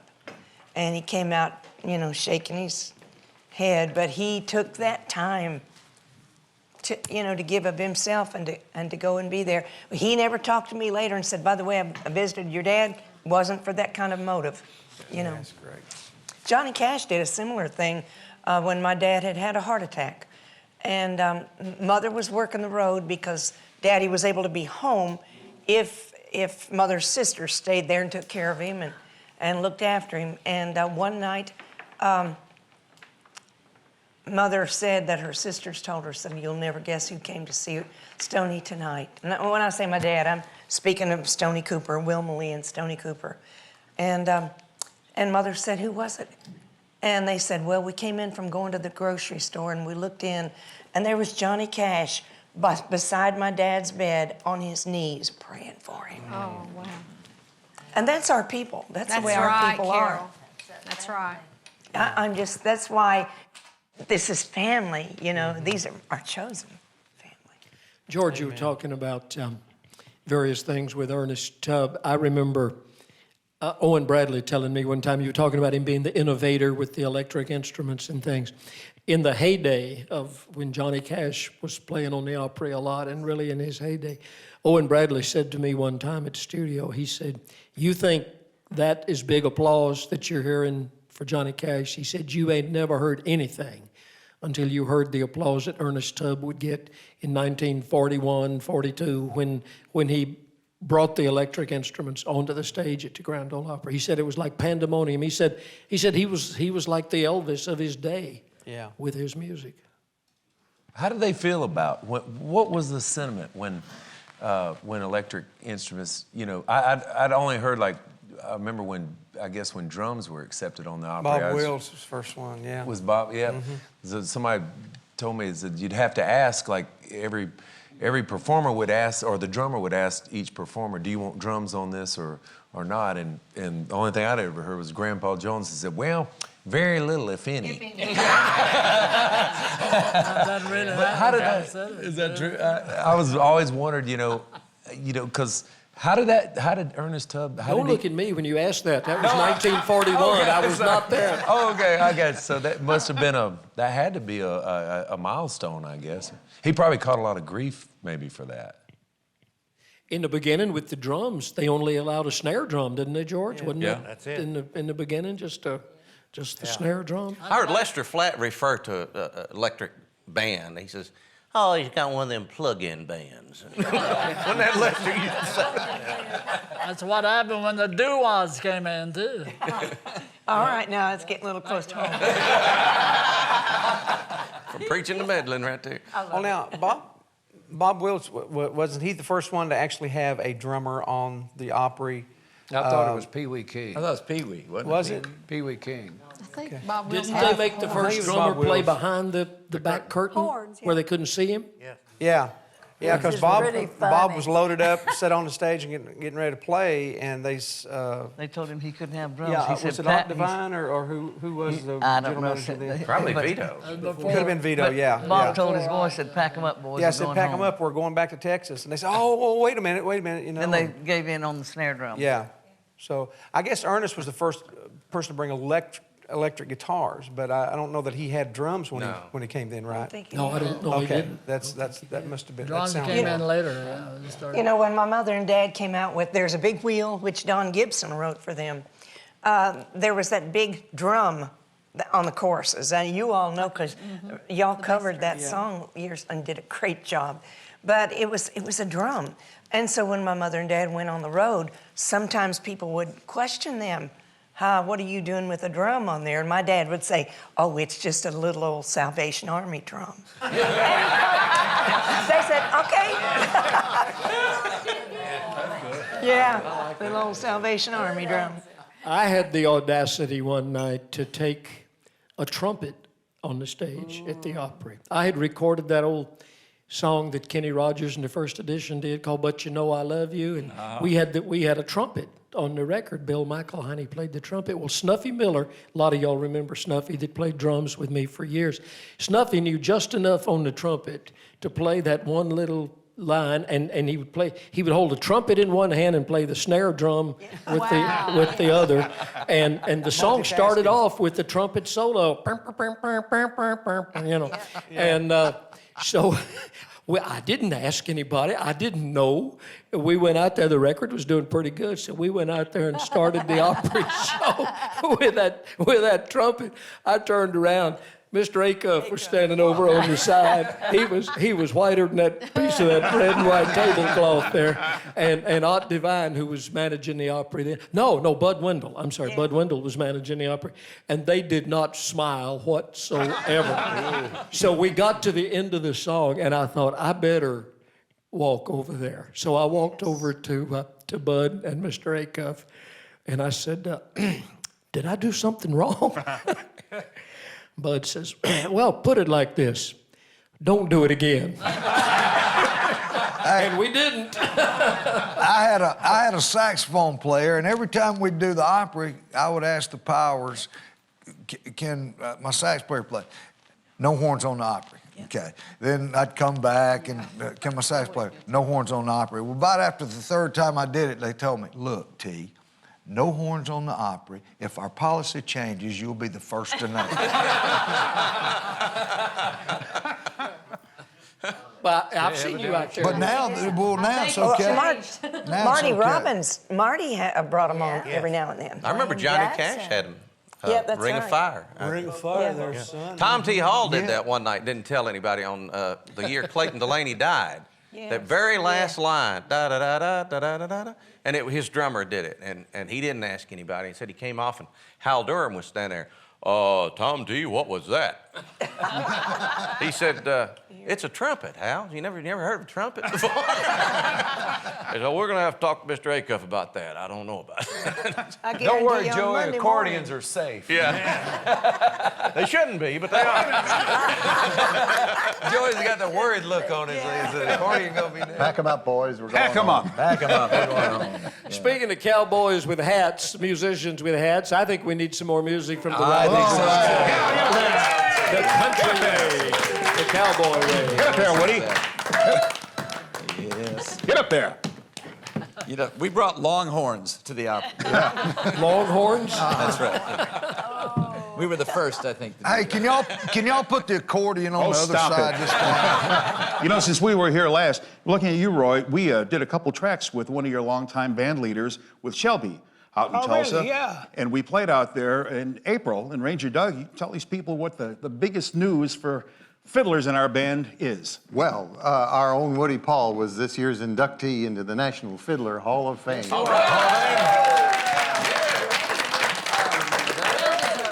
Bill, our heroes, obviously, are the Sons of the Pioneers, who have never been Opry members, but appeared many times through the years, and we'd like to salute them by doing one of their tunes that is all about the outdoors, which is why we fell in love with this music in the first place. No broken hearts here.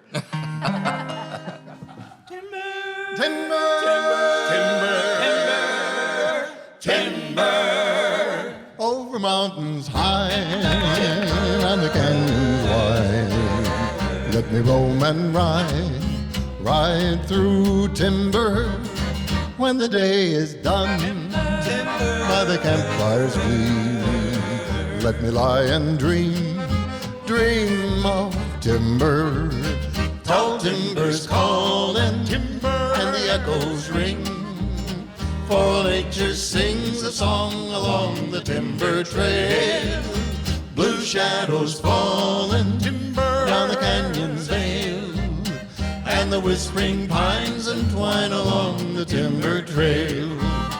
High in the sky above, a love song of the trees will blend and wend its way out on the breeze. Tall timbers calling, timber, and the echoes ring, for all nature sings a song along the timber trail.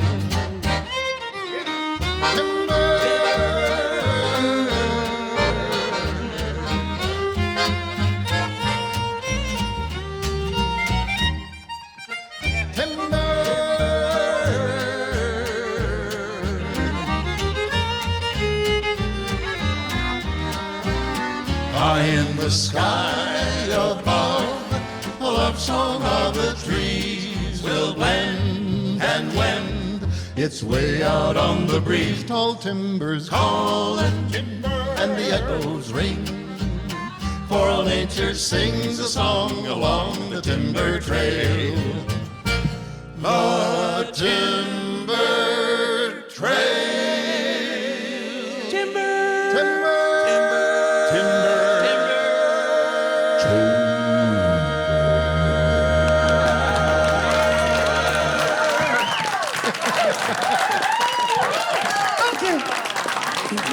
That is so great. Hey, while you're there, just a chorus, just a little bit of cool water. Just a... Water, water, cool, clear water.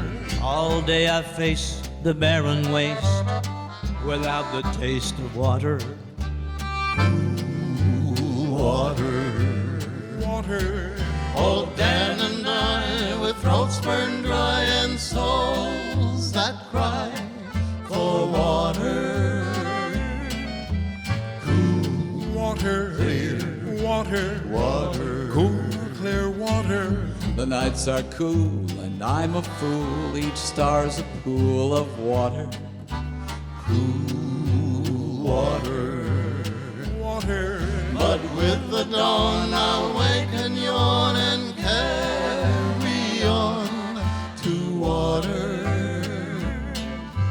Cool water, clear water, water, cool, clear water. Keep moving, Dan, don't you listen to him, Dan. He's a devil, not a man, and he spreads the burning sand with water. Water, water. Dan, can you see that big green tree where the water's running free and it's waiting there for me and you?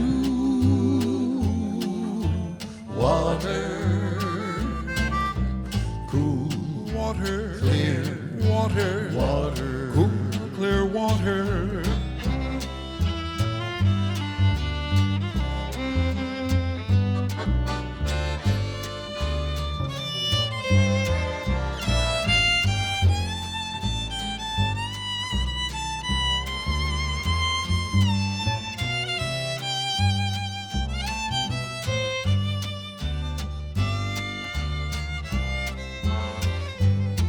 The shadows sway and seem to say, tonight we pray for water.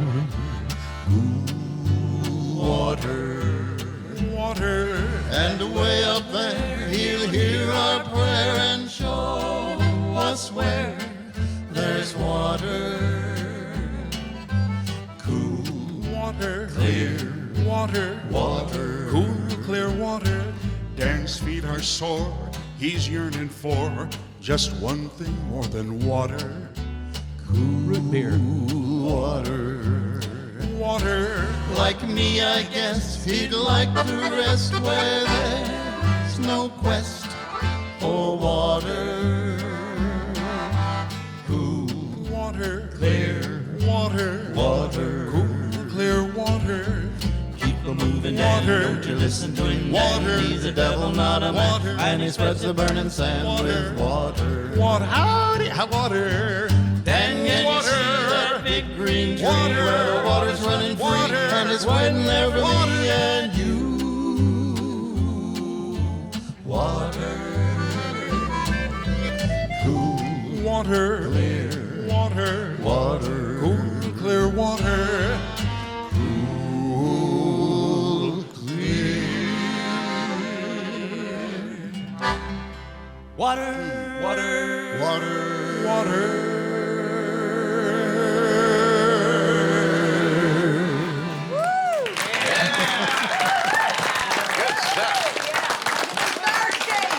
I think Joey's had a little too much Red Bull. I think, yeah. Congratulations, Woody. That's terrific, man. Yes. Thank you, Bill. Thank you so much. Thank you. That's Just really talking true. about Mr. Roy Acuff a while ago.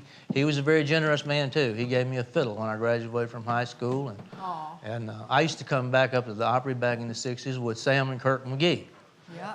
They were out where I was raised and started playing the fiddle. And my hero would been the Howdy Forester. Although when I was about 11, my dad would put me in front of the TV. He played the 5-string banjo, and Paul, you'd be on, and then Porter, and then Flatt and Skaggs, and Paul Warren played the fiddle, of course. And my dad would just stand over there. See that? That's what you do. He wanted me to play the fiddle with it, turn on the TV and point to Paul whenever he'd take a break. But then I made it to the Opry, and Mr. Acuff was very gracious to me, as everybody I believe on the Opry. They're so grateful for being there and having, you know, the wonderful praise and acclaim that they had and success in show business, and they just wanted to give it away a whole lot too. I'm the same way, you know.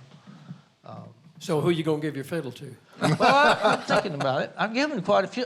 You know, believe it or not, I have them spread around all over the country. They're loaned out all over the place. Seriously. Every time we hide one, he finds it. That's the problem. That happened at our house, too. And talking about Ernest Tubb, Bill, you know that Ernest Tubb was the man who inducted the Riders into the Grand Ole Opry back in 1982. He was. Yeah. Wow.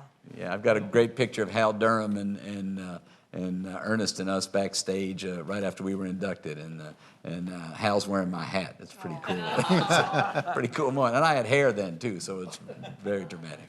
Yeah, Ricky. I was just thinking, how glad I am to be family with you guys and all of you. But well, I'm just so proud of our Grand Ole Opry family. Amen. It's so diverse and so wonderful, and everybody loves each other and respects each other's music so much, and they're singing and just, I don't know, it's just Best band at the Opry right there. Yeah, it's just so great. Well, I remember hearing the Opry for the first time in the late 50s, and I turned on to hear the Everly Brothers who were on, and we could get the Opry on a good night up in western Michigan, and the first thing I heard was, howdy, I'm just so proud to be here. And I was like, talk about an epiphany. Where does that happen? That sound and the rhyming. I've got to go see that. It was like Oz to me, you know, and now I kind of get to live in Oz. It's really, I never forget that. And you're kind of green, too. What's that? You're sort of green complexion. Yeah, I know. Well, I'm the munchkin. Hey, you know, we were bragging on the band. We were lucky enough to be asked to play the music in a musical short that eventually won an Academy Award, which was called For the Birds. And playing guitar with us on that was Jimmy Capps. Jimmy Capps. That's right. Great Jimmy Capps. They're great. Thank y'all. Thank you, Bill. Thank That's you. terrific. The writers. Thanks for having You know, you can tell professionals when you throw them something like they didn't know I was going to ask them to do Cool Water, but they just jumped right into it and did it. The writers they're like a mini theater production. Did you notice that? All their timing and the movements is so great. They're amazing. And they're that way. We saw them one night do their song from Woody's Roundup for our nephew Noah in the dressing room. He was still in a stroller at the time. And they just recently did it for Eden, too, Gina Keltner's daughter. But it was just like a full show. They performed like they were in front of 1,000 people. And Noah, he got it. He felt so... You know, he got it. It was fabulous. Yeah. Did y'all count that night on your 6,000 and whatever performances? Probably so. Yeah. Bill? Yeah, Bill. You talking about Mr. Acuff. In 1984, I got a phone call one day from a lady in Texas, and she said, Mr. Sloan? I said, yes, ma'am. She said, have you received a letter from President Ronald Reagan inviting you to the White House or to the John F. Kennedy Center, you and the dancers? I says, no, ma'am. She said, we're having a salute to Roy Acuff at the White House. and we were wondering if you all would like to be a part of it. He has asked us to call you. Oh. So I said, when is it going to be? Because we'll be there, you know. So we go up to the White House, the John F. Kennedy Center, and Miss Minnie was the hostess that night. Tammy Wynette was there. Miss Loretta Lynn was there. Mr. Gene Autry was there. Mr. Charlie Pride was there. The dancers, my dancers was there. And there was another band called the Charlie Daniels Band was there, along with Mr. Acuff. It was a $500 a plate thing there. It was to help the Kennedy Center. And I went to Mr. Acuff, and I said, Mr. Acuff, do you realize that it's $500 a plate to go? And I was kidding with him, you see, and he said, oh, Melvin, it's not going to cost you a thing. It's not going to cost you a thing. So we went, and it was great. It was the greatest honor. Yeah. And Mr. Acuff did that for me and for the dancers that day. That's awesome. And it's I have great memories of that. And another thing, you was talking about your dad. The last Christmas, my brother was there, alive. Mr. Acuff come and stayed 2 hours with him on a Sunday morning and brought him a huge group of flowers. And he was also pallbearer at Ralph's funeral. So I'm telling you, I know something about Mr. Roy Acuff and the kindness and how good he was to me. That's great. And to the dancers, yeah. Thanks for sharing that. T. Graham, we need another good song from his Tina's. I'll be glad to. Let me take this cough drop out. Well, I guess this is our rehearsal. Do you need the words? I might. I'm supposed to know this one. Y'all kick it off. I think I can figure it out.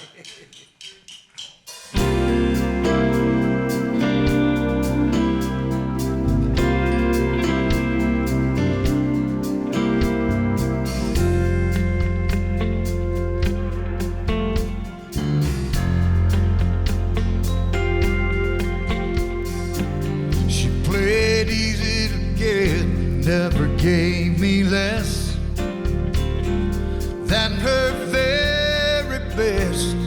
She couldn't love me anymore. And she held me tight night after night.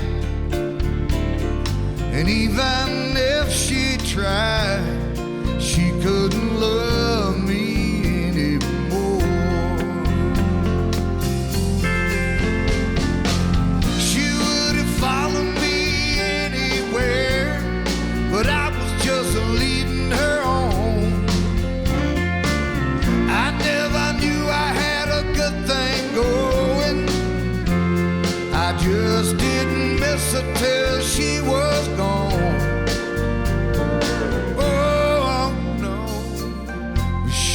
Found a man who understands, and when she lost her heart to him, she couldn't love me anymore.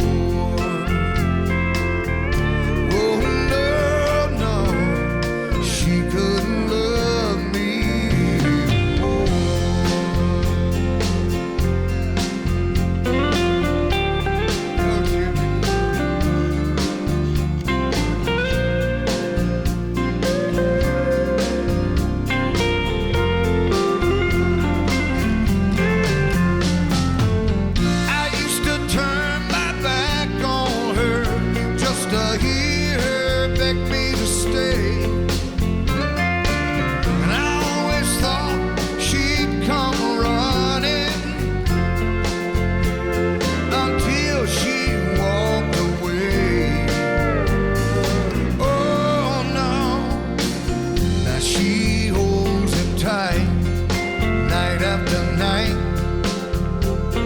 and even if she tried,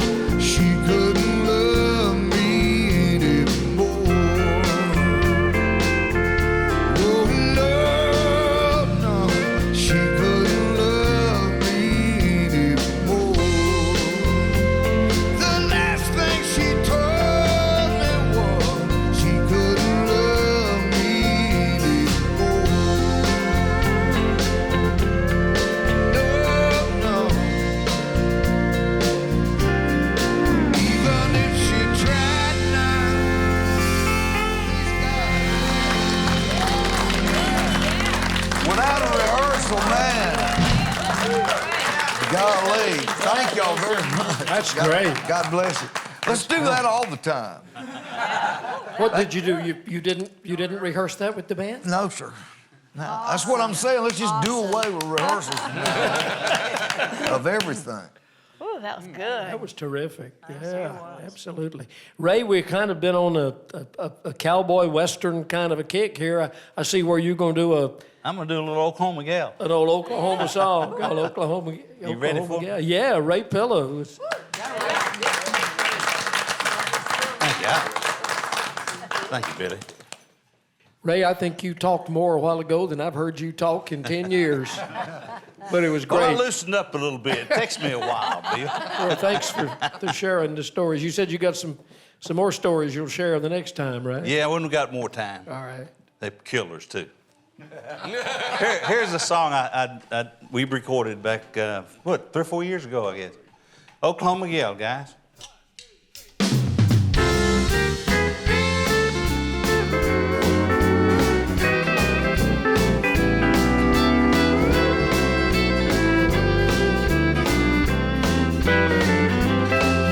You can bet your boots if you'd known me a year ago today, I'd be hard right now to recognize. There's a smile on my face, a spring in my step, a change of attitude, and that look of self-defeat has left my eyes. I've got an Oklahoma gal. She's not just my lover, she's my pal. Just like all the others, she's not hard to please. She don't care if I'm rich or poor, as long as she's with me. I used to wake up nights and walk the floor. Oh, but I don't have to do that anymore. My heart got broke in Tennessee, but that don't matter now, 'cause I got me an Oklahoma gal. All right, band, let's do it. I caught up with it.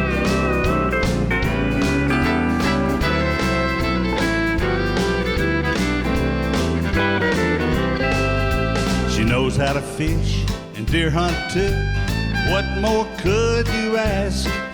I got myself a piece of heaven here. She don't want a car, my four-wheel drive seems to suit her fine. And believe it or not, she drinks my brand of beer. I've got an Oklahoma gal. She's not just my lover, she's my pal. Unlike all the ones before, she's not hard to please. She don't care if I'm rich or poor, as long as she's with me. I used to wake up nights and walk the floor. Oh, but I don't have to do that anymore. My heart got broke in Tennessee, but that don't matter now, 'cause I got me an Oklahoma gal. Yeah, I used to live in Tennessee, but I'm in Okie now, 'cause I got me an Oklahoma. I got me an Oklahoma. I got me an Oklahoma gal.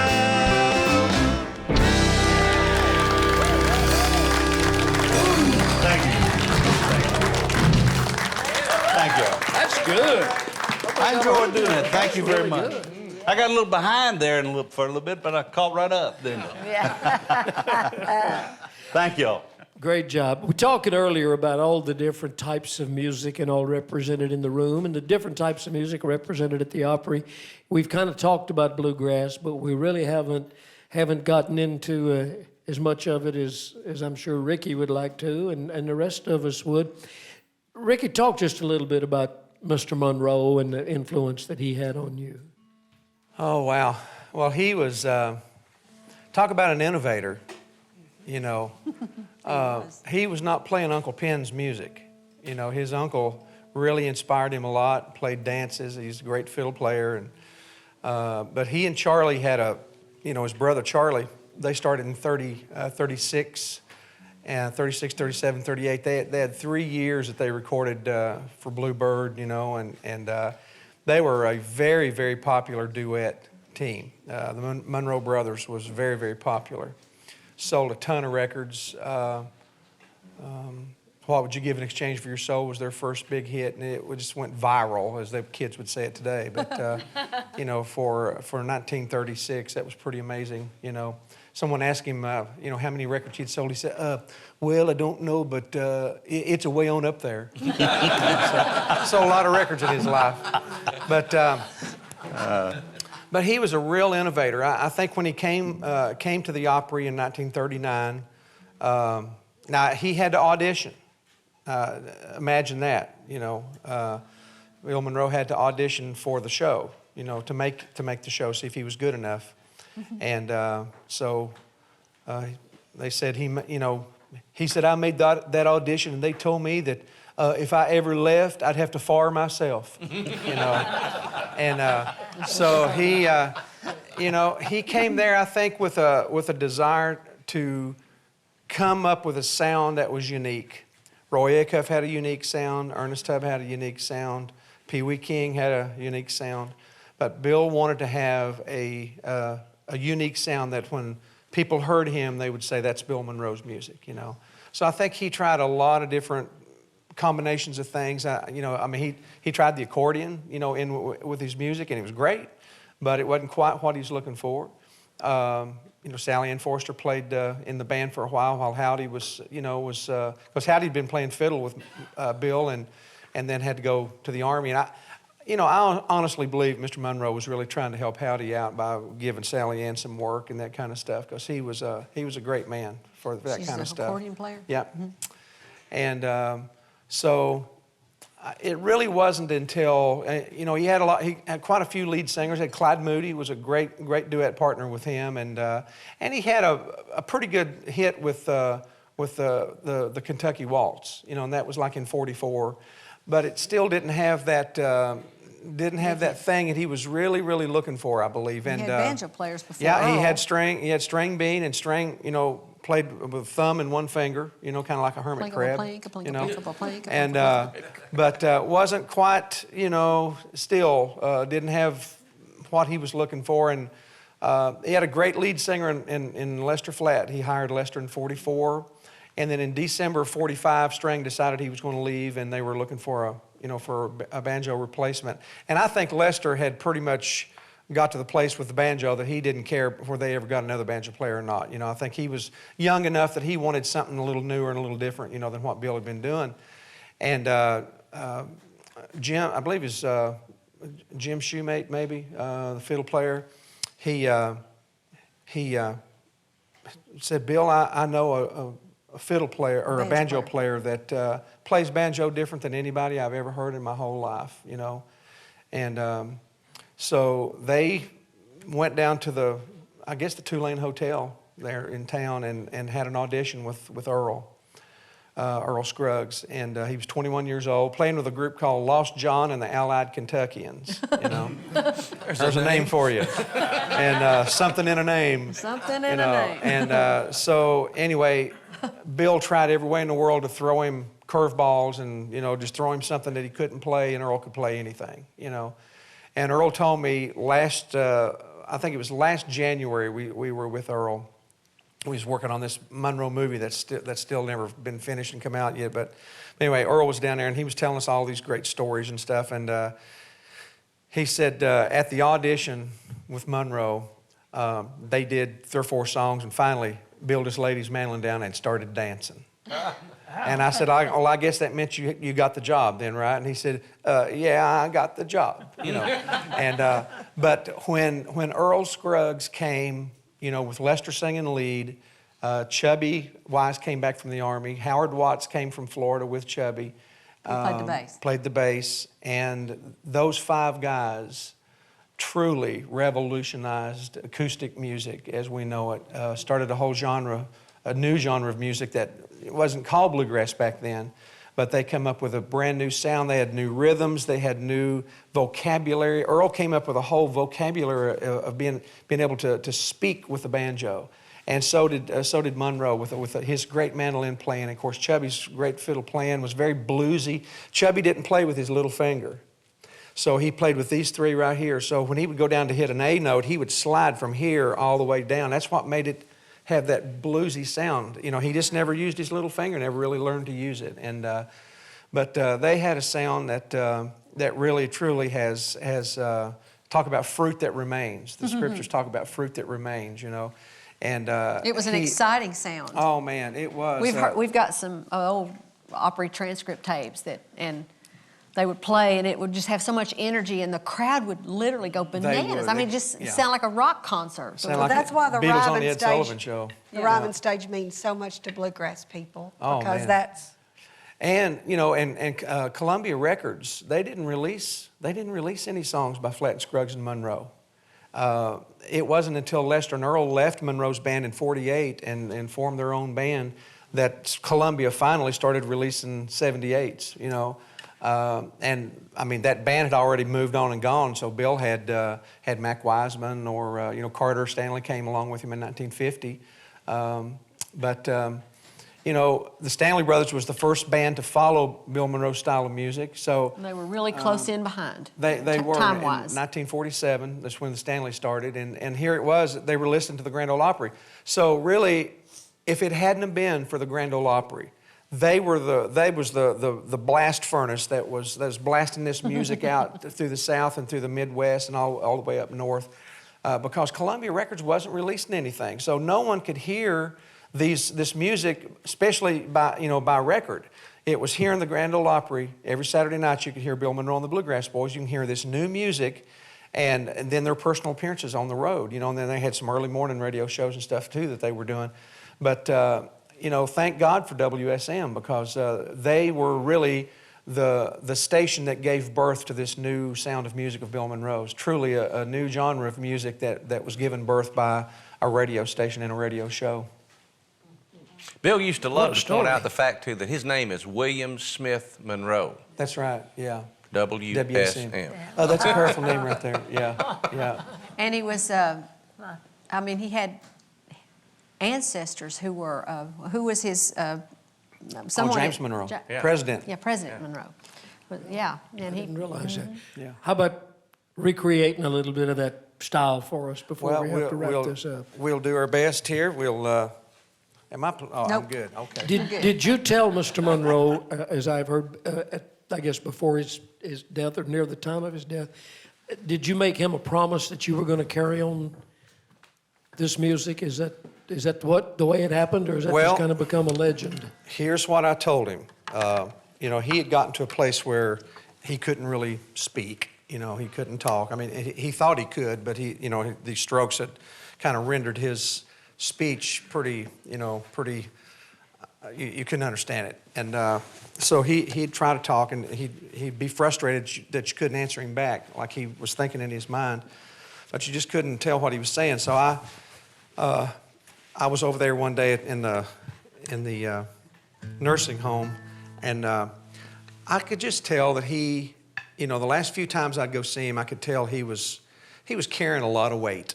He was just carrying a burden, because I think he had held on to this music so tight. I mean, with the music that started in '46 for him, there'd been so many people come after him, but in the '50s, he survived Elvis Presley and rock and roll. He did. Mm-hmm. And then in the '60s, he survived the Beatles. And he also survived Music Row, which is an amazing feat. Very good. Very good. Because, really, Nashville has never, honestly, really tipped its hat to bluegrass. I mean, Not the until commercial, recently. Yeah, the commercial radio or record labels and stuff never really tipped its hat that much, I don't think, to bluegrass as much as it did. They didn't think it was commercial enough, and that kind of thing. So Yeah, it's only been recently that Been it's any kind of changed and everything. But anyway, I just told him, I said, I know you're concerned, and I know you're worried that you're going to leave this world and bluegrass is just going to die, just cease to exist. And I could see him kind of settle down a little bit. And I said, I just want you to know one thing. I said, I'm going to do my part to keep your name alive. You let me on stage with you when I was 6 years old, and I fell in love with the man Bill Monroe that night. You became my hero because you didn't have to let me up on stage with you, but you did, and I appreciate it. And I said, I'm going to tell people how great you were, what you did in music, and I'm going to do my part. And I know that Vince and Allison and all of us, Marty and a bunch of us that love you are going to keep playing this music. So don't worry about it. I mean, just have peace in your heart knowing this music's going to long outlive you. So I think if he could have said anything, he'd have said, all right then. Oh, that's powerful. Yeah, a few words.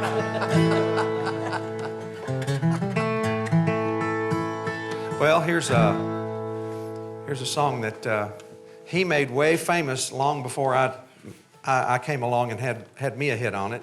And I remember I remember at the Opry one night, he come up to me after this song was out. He said, Ricky, I got a powerful check the other day on Uncle Pen, and I just want you to know you can record all my songs if you want to. Said that was a powerful check. So that was a really happy thing. All right, here's Uncle Pen. Y'all sing along with us. All right, here we go.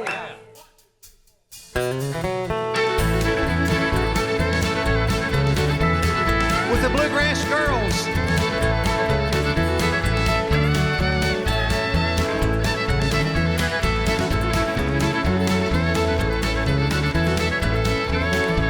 All the people would come from far away. They dance all night to the break of day. When the caller would holler, do-si-do, the new Uncle Pen was ready to go.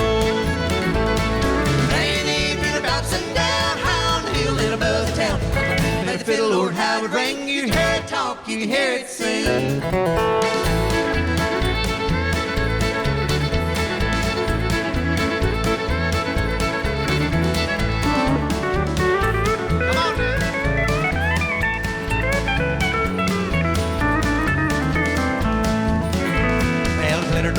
Soldier's Joy and the one called Boston Boy. Greatest of all was Jeannie Seely. To me, that's where fiddle began.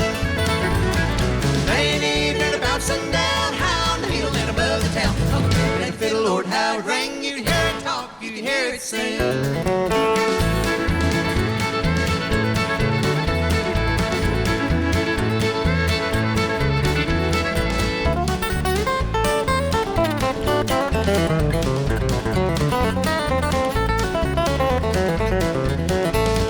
Never forget that mournful day when Uncle Pen was called away. They hung up his fiddle, they hung up his bow, and knew it was time for him to go. Rain evening about sundown, high on the hill and above the town. Let the fiddle, Lord, how it would ring. You'd hear it talk, you'd hear it sing.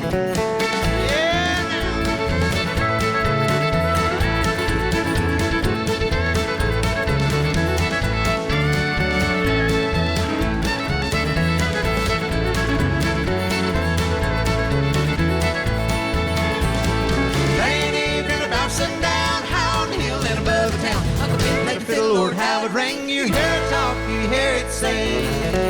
Take it out, boys.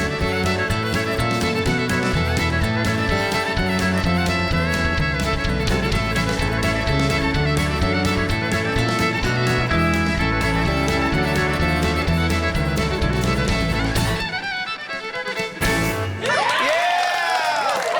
Got a hand for that band back there, boys. Mighty fine. That's incredible. Thank you for sharing those stories, and thank you for sharing that great music. Ricky Skaggs, along with Sharon and Cheryl White. That about brings us to the end of another country's family reunion, except for what T. Graham Brown's about to say. Before we get out of here, I'm not a member of the Opry, but everybody treats me so well in here, and I just want to tell y'all thanks, man. It's always a pleasure, and y'all make me feel great when I'm here, and God bless every one of you. Thanks. We love you, boy. And that woman of yours. We feel like you are part of the family. I feel like it too. And I'll tell you too, man. It was when we had the floods in Nashville. Oh, man. I held my breath the whole time because not having the Opry during that time was one of the 30 years I've been here. It was a weird time for me for Nashville, not having the heart and soul of the Grand Ole Opry during that time, and I'm sure glad it's back, though. Well, we had the heart and soul of the Opry. We just didn't have it at the Opry House. That's a great example. We took it around, and I think that really spoke. I do Don't y'all too. to the Yes, spirit of yes, the Opry? absolutely. The fact that, I mean, we took it to college campuses, Yes. we took it to Yeah. churches, we Davidson took it County to tour. the old War Memorial Auditorium, and the Opry just kept, the building took a lick, and the Opry kept on ticking. And as a fan, I was there for y'all as a fan, because I'm a fan of all of y'all. Everyone. Well, we didn't have the house, but we had the heart. There you go. And I'll tell you what, the Ryman was a strange place to play until Ricky Skaggs went in there and prayed some stuff out of there. I'm not kidding you. I had 2 shows there that just didn't do well, and then we did your show one time, and I said, it's different for some reason, and you told me you had a little, you had a little meeting, a little struggle there that I think you won there, because it's been great ever since. So anyway, I'm glad to have it back. He held many pearl court. There He you held go. many pearl court. Yeah. You want to share any of that with us, or we just... We just had some good prayer meetings in there, and just You really. know, that's what it was originally, was the Gospel Tabernacle, Union Gospel Tabernacle. And we just reclaimed it back for its original purposes. God intended that place to be a place of praise and worship and joy. adoration to Him, And I believe that this music brings Him joy Yeah, and I brings do too. Him happiness. I I do believe too. that with my whole heart. So you think God really does like country music? I do. And it's called the Mother Church of Country Music. I mean, it is the place. God is that for a reason. God is not nearly as religious as we think He is. That's right. Amen to that. He's got a good sense of humor. Yes, He does. He's a He good would have, look dad. at us.